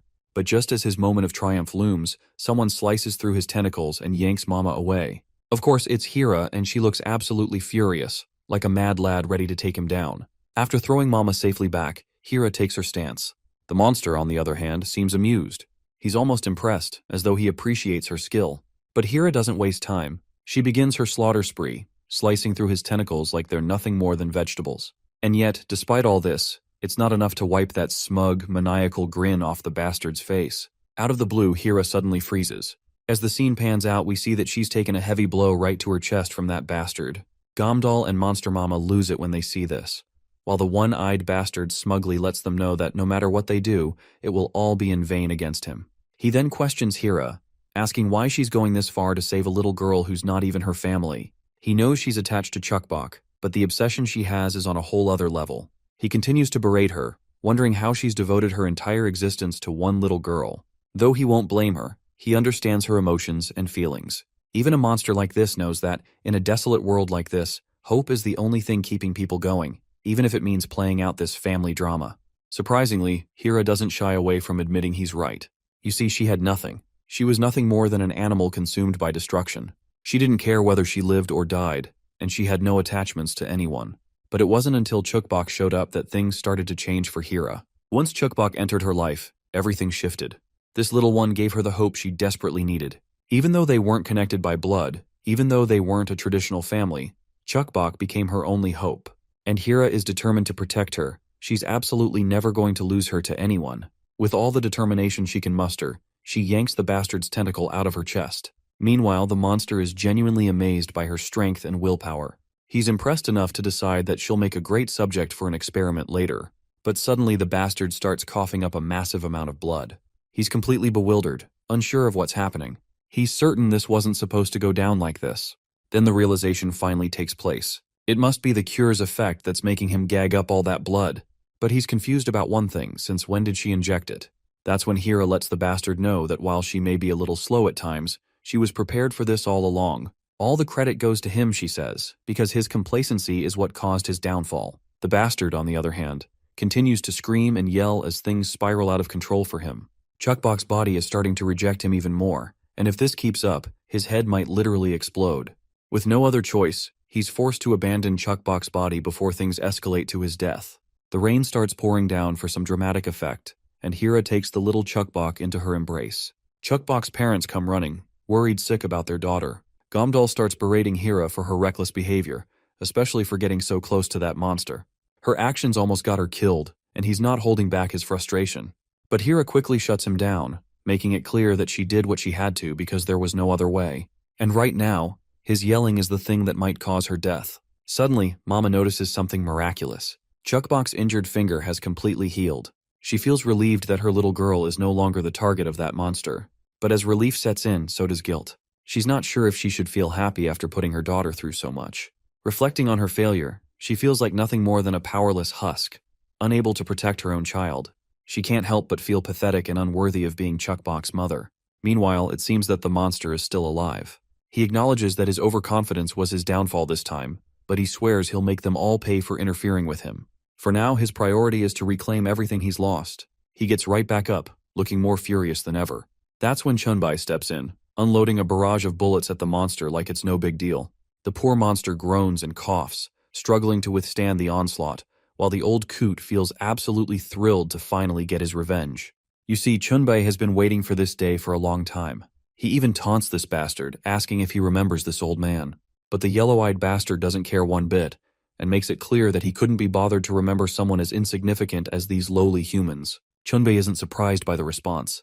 In fact, he's more than ready to jog the bastard's memory with bullets. The barrage continues, but the bastard quickly retaliates, using his tentacles to defend himself and counterattack.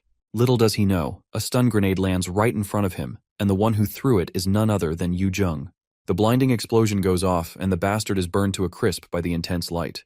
Meanwhile, Gamdal wastes no time. He grabs Hira and Chuckbok and prepares to take them to the hospital. But he soon notices Monster Mama's dejected face. She's unable to move from where she's fallen, clearly in no condition to fend for herself. That's when Gamdal jolts Monster Mama out of her dazed state. He quickly reminds her there's no time to be spacing out. He needs her to stop that monster while he takes Hira and Chuckbok to the doctor. Before Mama can respond, Hira speaks up, calling her closer because there's something she wants to say. Monster Mama hesitates, unsure of what Hira might want now. She already has enough on her mind.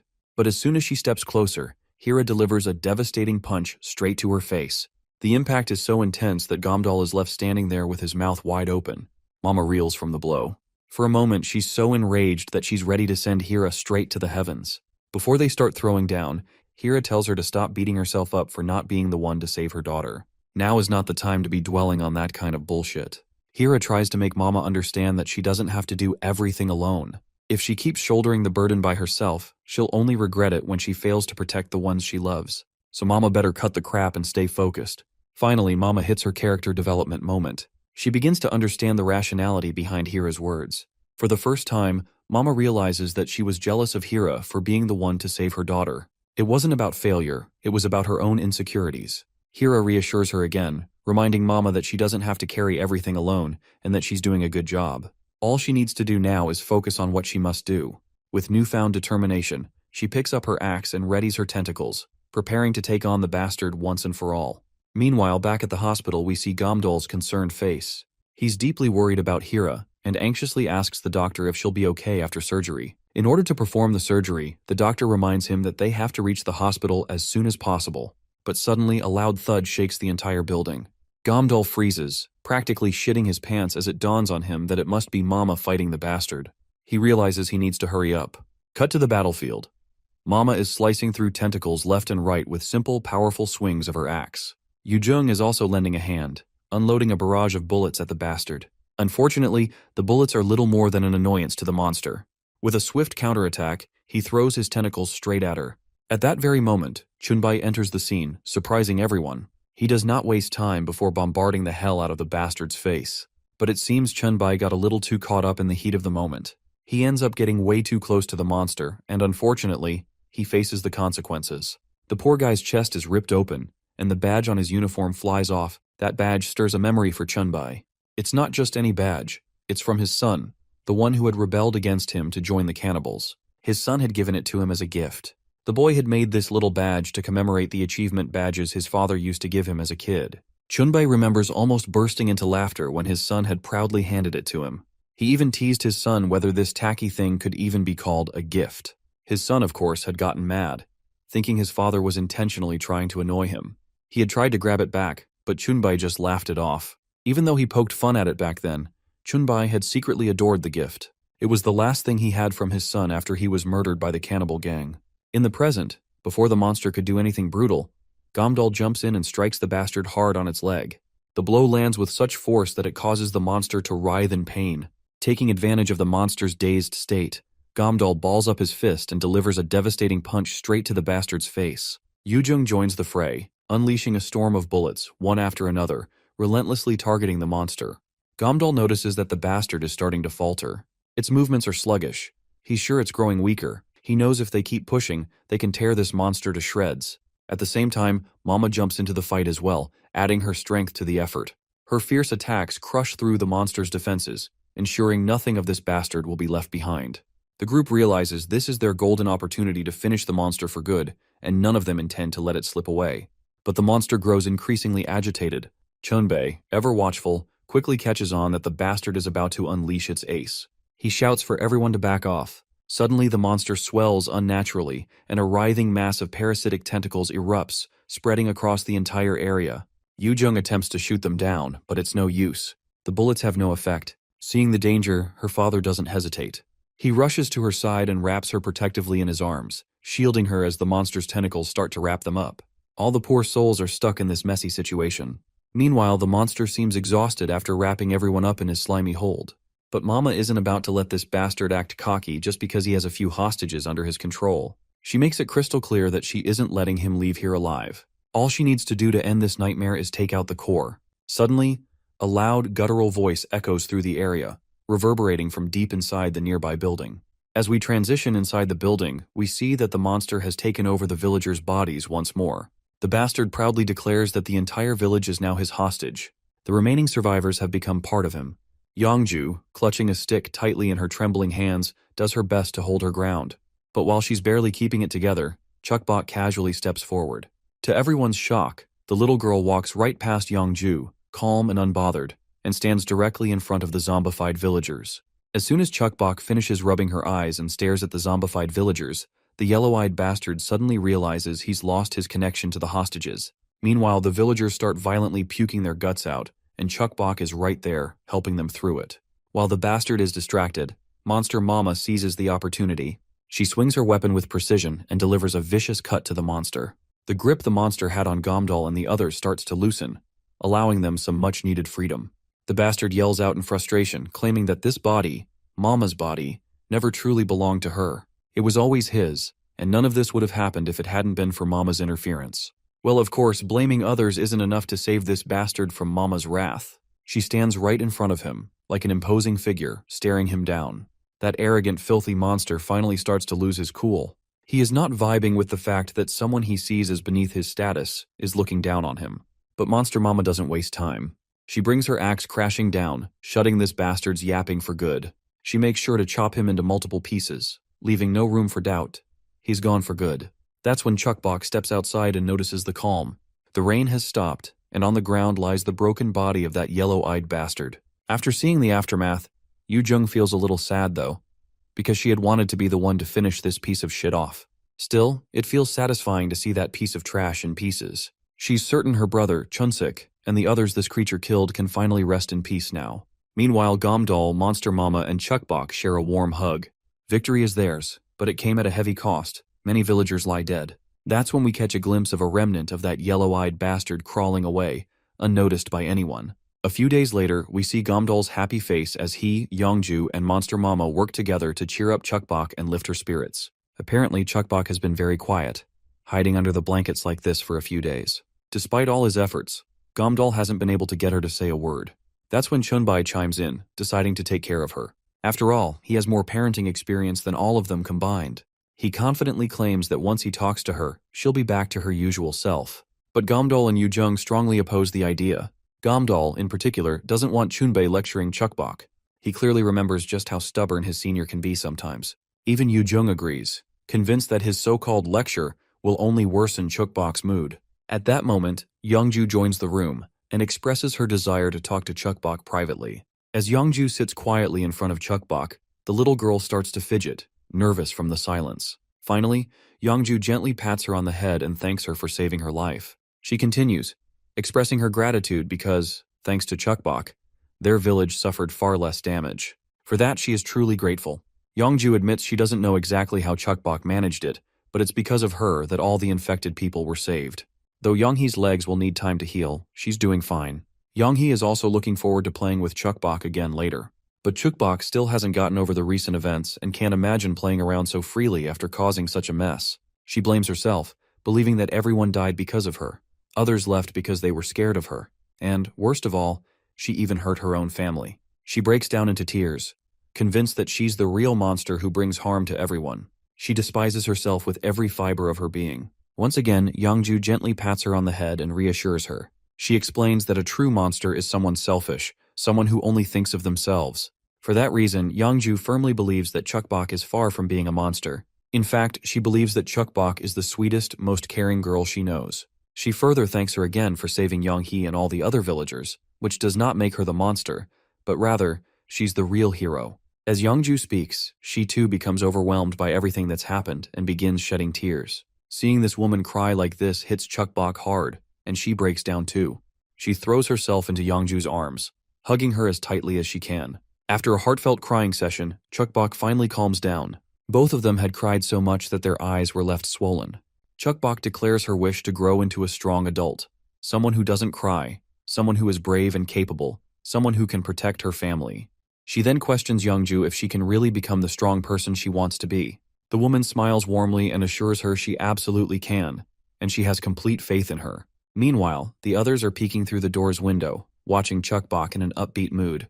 They too get teary-eyed at the touching moment. Suddenly, the doctor arrives on the scene, and it seems like he has something important and possibly juicy to share. Meanwhile, Youngju and Chukbok spend more time together. The little one finally starts to feel better. Her spirits lifted. She's incredibly thankful to Youngju for being there for her. Youngju is glad as well, feeling a sense of fulfillment in helping her. After all, they live together, and this is what family members do for each other. But Chukbok insists she isn't her daughter. To this, Youngju replies that family isn't just about blood. She firmly believes that they don't need to be related by blood to consider each other family. They can choose to be family with anyone they care about. Now back with the doctor, what he says next takes everyone by surprise. Apparently, he wants them to leave the village, and he's ready to beg for this to happen. Naturally, the group is stunned. They demand an explanation because it doesn't sit right with them that he's asking them to leave so suddenly. Gamdal in particular wants to know if they've done something wrong to cause this. The doctor admits they've done nothing wrong. Chunbei speaks up next, clearly frustrated. He makes it clear he's not in the mood for games and threatens the doctor to stop beating around the bush and come clean already. The doctor hesitates but finally speaks up. He announces that they need to leave the village in 3 days. While it might seem sudden, he insists he has good reasons for this. He explains that the cannibal tribe once ruled this village. They were the ones who took this territory and built it up. But over time, normal humans ended up living here. Essentially, he's saying this place has become a massive red flag. Sure, they were lucky enough to kill the tribe's leader, but there's bound to be a huge aftermath. The doctor reveals information they managed to extract from another monster, one named Jack.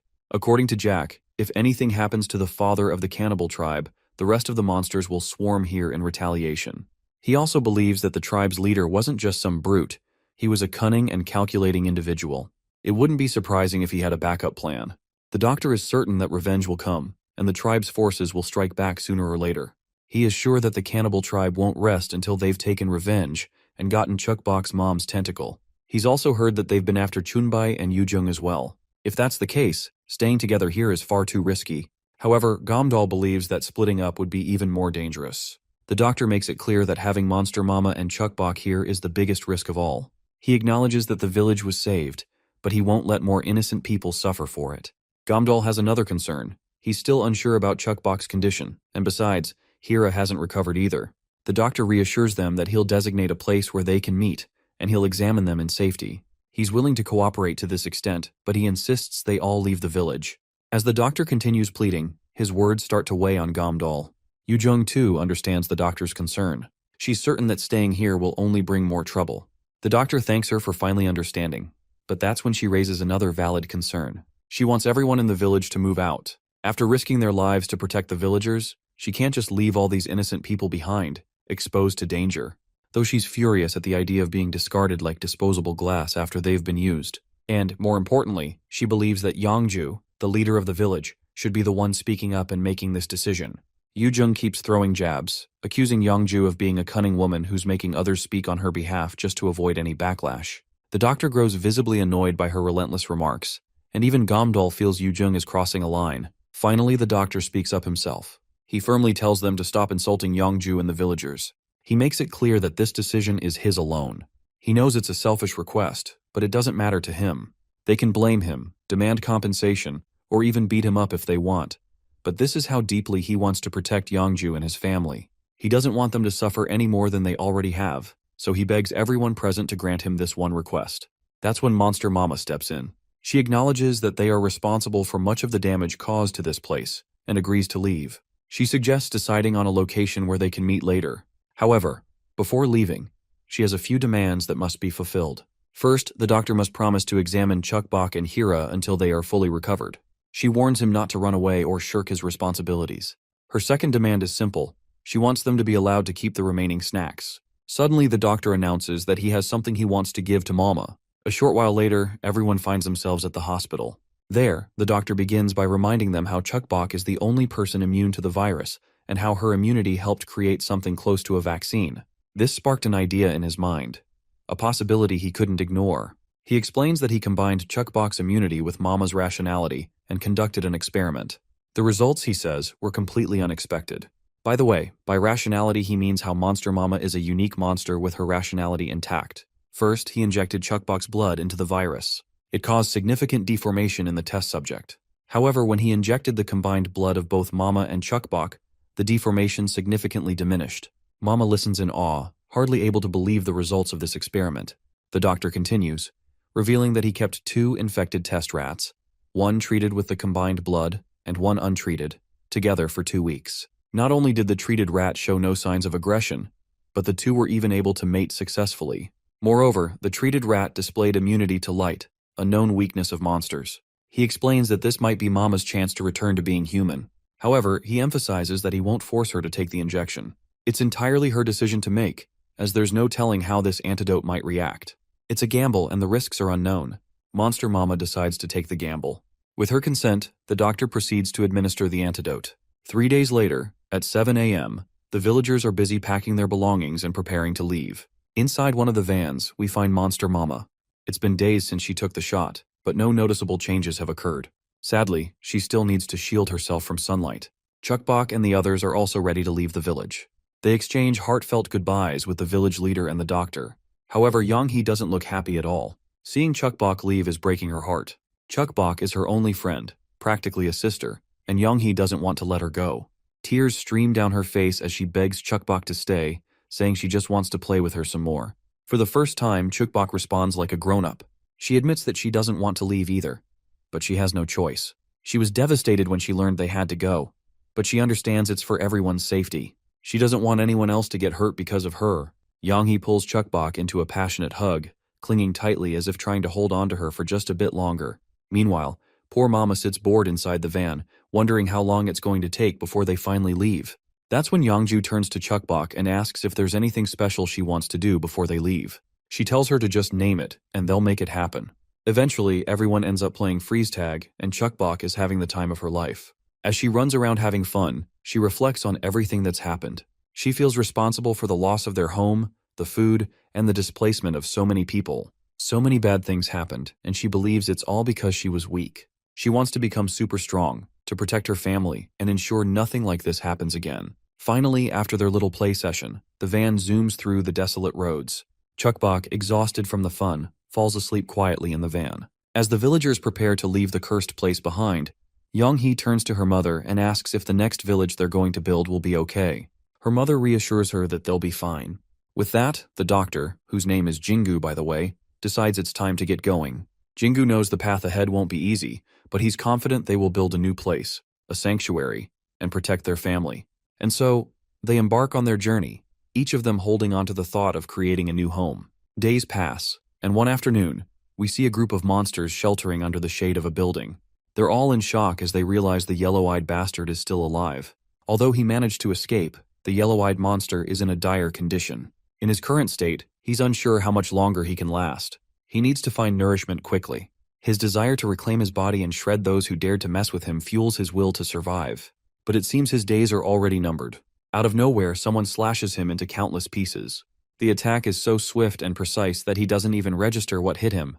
There was no scent, no sound, just an overwhelming strike that left him in shreds. Standing before him is a masked figure, whistling a strange tune beneath his creepy mask. It's clear from the tension in the air that these two share a history. As night falls, the masked guy drags the mutilated monster into an old apartment building.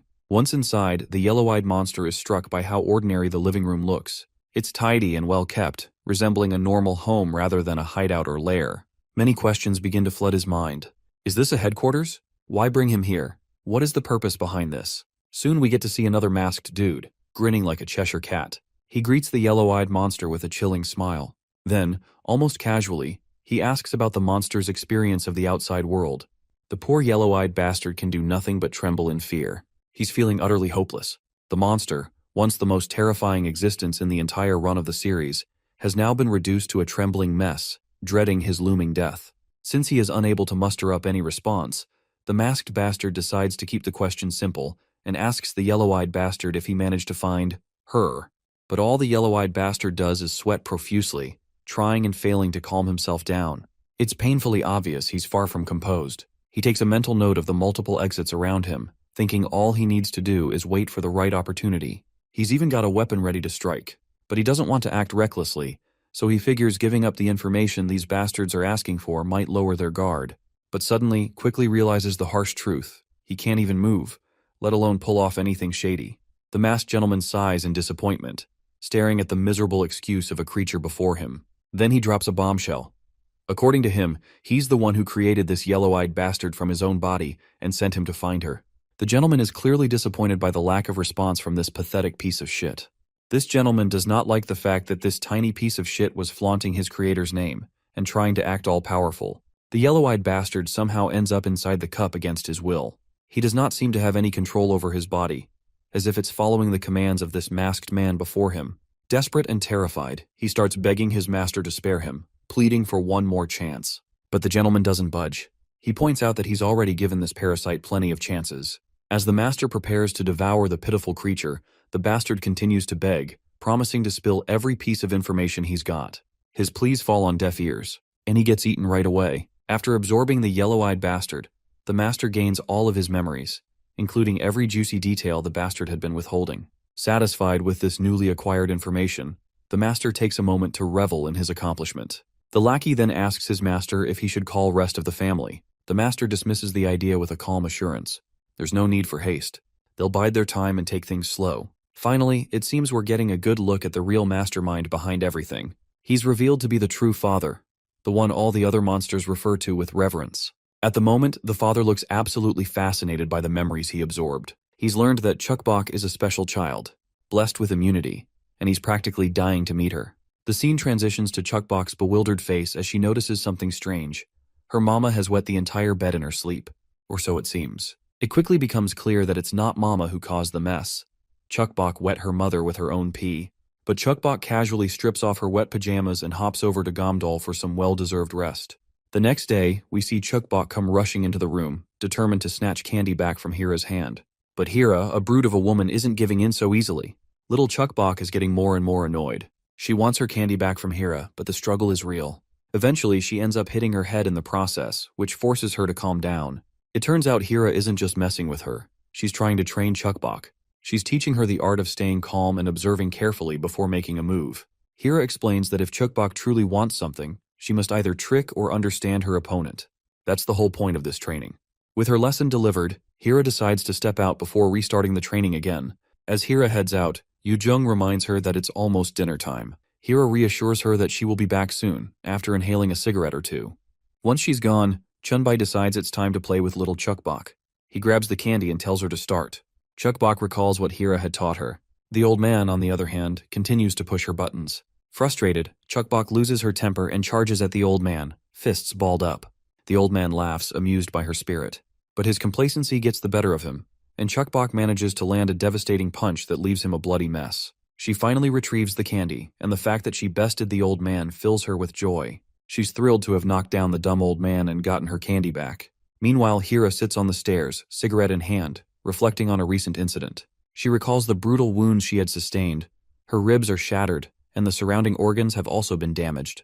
Though the doctor performed surgery and fixed most of the stuff, the real problem is her liver. The damage is too extensive, and the doctor couldn't treat it completely. There will be severe after effects, and it's a miracle that she's even alive right now. The doctor had told she'll experience severe fatigue, nausea, bloody stools, and possibly jaundice. Given her current state, the doctor strongly advised against any fighting or violent actions, warning that pushing herself could lead to death. This news devastated the brute of a woman, who lives for nothing more than beating the hell out of her enemies. Currently, she's so frustrated by these thoughts that she can't even bring herself to puff on a cigarette. Nausea hits her every time she moves, and she realizes she can't even protect herself in this condition. Before things get worse, she decides she needs to make Chuckbox stronger so that she can fight for herself. Just then, Monster Mama walks through the corridor and sits beside Hira and hands her a sketchbook. While offering the book, Monster Mama seems oddly flustered, but eventually, Hira takes it. Though she grabs the sketchbook, she's unsure of its meaning or purpose. When she opens it, the first note she reads is a thank you, written specifically for her. As she continues flipping through the pages, she reads everything Monster Mama has written. Mama starts off by admitting that she didn't like Hira. In fact, she hated how Hira suddenly appeared and insisted on protecting her daughter. Monster Mama always resented how Hira was so cautiously wary of her and her husband, but she felt a sense of relief having Hira around. Mama wasn't keen on prying into Hira's real reasons for helping, but she knew, deep down, that Hira cared about Chuckbox from the heart. That thought stirred jealousy inside her. She thanked Hira once again for protecting her daughter and for helping her snap out of her regrets during those critical times. Now, Monster Mama extends a hand of friendship, asking Hira to work together with her to save Chuckbox. But Hira just throws the sketchbook back at her, calling all of it bullcrap. Hira believes that, instead of wasting time here, it would have been better to have spent it training Chuckbox to become stronger. As for working together, Hira admits they have the same goal, so it's no surprise they'll work together. Monster Mama feels both embarrassed and annoyed. She instantly regrets writing such a corny letter, knowing how blunt and mean Hira can be. But as soon as Hira's words sink in, Mama realizes that Hira does want to work together. Hira then goes on, saying that Chuckbox needs to learn how to protect herself. They can't keep her safe forever. Chuckbox has already realized this, and that's why she's working so hard to get stronger. She wants to protect not just herself, but her parents as well. That's exactly why Hira is making the effort to teach Chuckbox before another danger comes their way. Since they now share the same goal, Hira extends her hand to Monster Mama, who reciprocates the gesture. Monster Mama believes that even if they're not friends, they at least have to help each other when things get tough. They may not be friends, but they can trust each other. We then peek into Hira's inner monologues and learn that the only reason she wants to protect Chuckbox is because she doesn't want her to end up like her daughter who died needlessly. Meanwhile, Monster Mama begins to walk off. As she does, we notice that her mouth is bleeding, and she's clearly hurt. Later, she tries to expose herself to the sun outside, but the light quickly starts to burn her hand, forcing her to retract it with disappointment. It seems the potion didn't work at all. She had hoped for at least a little change. The only thing that's changed is the pain in her gums. By now, she's starting to believe it's impossible to return to normal. As night begins to descend, Gumdoll climbs to the rooftop, where he finds Monster Mama, seemingly dejected and quietly sulking. Gumdoll tries to ask Monster Mama about the reason behind her sulking mood. Eventually, she opens up and explains her situation to him. Gumdoll finds it amusing that she's so upset just because the antidote didn't work. She goes on, explaining how she had been looking forward to it for so long, but after all this time, nothing. She knew it wasn't guaranteed, but she still really wanted to be human again. Gumdoll just laughs it off, telling her to let it all out. They then both reminisce about their past, sharing laughs and fun memories. Monster Mama recalls her dream of becoming human again, of walking in the clear sunlight with her family, spending time together in the playground. Above all, what she wanted most was to turn on the lights in the house, something she never thought she'd be able to do again. Gumdoll, who is the beacon of light in her hopeless life, reassures her that while the antidote may have failed, he's sure a miracle will happen that will turn her back into her human form. If she does become human again, he promises to help her do all the things she's always dreamed of. Just then, someone arrives on the rooftop, disturbing the couple's peaceful time together. It's Chuckbox, storming in angrily because her father had promised to read her a fairy tale. She even made sure to make the bed and arrange everything perfectly so there would be no delays. Without further ado, the big guy grabs his little daughter and begins to fulfill her command. Watching them, Monster Mama's heart warms as she sees them getting along so well. Seeing them gives Monster Mama hope for the future. She's certain that after everything they've been through, they'll one day find peace. Even if she can't become human again, all she wants is to have her family with her. Suddenly her mind begins to cloud, and her vision becomes hazy. Out of nowhere, blood starts leaking from her eyes and mouth, and she falls headfirst. As she loses consciousness, a heavy silence fills her. It's so quiet and dark that it's terrifying, and she can't see anything. She begins to question herself, wondering if asking God to be a normal human was too much. All she wanted was to live a normal life, to have a bright home, and to take walks in the daylight. But it seems like no one is there to listen to her desperate pleas. Suddenly, Chuckbok wakes up. She notices that Monster Mama is gone, leaving only her remains and blood staining the sheets in a dark red color. Everyone scrambles to find Monster Mama, but no one can find her on the floors below. That's when Gomdal follows the trail of blood leading to the top floor. When they reach the top, they find Monster Mama standing there in the broad daylight, looking completely at ease, not struggling at all.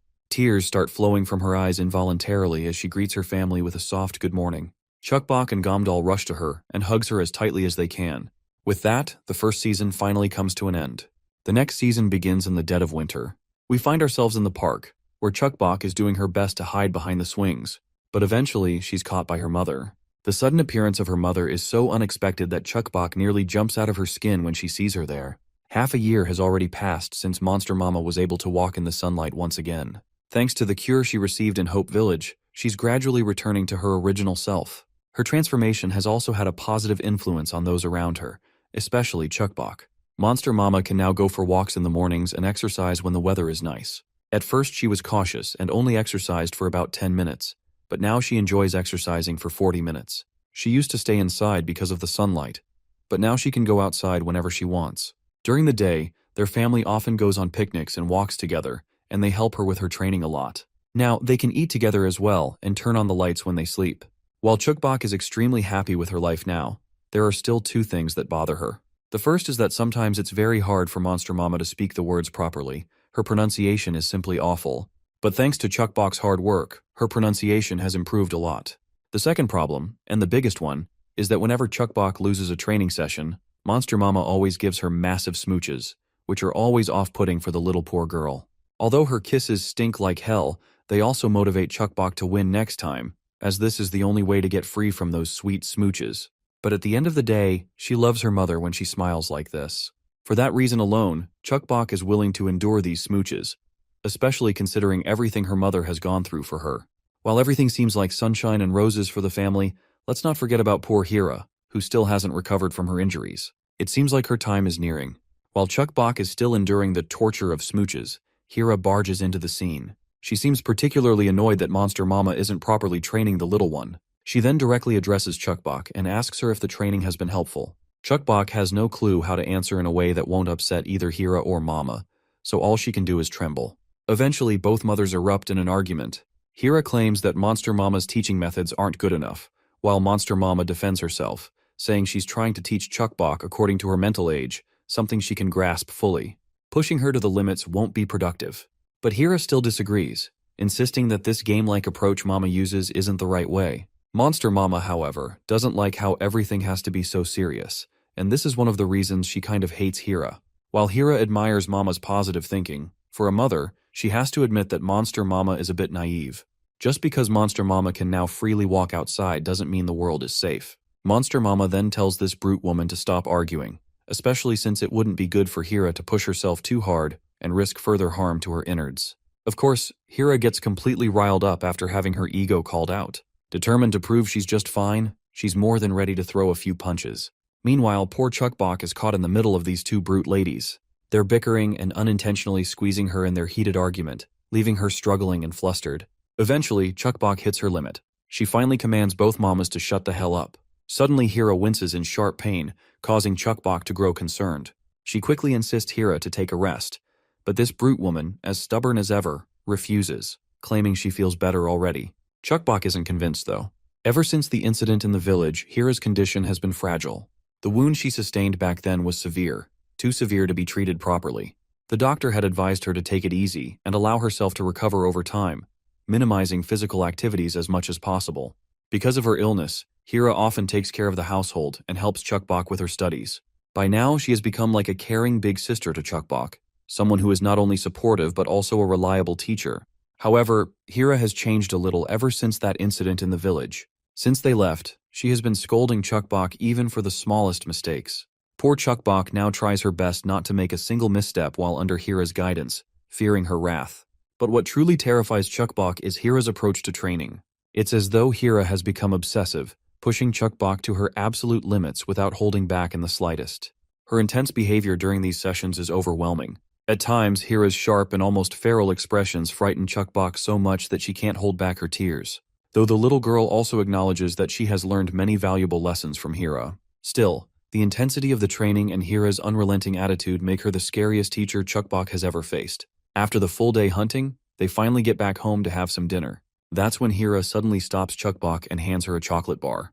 The little one quickly starts drooling at the sight of the delicious sweet treat. But she snaps out of her gluttonous thoughts when she realizes she'll have to share it with the other members of the family too. Hira just smirks in response and assures her that this is part of her training, so she can have it all to herself. It's not always necessary to adhere to stringent rules when it comes to survival, and having this entire chocolate bar to herself would be one of the valuable lessons Chukbok should always keep in mind. In that moment, Chukbok realizes that while Hira can be a scary teacher, she's also an irreplaceable person who genuinely loves her. This just makes Chukbok admire her even more. One day, she hopes to become a strong person just like her. The scene transitions to a place crawling with monsters. In this chaotic facility, we see Gomdal collecting every supply he can find. After packing up all the medicine, he comes across another guy, and they start trading supplies. But Gomdal quickly sees through this bastard's tricks and grabs the scrawny dude's hand as hard as he can. The scrawny bastard is annoyed, irritated that Gomdal is pulling a stunt like this in the middle of a trade. That's when the big guy calls out to the scrawny dude's partner, who's been hiding behind the pillars. Out steps a woman who quickly throws her gun down after being threatened. Gomdal had already figured out that the scrawny dude wasn't alone. He had noticed the ring this bastard was wearing and the clumsy signals he had been sending to her. Since the scrawny bastard broke the trading rules, Gomdal demands that he cough up everything. A while later, Gomdal walks away with a ton of supplies he snagged from those idiots, his pack fully loaded. Not long after, he stumbles upon another trader. This time, the trade goes smoothly, and Gomdal moves on with his journey. He then meets another customer to trade with, and then another shortly after. But after a while, we see that Gomdal's one weakness, being too nice to everyone, gets him captured by a group of thugs. They mock him for how his kindness has made him an easy target, and now it's going to get him killed. One of them smirks and pulls the trigger, but the gun doesn't fire. Not just that, none of the guns the other thugs are holding work either. That brief moment of confusion is all Gomdal needs. He breaks free from the ropes holding him back and takes them down with his bare fists, like the cockroaches they are. We notice that there is a woman among them, a slave they had been holding captive. She is actually the one who messed up all those guns. She thanks him for saving her life, explaining that she had been forced to serve under them for the past 3 months because she was too weak to protect her only son. But now, thanks to Gomdal, she's free. She's glad he gave her the chance to get her revenge on them. As she reflects on how this world has become a hopeless hell, she tells Gomdal that he gave her a reason to keep going. Now, she can finally leave without any regrets. Later, Gomdal returns home after a long, tiring day. He's visibly sulking, weighed down by everything that happened.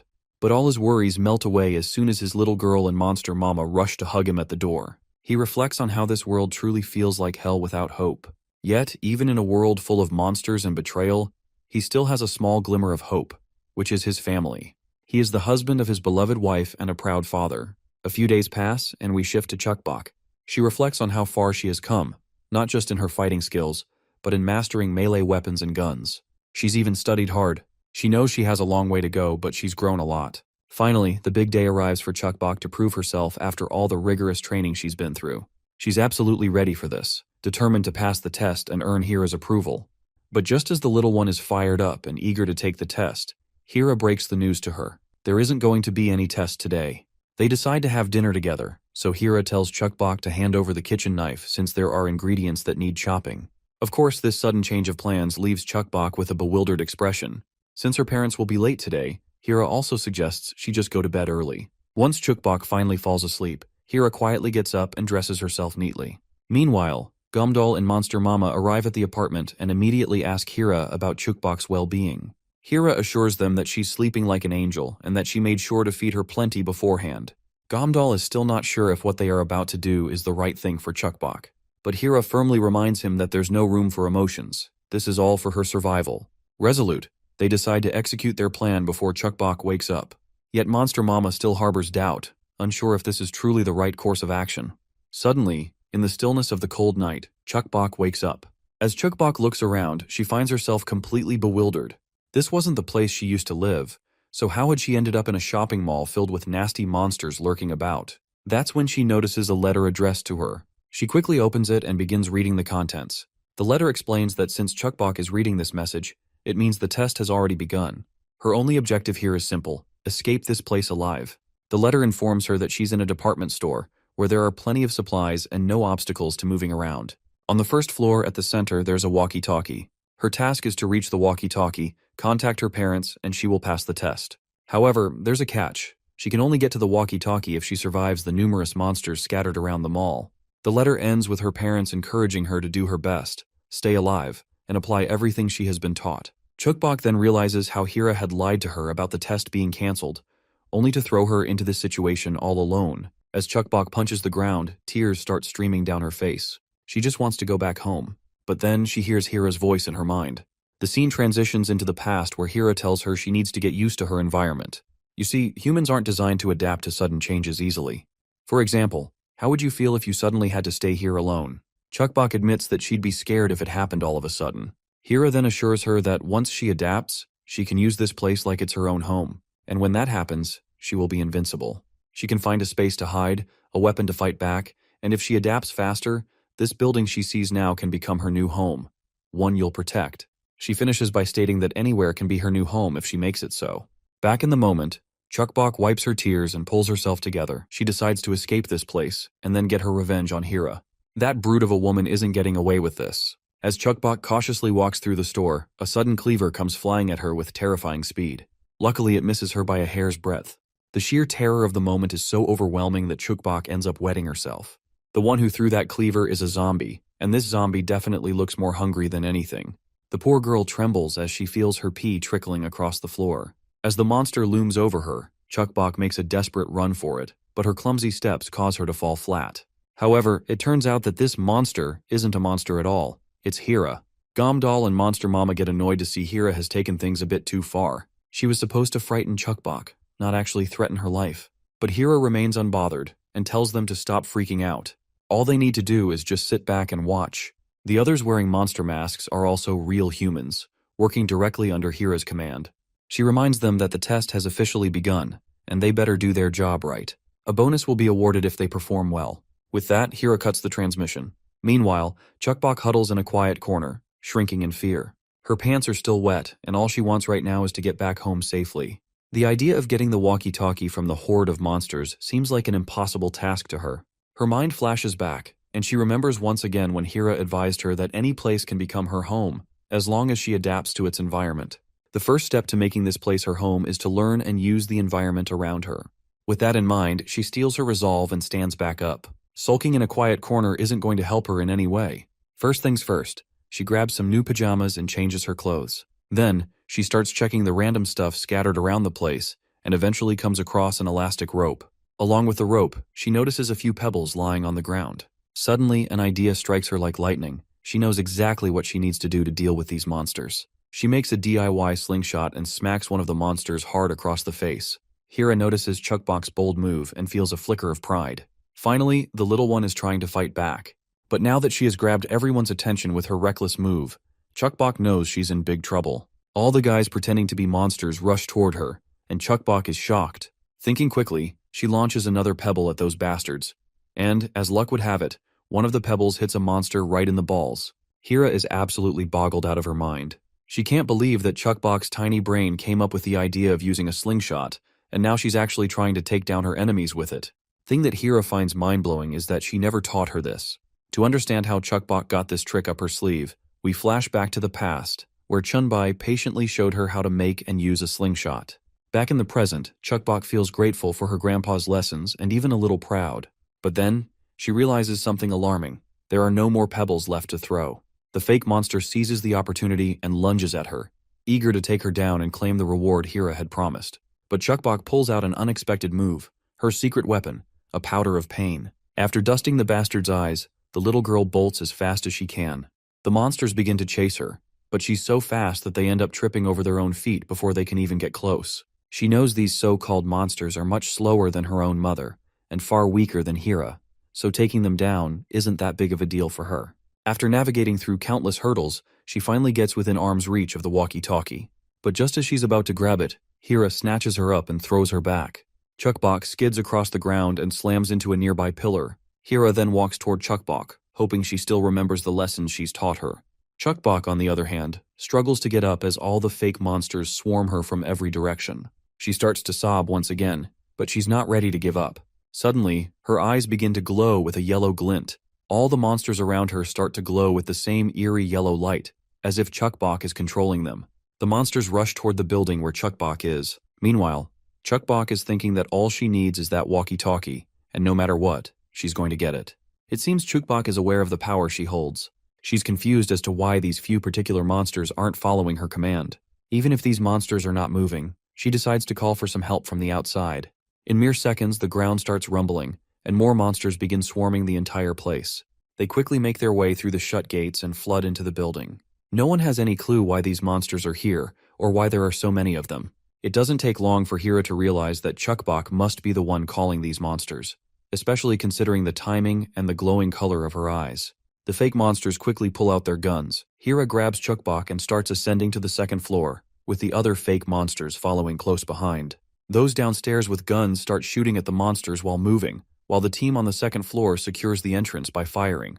Hira orders everyone to take action to block the entrance and stop the monsters from getting any further inside. The way the monsters are swarming the area, Hira isn't sure if they're going to make it out alive.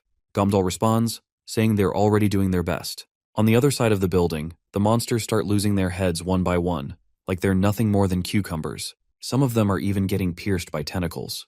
The one wreaking all this havoc is none other than Monster Mama herself. The baddie is looking fierce and downright badass, slashing monsters left and right. She shouts out to assure them she'll reach the entrance in just a few minutes. While the fake monsters are doing their best to fend off the real ones, Hira suddenly gets hit by an excruciating pain. Taking advantage of the moment, one of the real monsters lunges at her and finally pins her down to the ground. In no time, all the fake monsters are apprehended by the real ones. The guys pretending to be monsters are absolutely sure they're as good as dead. Meanwhile, Hira sees something that leaves her completely shocked. A real monster hands Chuckbok the walkie-talkie she had been trying so hard to fetch. We flash back to the past, where we learn that Chuckbok had practiced this ability before. All she needs to do to control the monsters is concentrate and believe she can do it. She's glad she pulled this off. With this ability in her hands, she's confident that nothing can stop her from going home now.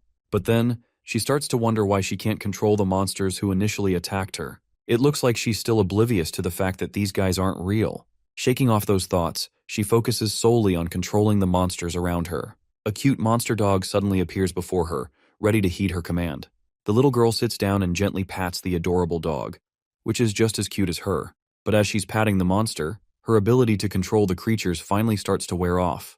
The once cute puppy starts glaring at her with its deadly eyes. Chuckbok is absolutely terrified, and when the dog mutates into something even more horrifying, her fear skyrockets. All she can do is stand there, trembling, while the monster grows massive and strong.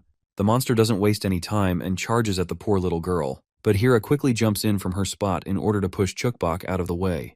It's now a race against time. On one side, Hira is doing her best to reach little Chuckbok, while on the other side, the monster is determined to grab her and shred her to pieces. All the pleasant memories start flashing in Chuckbok's mind, and eventually, she cries out loud into her walkie-talkie, calling for Hira to save her. Thankfully, in the nick of time, Monster Mama attacks the bastard's claw, while Hira makes sure to rescue the little girl. Monster Mama finally assures her little one that rescue has arrived. After all, Chuckbok finished her test by acquiring the walkie-talkie and calling them. Since her mother is super strong, there's no need for weak Hira to fight. Of course, this little bit of banter gets under Hira's skin.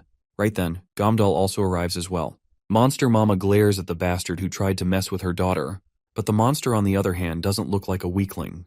The hand that Mama cut off grows back as if nothing happened, and the monster charges at them. However, Mama gives a glare so intense it could freeze hell itself, and that glare is enough to turn this rabid dog into a scared little kitten. It doesn't take long for the monster to turn tail and run away.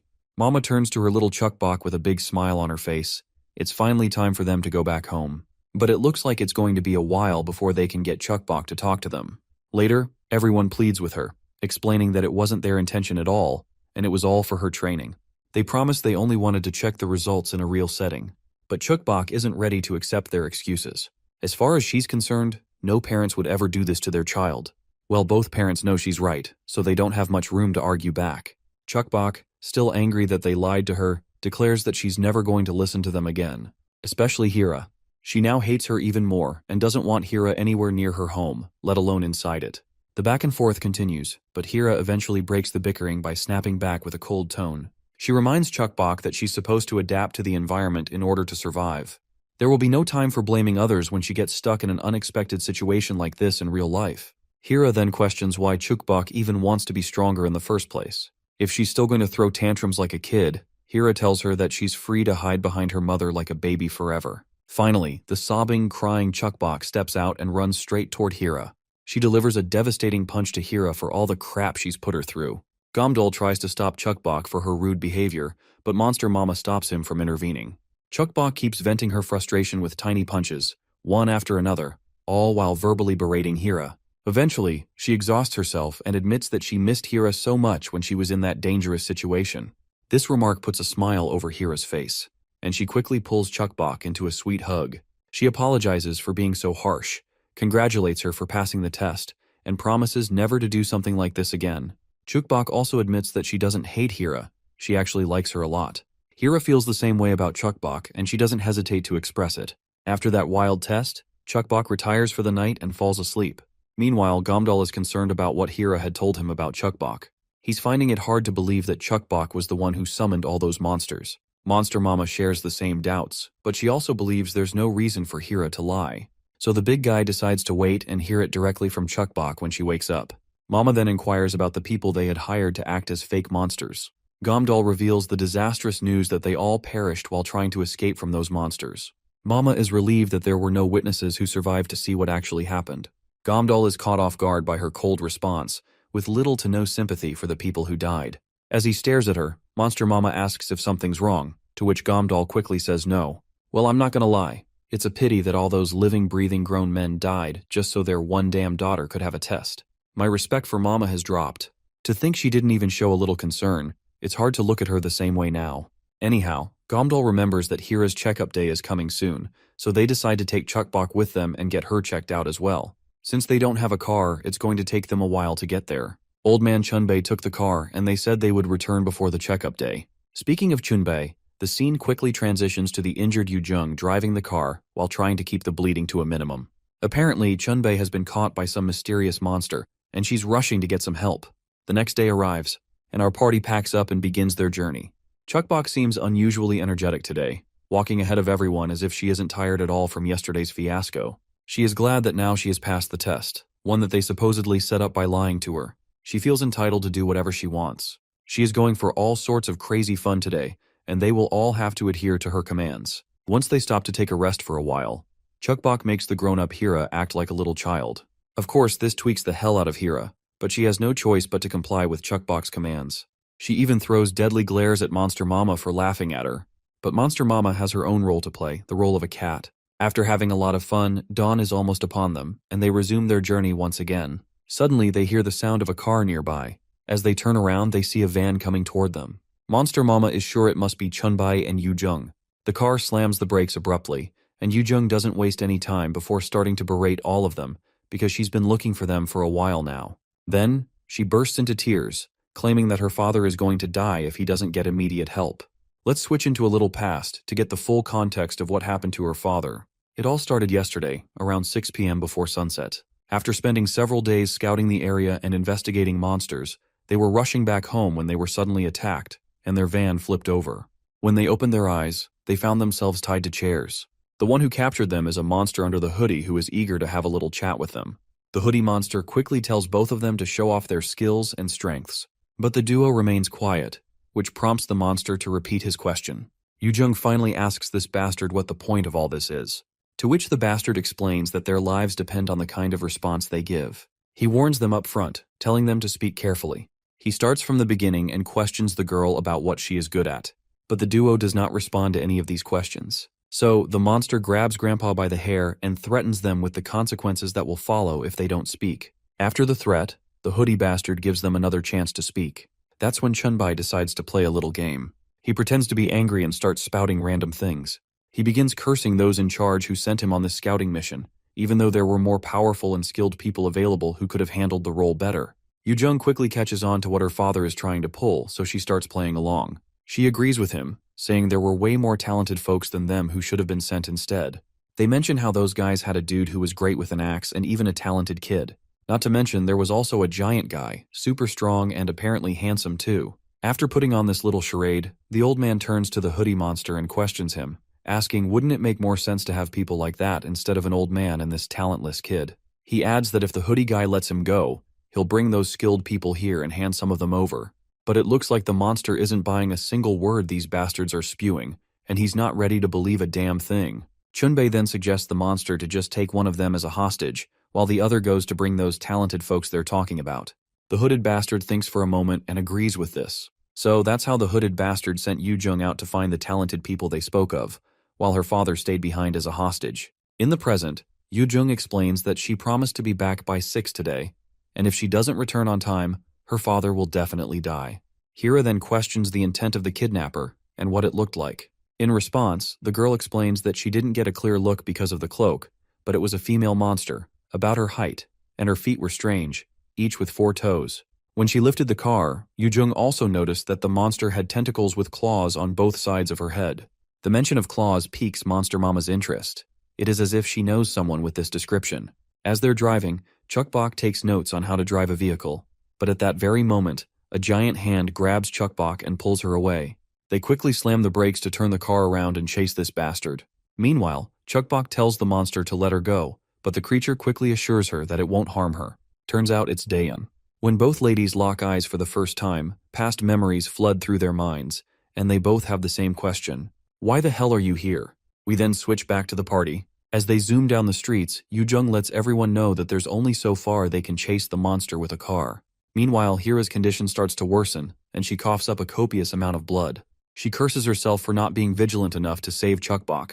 The fact that someone just snatched her right out of her hands is driving her crazy. Monster Mama is chasing the monster on foot, but she can't seem to find them anywhere. It's as if they just vanished into thin air. Then, a troubling thought crosses Monster Mama's mind. What if she can't find her and Chukbok might get killed? This only steels her resolve to search for her daughter even more. Meanwhile, we cut back to Daeun, who is literally having second thoughts about kidnapping Chukbok. She vividly remembers how fierce Monster Mama is, and if she finds out the person behind her daughter's kidnapping, Daeun knows that she's as good as dead. But then, Daeun shakes off all these troubling thoughts, realizing that turning back isn't an option. Even if she returned the kid now, Daeun is sure she'd still die by Mama's hands. She finally enters the living room, where we meet one of Daeun's colleagues, known as Peddler. Well, the guy is literally a peddler. Since Chukbok is a product, Daeun wants to sell her to this man. The guy decides to start the negotiations, but it looks like Daeun is not in the mood for any of this. Since she brought exactly what this jerk wanted, she's not going to negotiate any further. But Peddler claims that he wants some useful or young meat, and it's only when he gets that, he'll trade them for her family. So far, the only worthy product she's delivered is this little girl, and the rest were flawed. What he desires is a perfect and fair trade, and it's only possible when she brings equally valuable products to the table. Daeun isn't having any of this crap, and she destroys the cube that bastard was playing with. As far as she's concerned, all he's done so far is be unreasonable. She tried her best to bring him what he asked for, but he's been nothing but unreasonable. She's grown tired of all these bullshit games and wants her kids back at all costs. Meanwhile, Chukbok can see the situation escalating, and she desperately wants to escape before things get worse. Suddenly, some unexpected sights catch Chukbok's attention. There are 2 kids lodged into the wall, begging and crying for Daeun to save them. Meanwhile, this peddler bastard is having the time of his life as he claims that he is taking these kids to the market. The poor kids embedded in the wall can do nothing but cry tears of sorrow. All they want is to get back home. Daeun can only tremble in her helplessness. To understand how she ended up like this, a little backstory is needed. Daeun used to wander alone, and she felt safe back then. Haunted by the fear of death for failing her father's mission, she fled and had been living in the shadows. Loneliness was familiar even in her human days, but over time, her existence felt increasingly hollow and wretched. Longing for the good old days, she had been living a life dwelling on past memories, so she wandered aimlessly. That's when she found these 2 kids. They were both so small, so she decided to fatten them up before making a meal out of them. Since they were too small, she planned to eat them later when they grew up. That was the idea Dayan had in her mind, but she regretted the decision of keeping them around instead of eating them right away. No matter how much they ate, they were always hungry. They would always fight over nothing, and she couldn't even rest properly, which was annoying. They made such a mess, and she always had to clean up after them. But after a month of hard work raising them, she became unusually attached to them. They were certainly a handful, but they were her angels, following her everywhere she went. It was them who filled the emptiness inside her. She just never imagined how miserable her life would be without them. One day, when she came back home with some food, she found that this peddler bastard had already captured her kids, and when she tried to fight, she lost miserably. Seeing how the kids were in such pristine condition, the peddler knew that she must have been raising them as their guardian.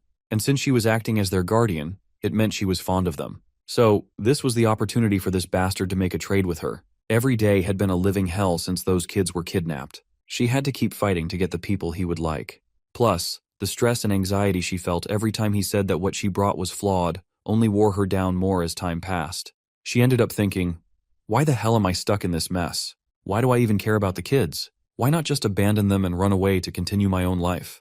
But the thought that they were going to die never sat well with her. And so, this is how she is currently facing this bastard in the present, with her kids lodged in the wall. She promises to do as he says and bring him better meat, but she wants him to keep his side of the deal. She'll bring the ones he wants. Even Chukbok couldn't help but notice the despair and hopelessness on Daeon's face. She truly loved these kids, and she wanted this bastard to stop hurting them. The tears in her eyes and the love in her heart reminded Chukbok of her own mother. She can tell that Daeon is not the same monster she used to be. That's when the peddler began laughing. He found it funny that they were trying to paint him as the villain here. He let them know that as long as they made the trade, he would safely return the kids. He requested that she bring the right ones this time. Now, let's take a peek into this bastard's monologue. This bastard actually just wanted to abuse Daeon's desperation. He was glad to see how easily he could manipulate this fool of a woman with a bit of generosity and desperation. As a result, he could get some great meat without putting much effort into it. He was actually glad to see Chukbok here, as she was the perfect young meat he wanted. It's then that Chukbok uses her abilities, and that bastard's knees quickly start to lose their strength. The roots he had sprouted begin to weaken, and his head starts throbbing like hell. Chukbok, on the other hand, just keeps intensifying whatever she's doing. Daeon watches in awe as the room this bastard created starts falling apart, but she can't figure out why it's happening. Chukbok quickly hints to this oblivious woman not to just stand there but to rescue the two kiddos. The wall holding the kids starts to weaken, so Daeon dashes over and grabs both of them. But that bastard retaliates, landing a serious blow to her back. Chukbok is shocked to see this. She had been trying to control him, so how could she lose control? Why did her ability suddenly stop working? The peddler, on the other hand, is furious. He sees Daeon pulling off what he thinks are shady stunts during what's supposed to be a fair trade, so he brutalizes her even more with his tentacles. This is his idea of punishment for practicing violence during a trade. He keeps attacking her, ripping apart her tentacles. Poor Daeon can feel her strength fading fast. She feels utterly pathetic, blaming herself. If only she had abandoned those kids, she wouldn't be going through this torture. The kids, on the other hand, are sobbing and crying for her. But that's exactly why Daeon has grown fond of them. These kids truly love her. They've suffered more than she has, yet they were still waiting for her to save them all this time. It's then that she finally speaks up, her voice shaky but determined, which instantly eases the worried kids. She assures them that the bad times are over now and that they'll be all right from here on out. No more pain, no more suffering. Despite the agony she feels from having her tentacles torn apart, she promises herself and them that no matter what, she will save them. But the bastard, meanwhile, is not done. He launches his tentacles once again, but before they reach Daeon, he finds his head gets drilled with a bullet, and standing behind the trigger is none other than little Chukbok. But one bullet isn't enough to take this bastard down. He's still alive, and he's surprised to see a little girl carrying a gun. That's not a toy for kids to play with. But this monster seems more than happy to play with her if that's what she wants. When he finally turns toward Chukbok, the little girl's face goes absolutely pale. She gets a good look at the shithead, a nasty creature with a massive brain and eyes embedded inside it. What really strikes her is the unsettling detail. The monster has one blue eye and one yellow. The scene briefly flashes back to the past, where Chukbok's mom had handed her the gun. Monster Mama had made it clear that this wasn't a toy. She told Chukbok firmly to only use it when absolutely necessary. Back in the present, Chukbok feels a swell of pride for using the gun at the perfect time. She knows that to save Grandpa and the others, there's only one way forward. She has to defeat this monster.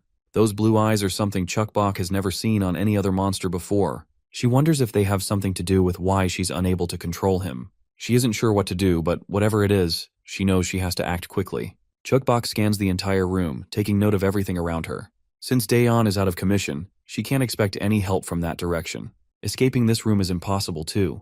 Everything here is part of the monster. The best she can do right now is try to affect the monster with whatever power she can muster. Then, the monster speaks, asking her a single question. He wonders if perhaps she's the boss's child, since her eyes look familiar. Although Chukbok doesn't know who the hell this boss is, she is sure that it must be the leader of the monsters. That's when a wild idea sparks in her little mind. She decides to use this situation to her advantage and get out of here. So, she plays along and admits that she is the boss's daughter. Even Daeon quickly catches on that Chukbok is lying to get out of this situation. However, Daeon notices something peculiar.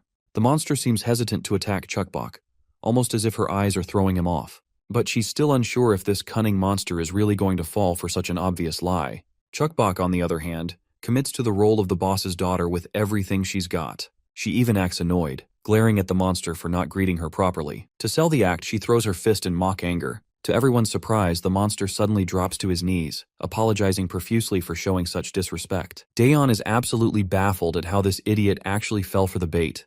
Chukbok, meanwhile, continues her act. Internally, she feels glad that her confident bluffing finally paid off. But she has something important to say, so she tells the bastard to listen carefully. She explains that the reason she came here is because someone was causing trouble in her turf. She's displeased, no, furious to find that he's set up shop in her domain without permission. The peddler quickly apologizes for his antics.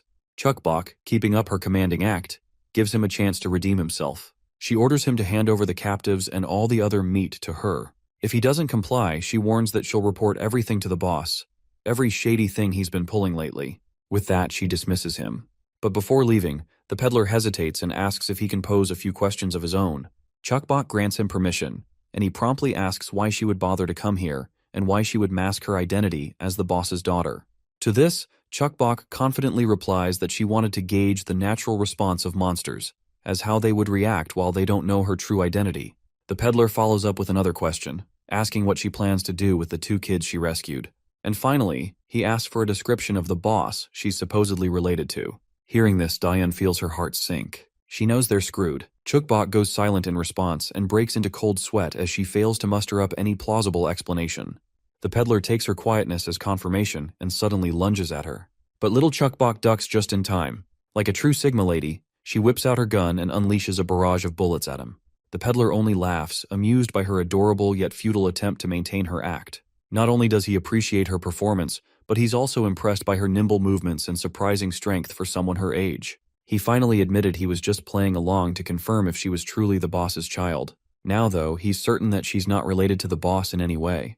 He's about to get the meat he's been craving, and it's someone with the boss's eyes. Today must be his lucky day, and he's determined to make the most of it. He quickly overpowers her and pins her down. He keeps yapping and mocking the little girl, then starts examining her eyes. While he is busy peering into her eyes, the door creaks open, and Chunbai sneaks up behind him and thrusts the sharp object he's been holding straight into the bastard's chest.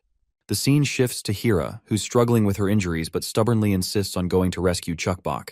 Gamdal does his best to convince her to rest, but this determined lady won't back down and insists on getting her axe back. Even though she's injured, it's impossible for her to just sit and wait. Yujung tries to calm her, saying they need to trust Monster Mama, as it's the only thing they can do for now. But Hira believes they've been waiting too long, which means Monster Mama still hasn't been able to find Chukbok.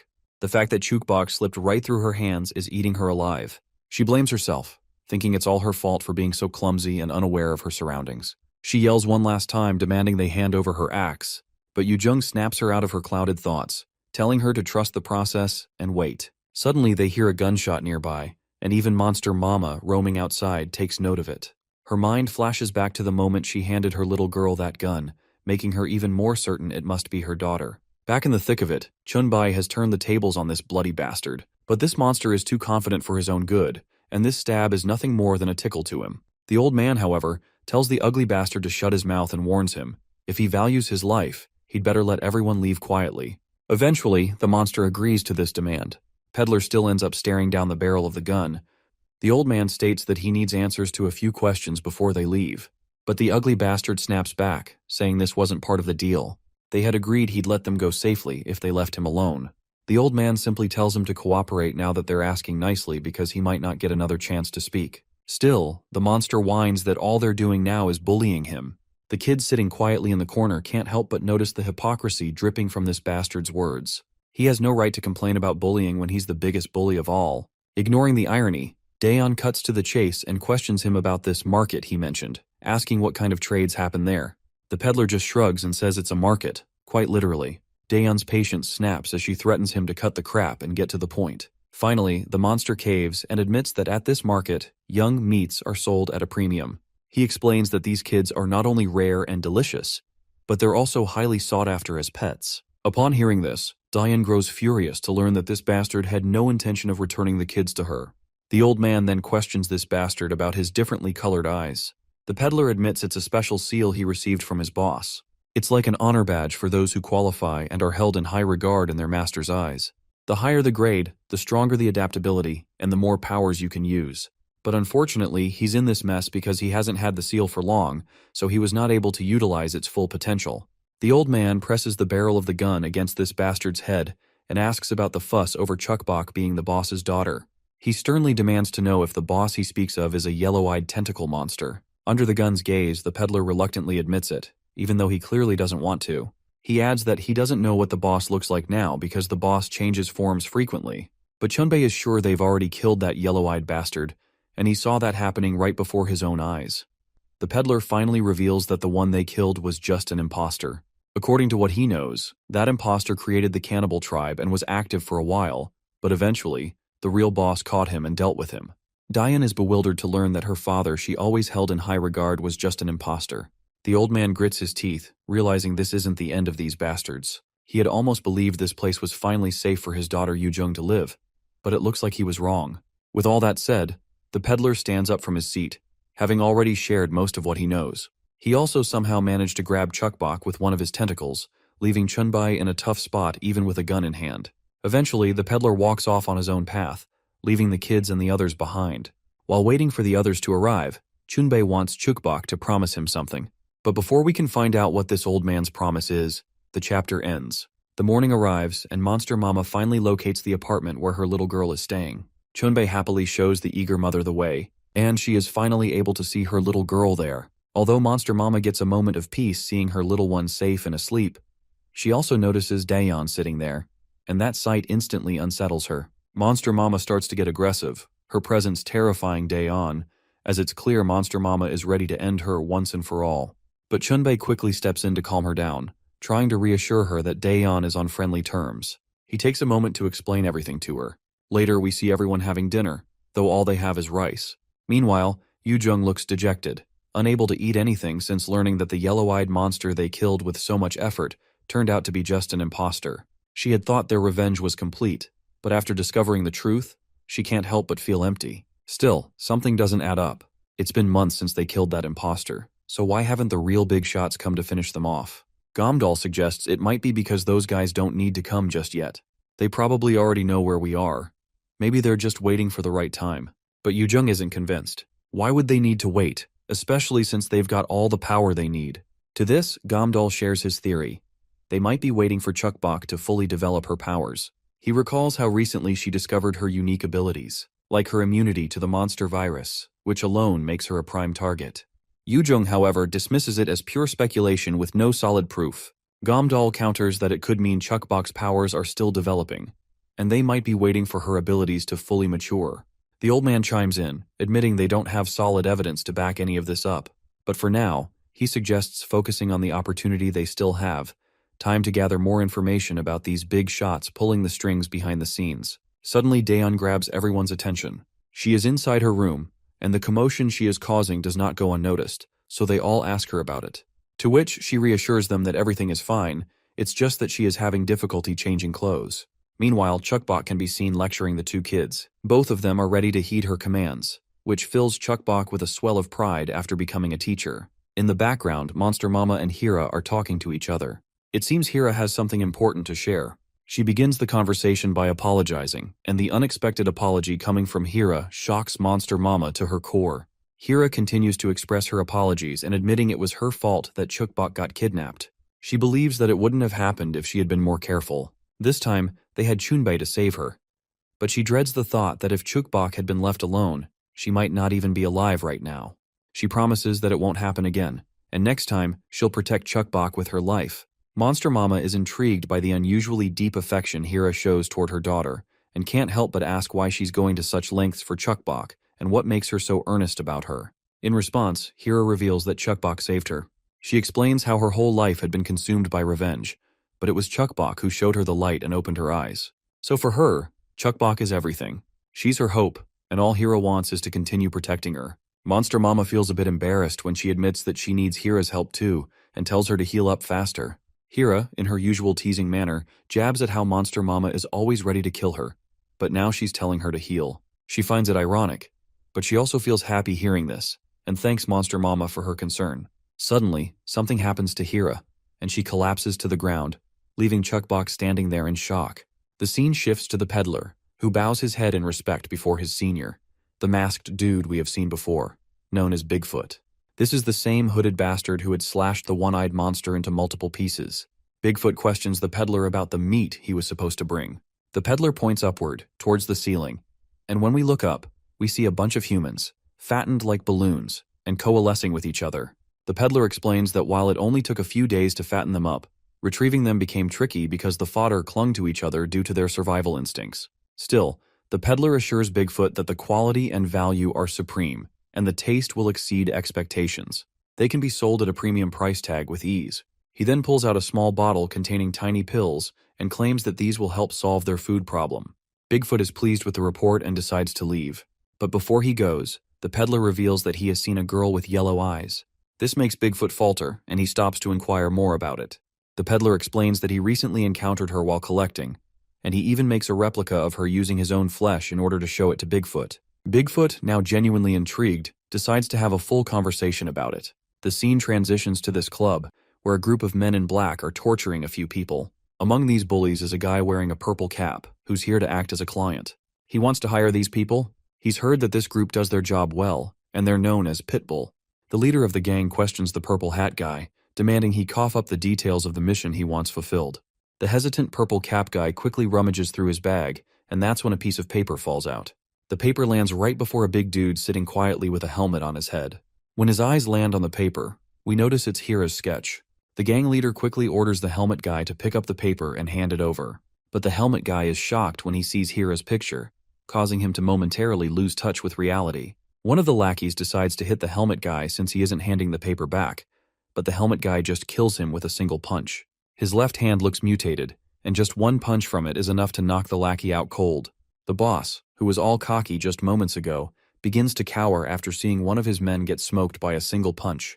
He quickly orders his goons to take the helmet guy down, promising them everything he has to offer if they succeed. All of the idiots rush toward the helmet guy, but as expected, they're all taken down with just a few punches. Some are killed in the process, while others decide to retreat. The helmet guy then turns to the purple cap guy, the one who had Hira's photo. He reminds the cap guy that these bastards would have killed him and taken everything from him, but he's still willing to help with whatever the guy needs. The poor guy is struggling with the grip the helmeted bastard has on his throat, barely mustering the courage to ask who he is. The helmeted guy finally introduces himself as the real Pitbull. Then it's his turn to ask. He brings up Hira's sketch and questions where she is right now. At that moment, the scene transitions to Hira, struggling with her injuries as she coughs up a large amount of blood. It seems like she's having a seizure, and her condition has seriously gotten worse. Gamdal is right there, trying to help her with everything he's got. Meanwhile, Monster Mama and Chukbok are on the rooftop, since Chukbok can't bear to watch Hira in such pain. A while later, we see all three of them sitting in the room, their faces dejected. Hira's injuries are beyond repair, and it's only a miracle that she's still alive.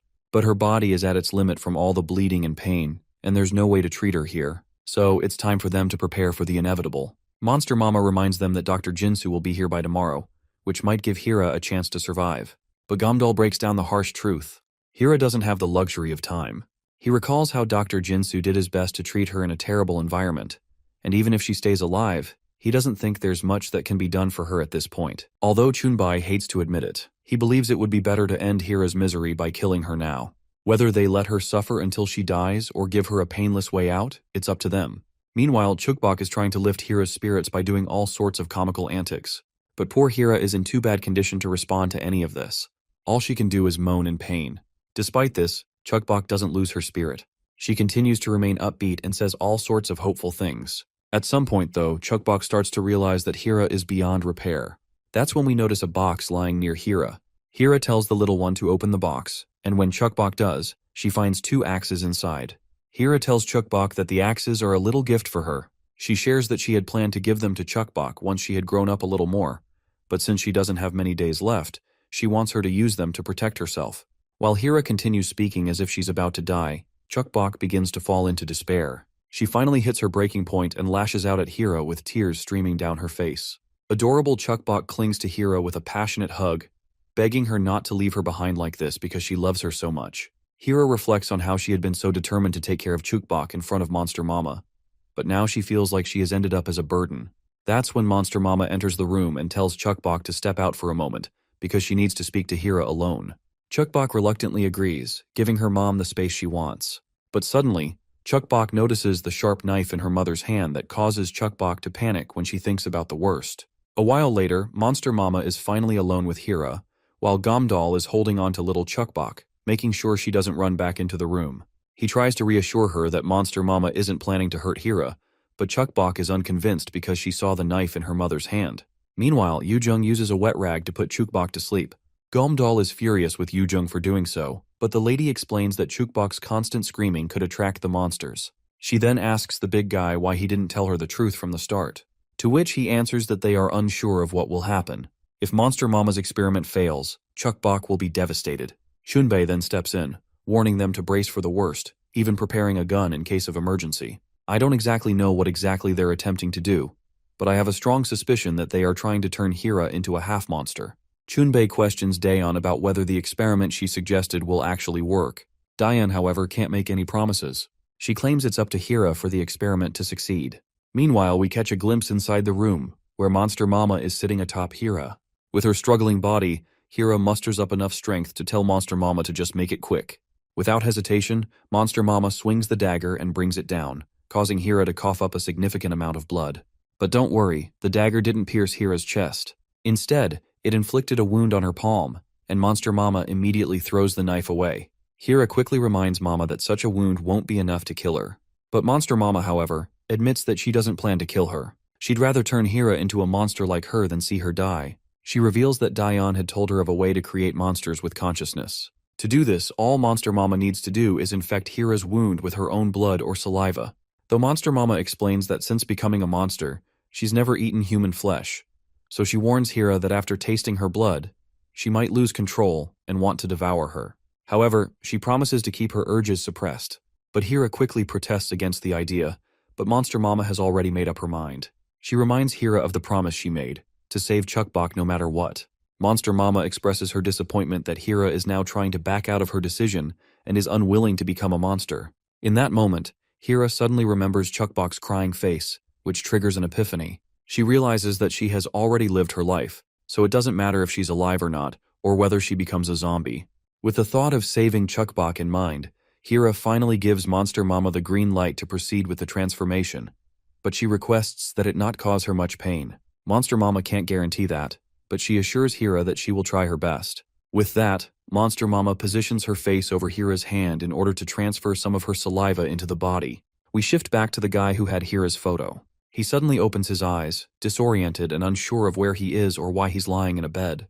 The last thing he remembers is that the pitbull guy had choked him until he lost consciousness.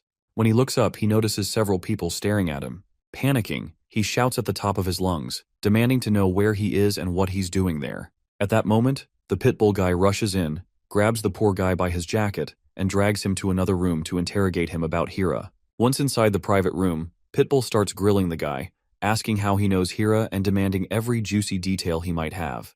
The poor guy begins sweating out of fear and has no choice but to comply and explain everything.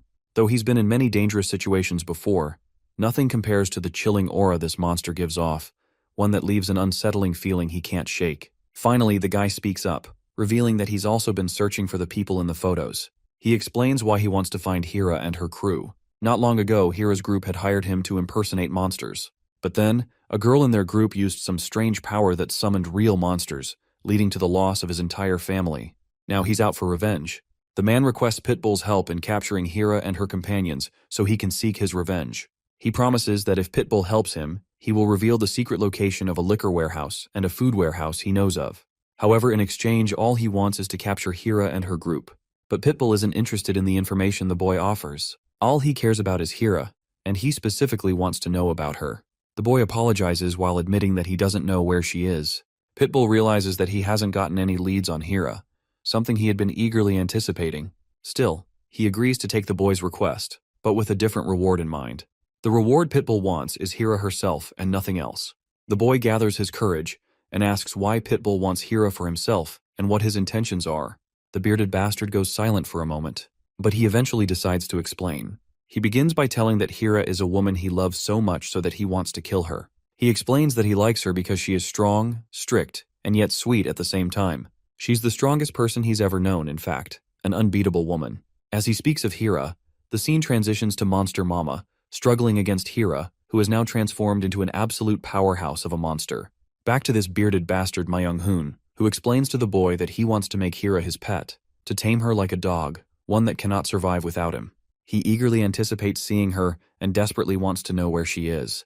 Just then, the scene introduces Dr. Jinsu after a long time, who is here to have a little chat with Myung-hoon. But before we continue further, here is the little backstory about how the doctor ended up having this brute in their group. The doctor narrates how they had survived in the village, enduring the sacrifices of others, fighting among themselves due to mutual suspicion, and living in what felt like a cursed hell. It was in these desperate times that he developed a wish, a desperate desire to live a normal life. Maybe it was that desperation that guided them, leading them to finally find the home they had longed for after so much searching. Once they found their new home, they established rules to prevent repeating the mistakes of the past, working tirelessly to ensure the peace and safety they needed. There were many rules, but rule number 1 was the most important. Never speak about Chuckbox Group. This rule, above all, was for the sake of the villagers' safety, just so they don't attract any unwanted attention. So because of this rule, everyone remained silent and adhered to it. After the rules were set, everything began to fall into place. Although it had been tough at first, with conflicts and struggles, the village was built, and they moved closer to the normal life the doctor had always dreamed of. But that normal life was shattered when Myung-hoon appeared while looking for Hira. In the present, the doctor insists on having a little chat with this dude, but Myung-hoon tells him to come back later since he's busy. The doctor walks away and decides to wait for him outside. Once the doctor is gone, Myung-hoon resumes his discussion with the kid, but the kid claims he's already said everything he knows and doesn't have anything else to share. That's when Myung-hoon grabs the poor guy by the head, forcing him to think harder because he's sure he knows something about those guys. The bastard even starts hurting the poor kid by squeezing his face wound. At one point, he goes absolutely crazy, putting as much pressure as he can on the poor guy's head. But then, the doctor finally bursts into the room before this brute can crush the kid's head completely. The bastard ignores everything the doctor says and instead punches him so hard that the doctor crashes into the wall behind him. This piece of shit is annoyed that the doctor has interrupted him again. The kid, on the other hand, bursts into tears, trembling, apologizing, and admitting he really doesn't have anything more to tell. Yangju shows up and tells the bastard to stop with his violence. The doctor quickly warns her to leave the room because this guy is dangerous. Myung-hoon, on the other hand, sighs in disappointment and asks the two of them to just leave the room since he wants to talk to the kid alone. The poor kid continues tearing up, clearly desperate to get out. Myung-hoon, however, keeps trying to convince everyone that this kid is the key to everything and that they should just let him interrogate him. He promises to send the kid away once he's done, so for now, he insists they leave him alone. Neither the doctor nor Yangju knows how to handle this brute. Yangju, however, takes the initiative to remind Myung-hoon of the village rules. She points out rule number 5, which clearly states that any outsider entering the village must be interviewed by the leader. Not only is Myung-hoon ignoring the rule, but he's also threatening the poor kid with unbelievable violence. Yangju wants to stick to the rules, as always, but this bastard refuses to back down and instead tells her to leave. But Yangju, being the leader, can't stand this bearded brute disrupting the law and order in her village. She firmly tells him to stop whatever he's doing. Still, the bastard sticks to his guns and even threatens her in return. But the lady also makes it clear that she is done tolerating, and this is his last chance he has got. Right at that moment, the bastard goes aggressive and tries to attack the woman. But the doctor quickly steps in and saves the poor lady just in the nick of time by taking the hit head-on with his hand. The bastard, on the other hand, issues a threat once again, warning them to leave while they still have a chance, or they'll end up as good as dead. With that, he decides to continue his conversation with the kid, but as usual, the kid has no answers for the questions this big guy keeps asking. That's when Yongju speaks up again. She knows he has been working hard for this village and understands that everyone is living a comfortable and secure life because of him. A life free from the fear of monsters, all thanks to the pit bulls he created. However, she reminds him that what he's doing doesn't actually suit him. To drive her point home, she even stabs the bastard right in the back. Though the stab does nothing more than tickle him, Yongju makes it clear that if he so much as touches her family again, she will never forgive him. The way Yongju stares at him reminds him of Hira, who has the same menacing look. Finally, this much is enough to humble the bastard, and he promises to never cross the line again. He explains that he had never imagined she would actually go so far as to stab him, but Yongju already knew he would heal in no time. Internally, she apologizes to Myung-hoon, knowing he's desperate to meet Hira. However, but Yongju does not want him to see Hira right now, as she is in a critical condition. That's when Myung-hoon notices a photo of Chukbok in Yongju's hand. He quickly asks her why she's holding onto it, but Yongju tries to brush off any suspicion. She explains that the picture was just lying on the floor. Trying to stay calm, Yongju cleverly changes the subject, reminding everyone that it's almost lunchtime and they should head to the cafeteria. With that, she begins to walk away. But of course, Myung-hoon has already caught on. He's certain she knows something about the child in the photo, and he demands that she spill all the juicy details she's hiding. The scene transitions to Chukbok, who is sitting near a restrained Hira, who has turned into a monster. Although Hira is awake, she doesn't seem to be in her senses. Chukbok gently assures her that she won't be left alone and tells her to relax. Meanwhile, Daeon is feeling very concerned that the plan she proposed has completely flopped. All they wanted was to save Hira's life, but instead, she ended up turning into a ridiculous monster that could barely be restrained. Gamdol has also gotten seriously injured in the process of restraining Hira. Still, Gamdol holds on to hope. Even though Hira has turned into an overpowered monster, he believes there are still two possible ways to fix things. First, they can talk to Dr. Jinsu today. Gamdol is confident that Jinsu might have a way to make Hira better, just like he helped Chukbok's mother. It's quite miraculous that having Chukbok around is more than enough to keep Hira in check. In other words, if Hira's behavior is being influenced by her feelings, then there's still hope to save her. But Yujung doesn't share Gamdol's optimistic thinking. She thinks it's all just a load of nonsense. She points out the destruction and the fight they had to go through just to restrain Hira. When Gamdol asks why she's suddenly so upset, Yujung explains that he might end up dead if he keeps doing this. She wants him to think rationally and stop risking his life recklessly. She already knew the consequences of following this plan, which is why she was always against the idea. Yujung had known from the start that this would happen and felt they should have just let Hira die. Even now, she believes there's still a chance to eliminate Hira and end this once and for all. But Gamdol reminds her that they were ready to face the consequences from the very beginning. He isn't backing down and is just glad that things aren't worse than they already are. Yujung pushes back, pointing out that this wasn't even his decision. It was Monster Mama's call, so he doesn't have to suffer because of someone else's miscalculated step. To this, Gamdol firmly states that this is exactly why he intends to bear this with her. Because they're family now, and that's what family members do for each other. Yujung finally relents, deciding to let him do what he wants. However, she warns him not to get reckless, as it might cost him his life. Meanwhile, Chunbai is playing around with the two little kids, keeping things lighthearted in the background. Once Gamdol is finally patched up, he pulls his clothes back on.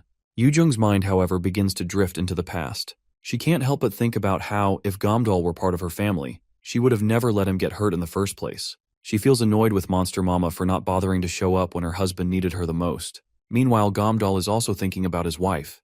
But unlike Yujung's bitter thoughts, Gamdol is sure that Monster Mama must be devastated right now because of their failed experiment. As a supportive husband, he decides to go up to the rooftop and be there for her during her darkest time.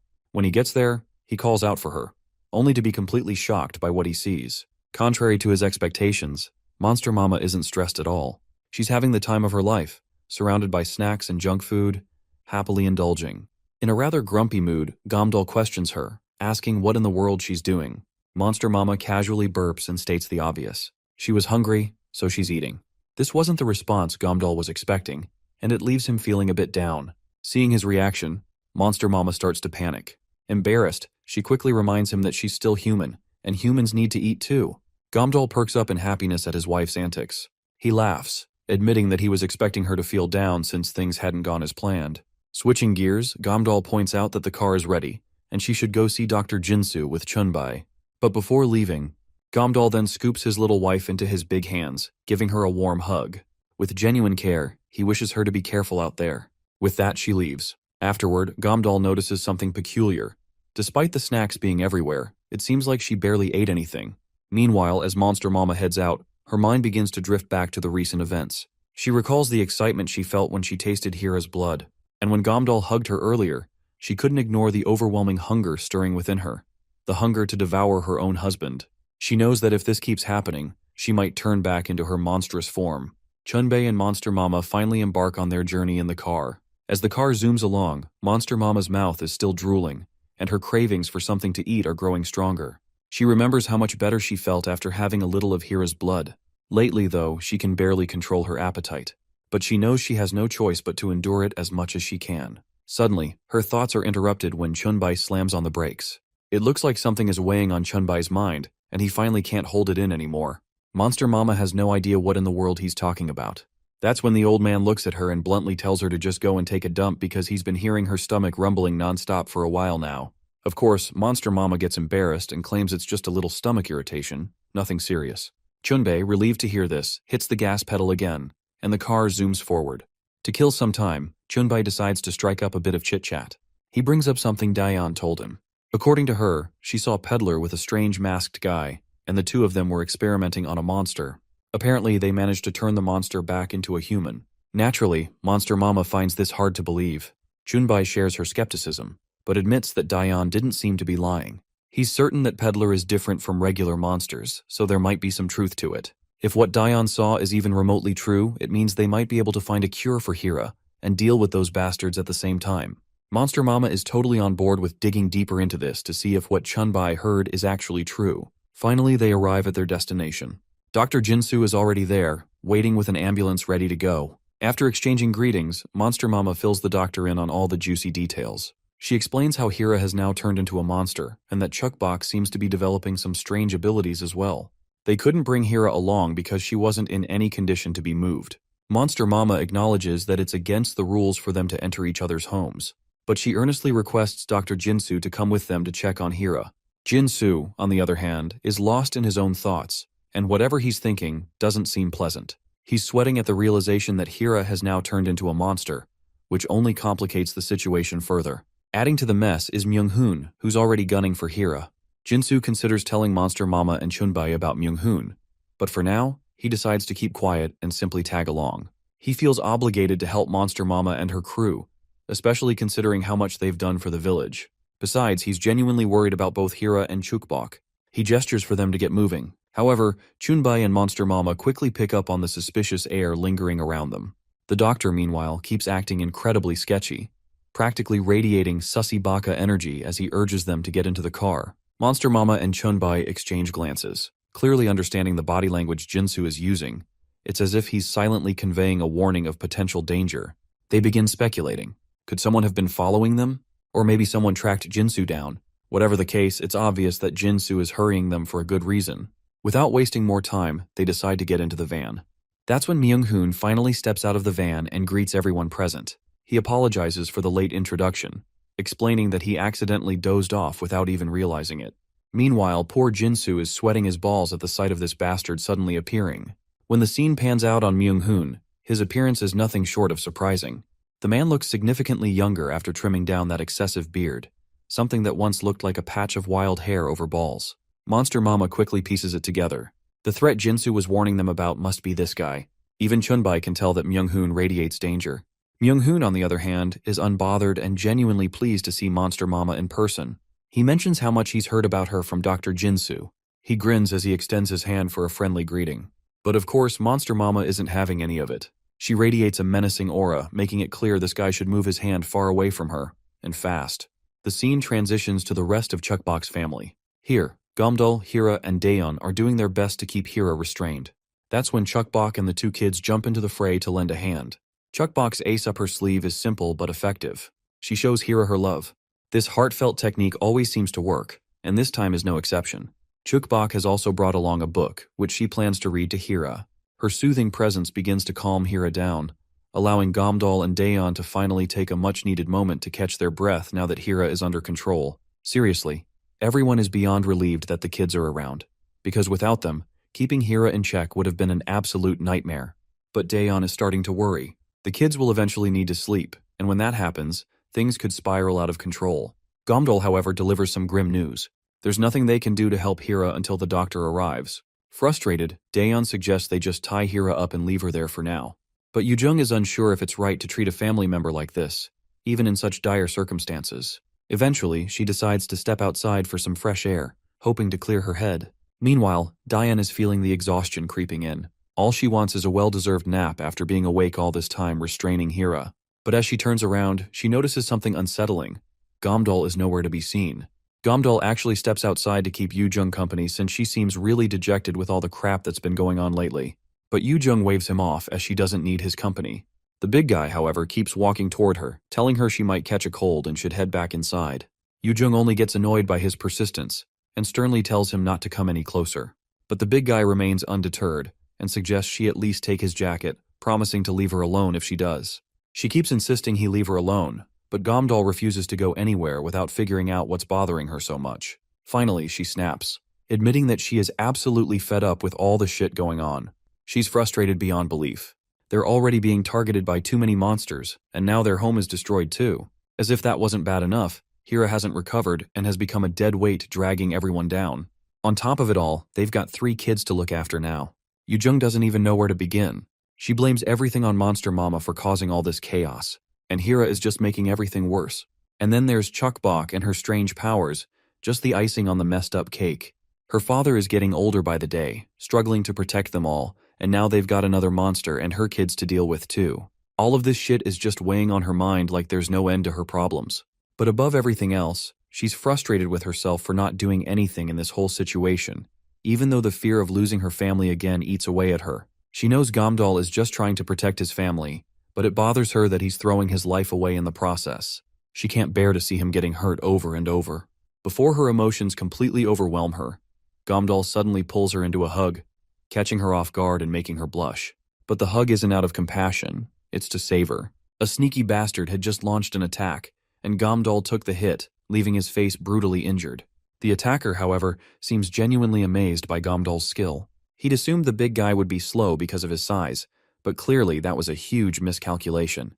As the mysterious attacker steps out of hiding, his identity becomes clear.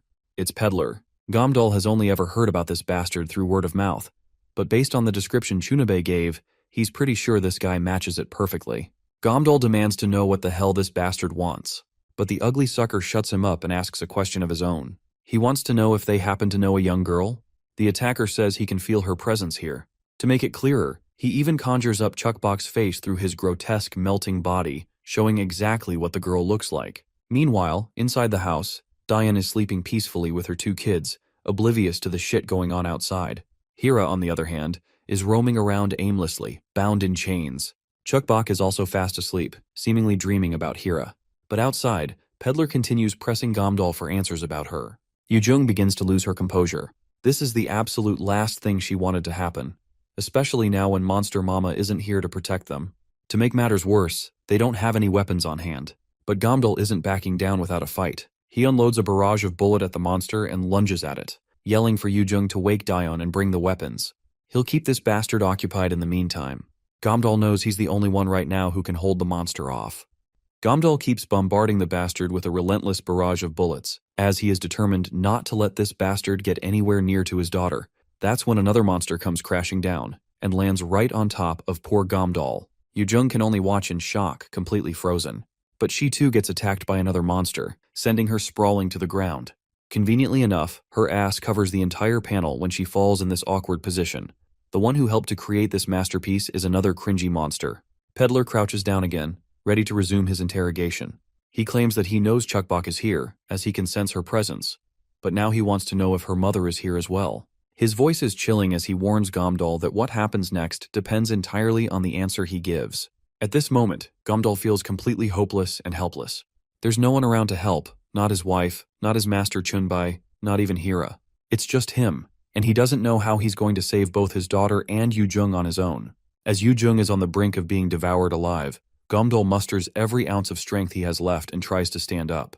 But his efforts seem futile. His body refuses to cooperate. The monster laughs at his struggle, mocking him for working so hard for nothing. All Gamdol has to do is answer the questions, and maybe he is spared. Peddler makes it clear to Gamdol that he doesn't have the strength to save everyone here, so all his struggling is completely pointless. The monster nearly swallows Yujung whole while Gamdol can do nothing but listen as this bastard rambles on, lecturing him about affection and love. Peddler tries to drill into Gamdol that the concept of family is the greatest weakness anyone can have. Affection, he claims, is utterly pointless. Because of it, Gamdol is now about to die, for the very family he's so desperate to protect. Gamdol is utterly shattered, paralyzed by despair. He's got no idea what to do, no plan, no strength, nothing.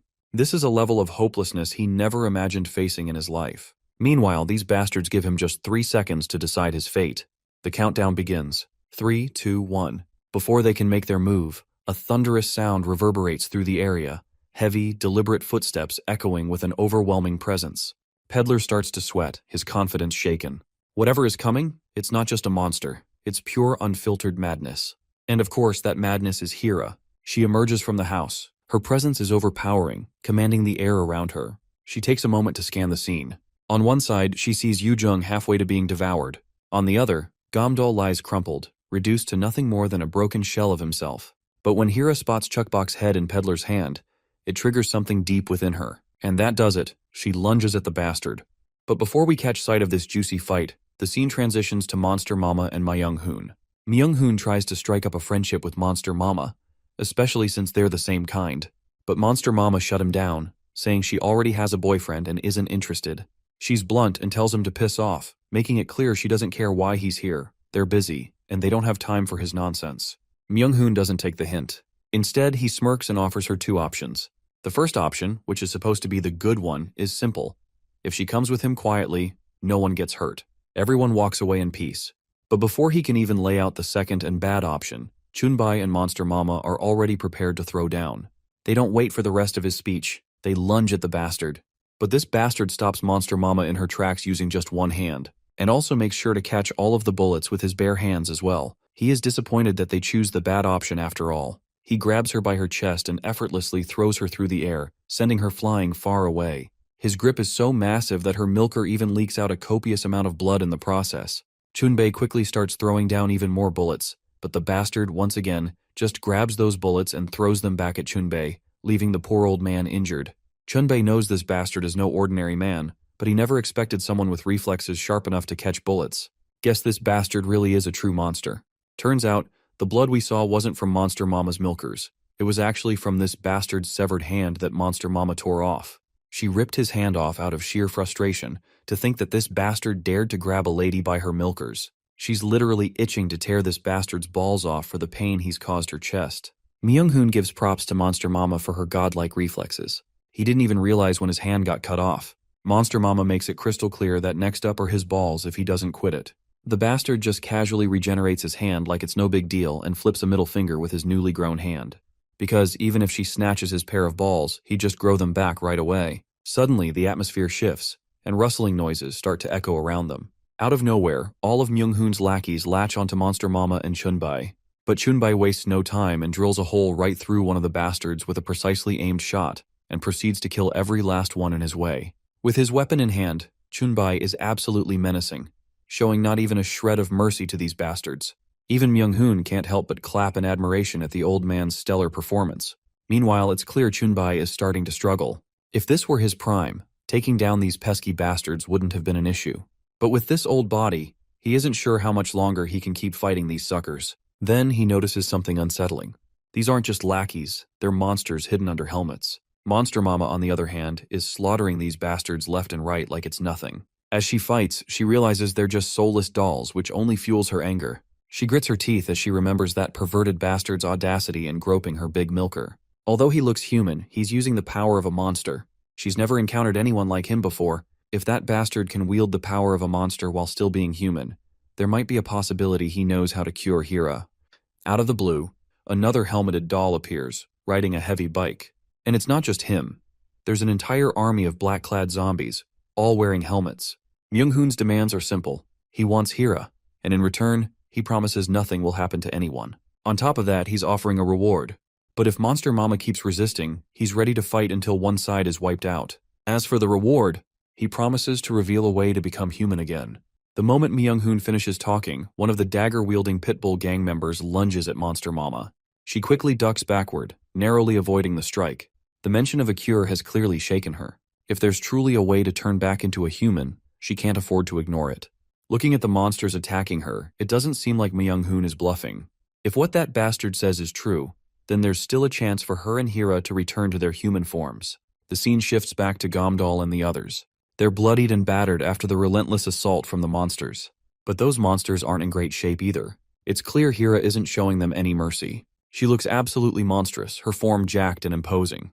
Even her axe looks like some sort of horrifying mutated weapon. These guys are as good as dead. Now back to the Pitbull gang. Chunbei is ready to face these soulless bastards all night if he has to. Even he finds it absurd that there might actually be a way to become human again. The gang's vice president tries to reason with him, telling Chunbei to just surrender as it'll be less painful that way. But Chunbei isn't about to listen to a word this bastard says. With his finger resting on the trigger, Chunbei prepares to fire, but he suddenly stops mid-action as soon as the vice president mentions one specific word: market. The word jolts Chunbei's memory, instantly reminding him of the peddler guy. The vice president explains that in the market lie the answers to all the daunting questions Chunbei has been grappling with. However, he warns that going there is extremely dangerous. Chunbei then demands this bastard to cough up more information about this so-called market. But the vice president isn't about to give up all the juicy details for free. He wants something in return before spilling any more secrets. Amid the conversation, the vice president can't help but acknowledge how impressed he is. Despite his old age, Chunbei managed to take down plenty of guys single-handedly. Then, the vice president casually tosses something into his mouth. After chewing them up, he spits them onto the ground. To Chunbei's horror, what he spat out begins to grow and transform into monstrous creatures. It almost looks like an advanced version of those little Orbeez you add water to, and watch them become massive. Meanwhile, Monster Mama is locked in a fierce battle with the dagger-wielding, snot-dangling monster lady. The snot lady is fast, and when she swings her blade, it's only mere centimeters away from Monster Mama's neck. But Monster Mama quickly slaps the piece of shit across the face. However, just as she does, Monster Mama feels dazed. She starts to lose her balance and falls backward, landing hard on the ground with her back hitting the dirt. Ever since the start of the fight, Monster Mama has felt her senses dulling. She's not sure what's happening, but it might be the strange smell the dagger-wielding girl is exuding. It's messing with her senses. Everything around her has turned white, her vision completely gone. Her ears have become more sensitive to compensate, picking up even the faintest sounds. She can't move as freely as she wants. Despite all the madness, she senses those sneaky bastards trying to close in on her. She doesn't waste a second, cutting through multiple enemies like they're vegetables. Using the noise to her advantage, along with her faint memory of the surroundings, she begins to adapt. Once she is done dealing with these guys, she plans to capture Myung-hoon in order to make him cough up the formula to turn back into human. But suddenly, a new threat emerges for her. That familiar hairy monster starts messing with her mind. The creature taunts her, reminding her that the only reason she's still alive is because of her powers. It tells her that if she turns back into a human, there's no way she'll survive in this harsh and unforgiving world. The hairy monster assures Monster Mama not to feel scared or nervous, claiming she just came to say hello. She advises Mama to pay closer attention to her surroundings. As soon as Monster Mama opens her eyes, we see the dagger-wielding bitch standing right behind her. Eventually, both Chunbei and Monster Mama are dealt with effortlessly by the gang. By the way, the guy I was calling the vice president is known as Jong Hyun, and that double dagger-wielding snotty lady is Ju Young Chue. The two seem pleased, as the time has finally come to reunite with Hira, their creator, their master, their family. With that, all these bastards start marching behind their leader, Myung-hoon, who's ready to claim his bride. The scene transitions to a flashback of a conversation between Bigfoot and the peddler. In the flashback, the peddler boasts about his excellent physical perception. He explains that no matter where his body parts are, he can sense them. Because of this, he can easily track Chukbok. Of course, those detached parts will rot in a few days, but he promises to find her before that happens. He requests his senior for a chance to prove himself by tracking her down. To make the job easier, he also requests 2 of Bigfoot's employees to serve as bodyguards. It's clear that the peddler's eagerness to help isn't just out of loyalty. He's angling for a better position within the family. Bigfoot finally responds, telling the peddler to bring him the mother as well. If he succeeds, Bigfoot promises to get him acknowledgement from the father. But the peddler clarifies that he has no information on the mother. In response, Bigfoot promises to provide him with details. The senior then throws a vial of medicine toward the peddler, telling him that he might not need it, but if he encounters difficulties capturing them, he can make them eat this medicine. Bigfoot further emphasizes that while they never intended to offer this job to the peddler, now that they are, he won't tolerate any failures. With that warning, Bigfoot asks the peddler if he really wants to take the job. Well, we all know what the peddler's decision was. In the present, the very peddler is regretting his decision to take on this job. He had no idea that there was a little monster residing there, and now he has no clue how he's going to handle her. He's literally losing his mind, because returning empty-handed isn't an option. Suddenly, the sound of motorcycles echoes. It's obviously those bastards riding their Hayabusas. Before we continue, let's take a quick glimpse into Myung-hoon's past. It's been a very, very long time since a tragedy that Myung-hoon has never forgotten. Ever since that tragedy, Myung-hoon had been searching for her everywhere. There were moments when he wanted to give up and die, but he didn't, just so he could meet her again someday. You see, he simply can't live without her. And now, the moment he's been waiting for is finally here. He's going to see Hira again. He's determined to stick to the plan. After meeting her, he'll ask her to come back with him. Ideally, she'll accept. But knowing Hira, she'll likely decline. If she does, he's prepared to follow their rules. The one who wins the fight becomes the owner of the other. Myung-hoon is confident. With all the power he's gained, there's no way she can defeat him. The loser will become the winner's dog.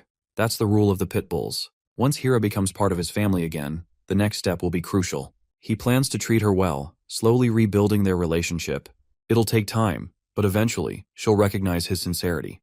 When that happens, she'll fall in love with him, and they'll become a true family. He's even dreamed of their future together. They'll have 3 children, 1 boy and 2 girls. The mere thought of it fills him with joy, a happy family with his dream wife, living happily ever after. But then, as soon as he reaches the area, he slams on the brakes. Removing his helmet, the happiness on his face quickly morphs into pure devastation. Standing before him is Hira, but she's no longer the woman he remembers. She's turned into a mindless zombie. Chukbok, on the other hand, has no clue who this man is. She begins to speculate that maybe he's from the village, here to cure Hira.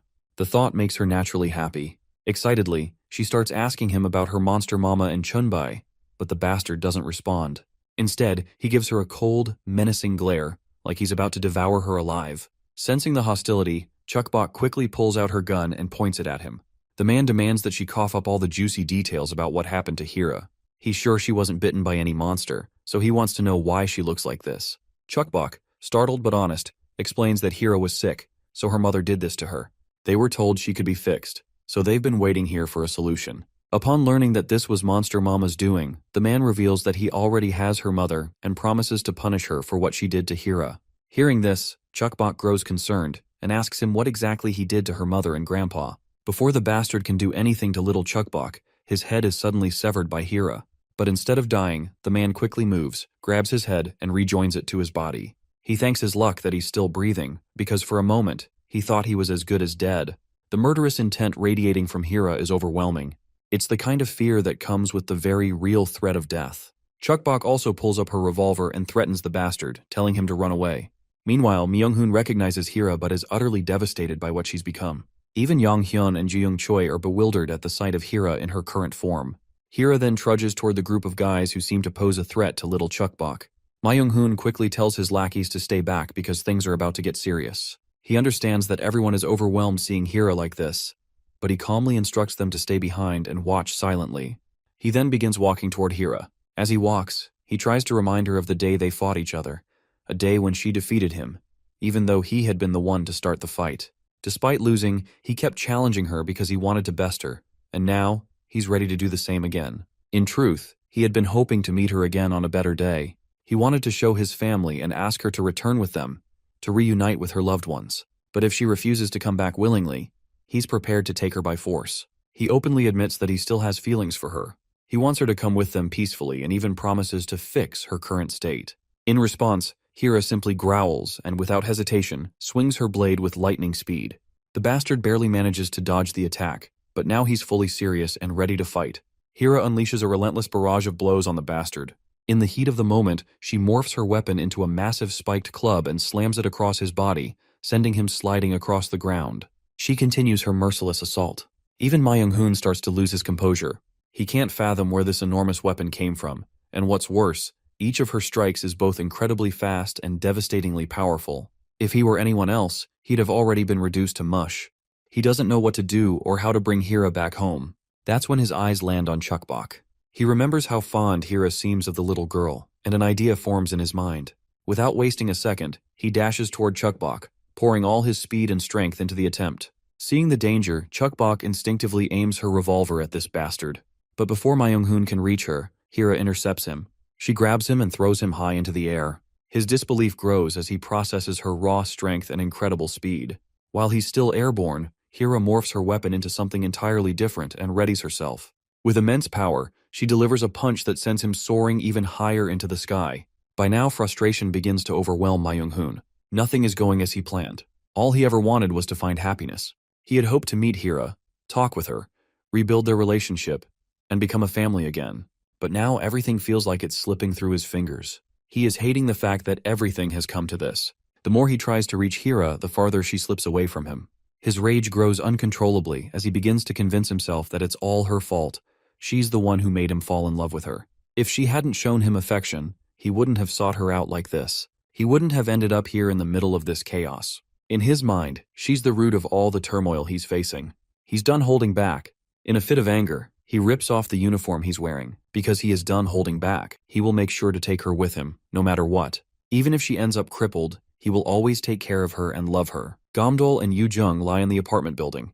Then there's cowardly Daeon, lurking in the shadows, observing everything from a safe distance. She watches the violence, and the more she sees, the more regret builds inside her. She wonders if she made the wrong decision coming here with these guys. Once the both monsters clash, the area erupts into full-blown chaos. Both parties now resemble savage beasts, their exchange of blows so ferocious and rapid that an ordinary human can't even comprehend their movements. Strike after strike, the sheer force they generate is on a completely different level, sending shockwaves that toss everyone standing nearby like leaves in a storm. At one point, the bastard loses an arm, but to everyone's shock, he regenerates it almost instantly.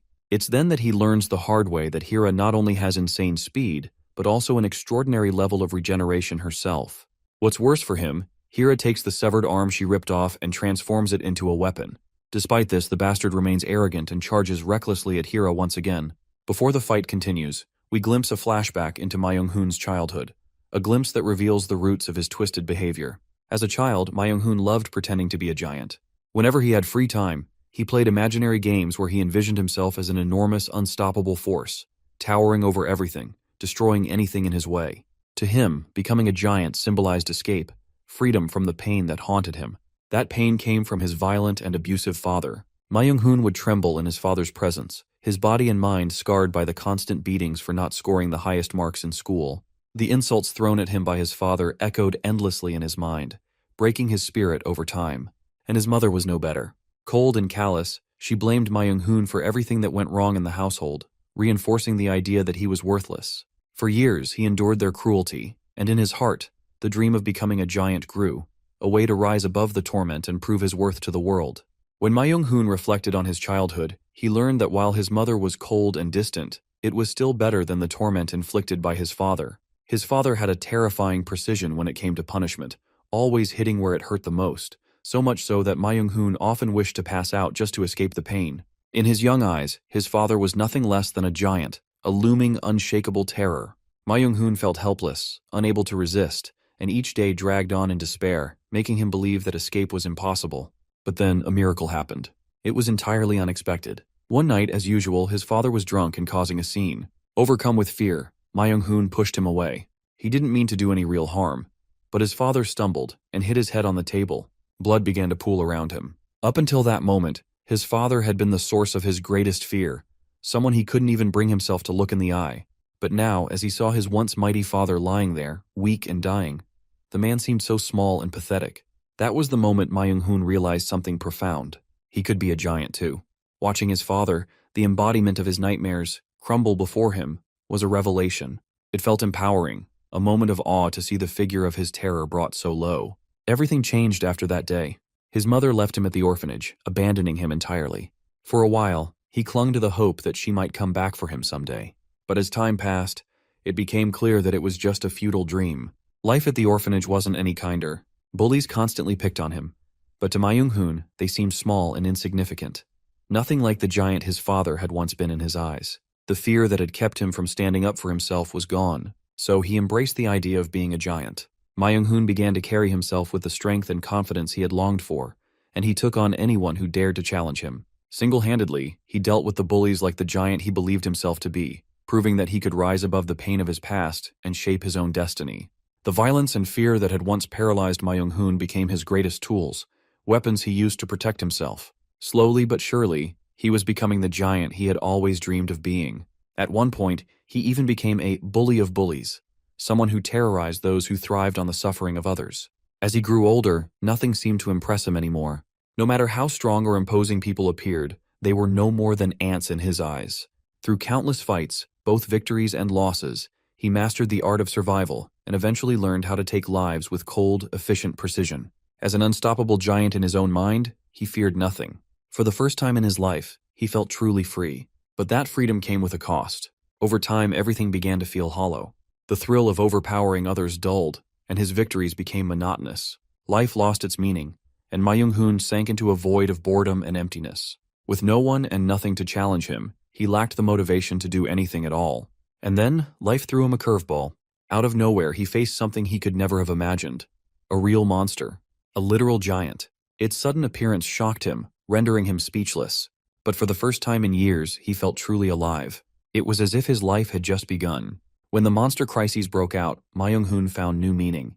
This chaotic and unpredictable world reignited his passion for life. If he disliked someone, he'd kill them.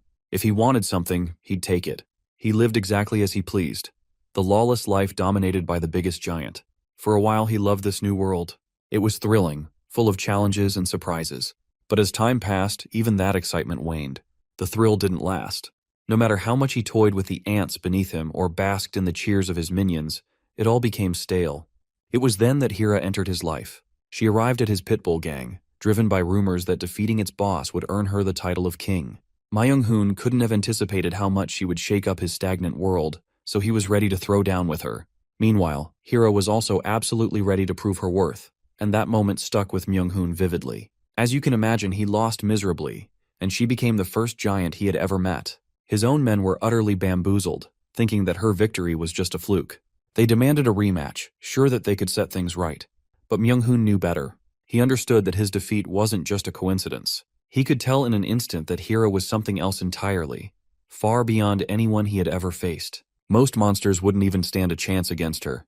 As humiliating as the defeat was, it was just as exciting for Myung-hoon. Finally, he had found someone worthy of being considered his rival. It felt just as thrilling as when the monster crisis first began.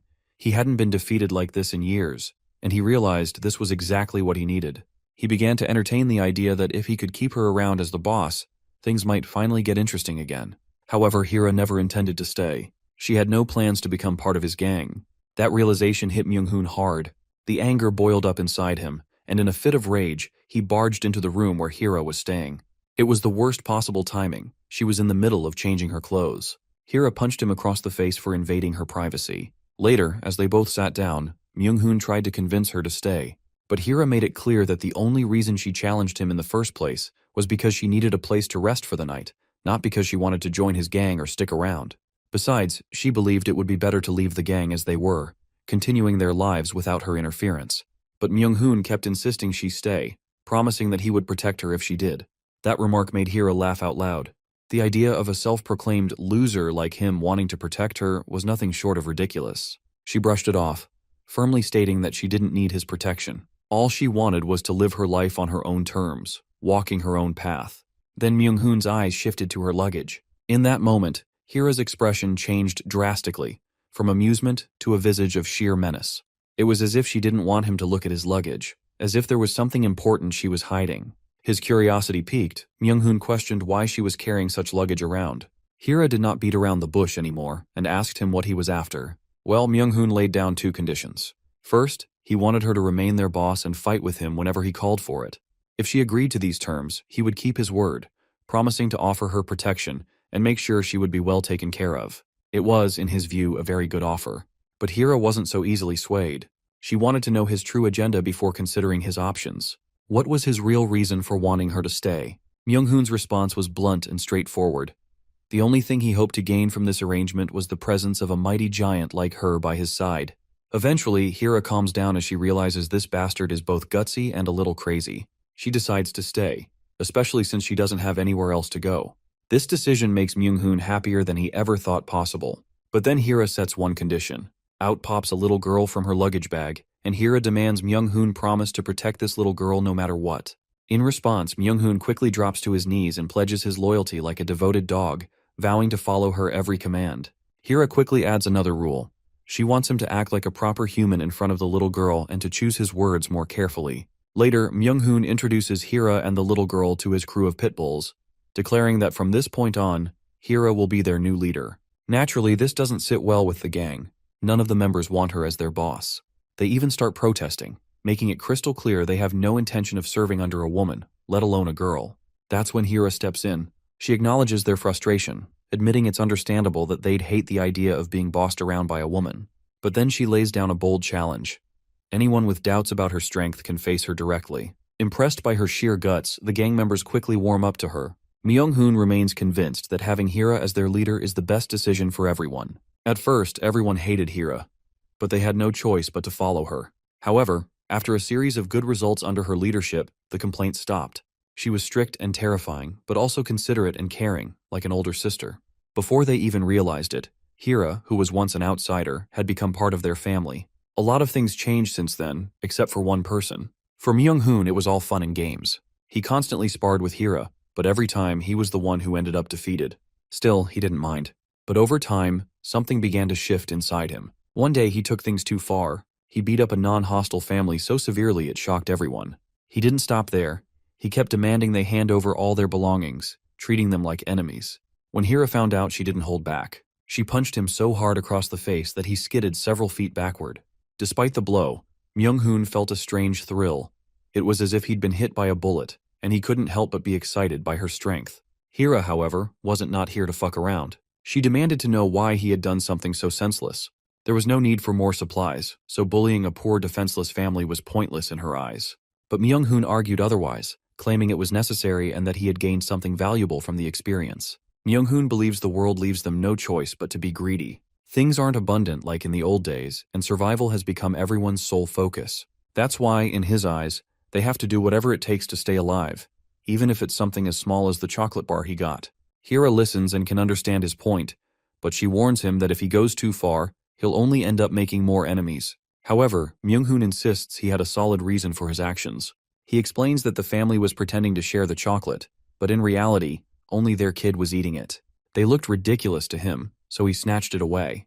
When the kid started crying loudly, he gave him a little smack to quiet him down. That's when the dad tried to retaliate, and everything escalated. The situation quickly spiraled into a bloodbath. The mom was crying, the kid was freaking out, and all of it happened over a small piece of chocolate. Myung-hoon finds it hilarious as he recalls the scene. But in that moment, Hira begins to understand what's really going on with him. Without hesitation, she bluntly asks if he was jealous of that family. Those words hit Myung-hoon like a punch to the gut. He can't deny it, it's the cold, hard truth. The realization is too much, and a while later, he finds himself sprawled on the ground, battered and bruised. Hira is the one who beat him to a pulp, sending her message loud and clear. She actually doesn't care what Myung-hoon's issues are or what he chooses to do. However, she makes one thing crystal clear. If he ever lays a finger on her daughter or herself, he will be as good as dead. To emphasize her point, she throws him a dog collar and tells him to put it on. After all, as a dog in her eyes, she doesn't want him biting his own family. Meanwhile, Myung-hoon is still lost in his own thoughts, refusing to accept that he might have been jealous of that family. At that moment, he goes unconscious, but a slap from the little girl brings him back to reality. He is actually in the infirmary. He questions the reason behind the slap, and she calmly explains that it's a pain medicine she invented. It works by replacing one pain with another, making you forget the original discomfort. Still confused, Myung-hoon sits up, and the little girl offers him more of the medicine. Without thinking too much, he starts munching on it. But as soon as he realizes he's eating a suppository, he spits it out.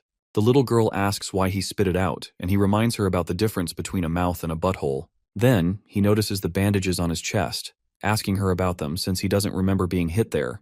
With innocent honesty, the girl explains that she put them there to help him since he was hurt. He then eventually asks her about her mother. A while later, he finds himself following her outside, where he finally reunites with Hira. As they sit down to catch up, their conversation is laced with light banter. At one particular moment, as they discuss recent events, Myung-hoon lays it out plainly. All he cares about is himself. What he wants is to be entertained and satisfied, even if it means being the last person standing. His words earn him a hard punch to the head from Hira. She chastises him for his selfish thinking, saying she's heard enough of his beliefs and shit about giants and all that nonsense. She reminds him that survival isn't just about himself. No matter what happens, there will come a time when he'll need someone who genuinely cares about him. She expresses her hope that one day he'll experience the joy of laughing and chatting with someone, the comfort of companionship.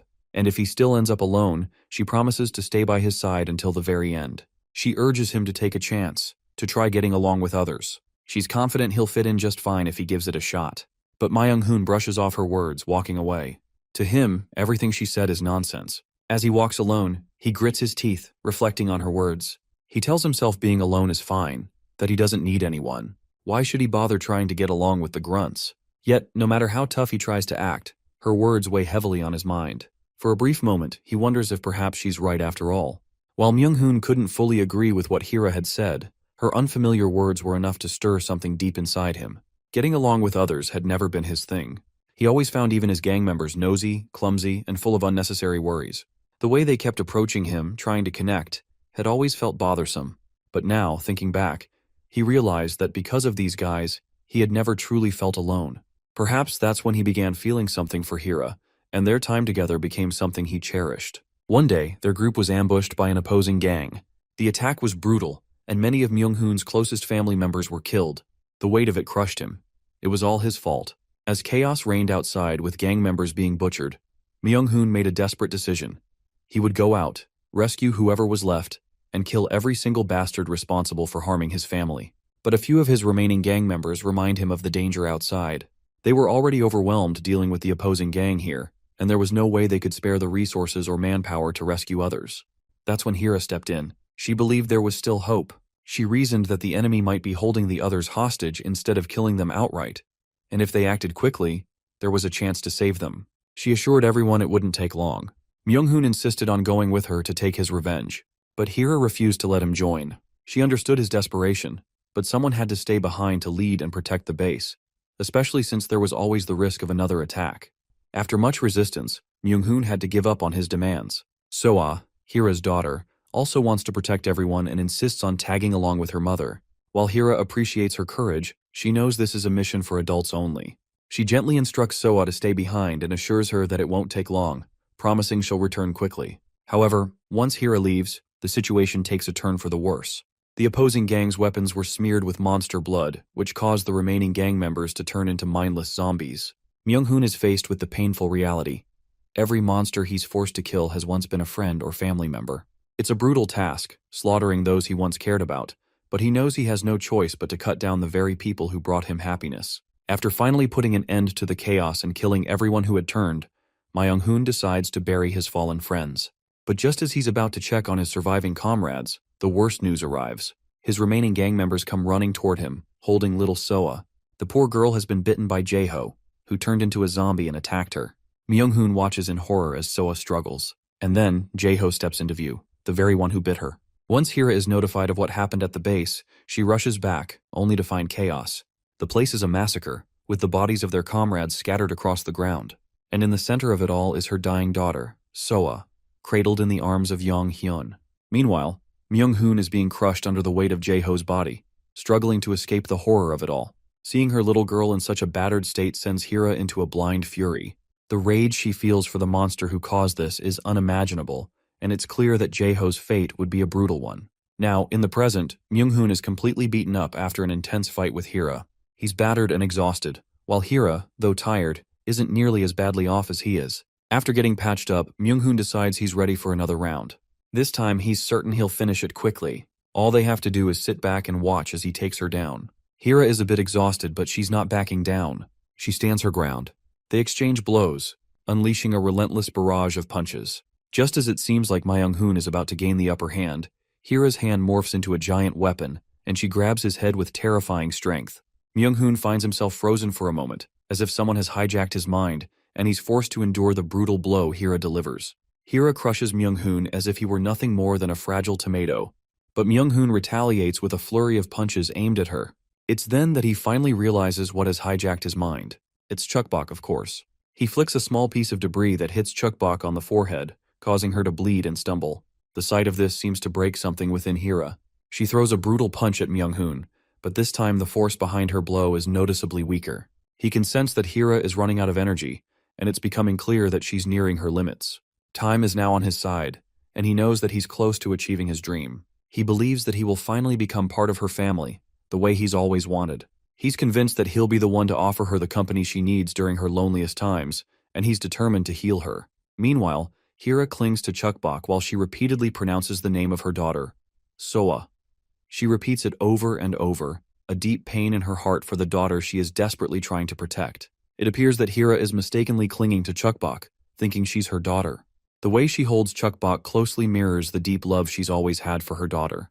Meanwhile, Myung-hoon approaches them, but Chukbok quickly responds by shooting at him. It doesn't take long for Myung-hoon to realize what's happening.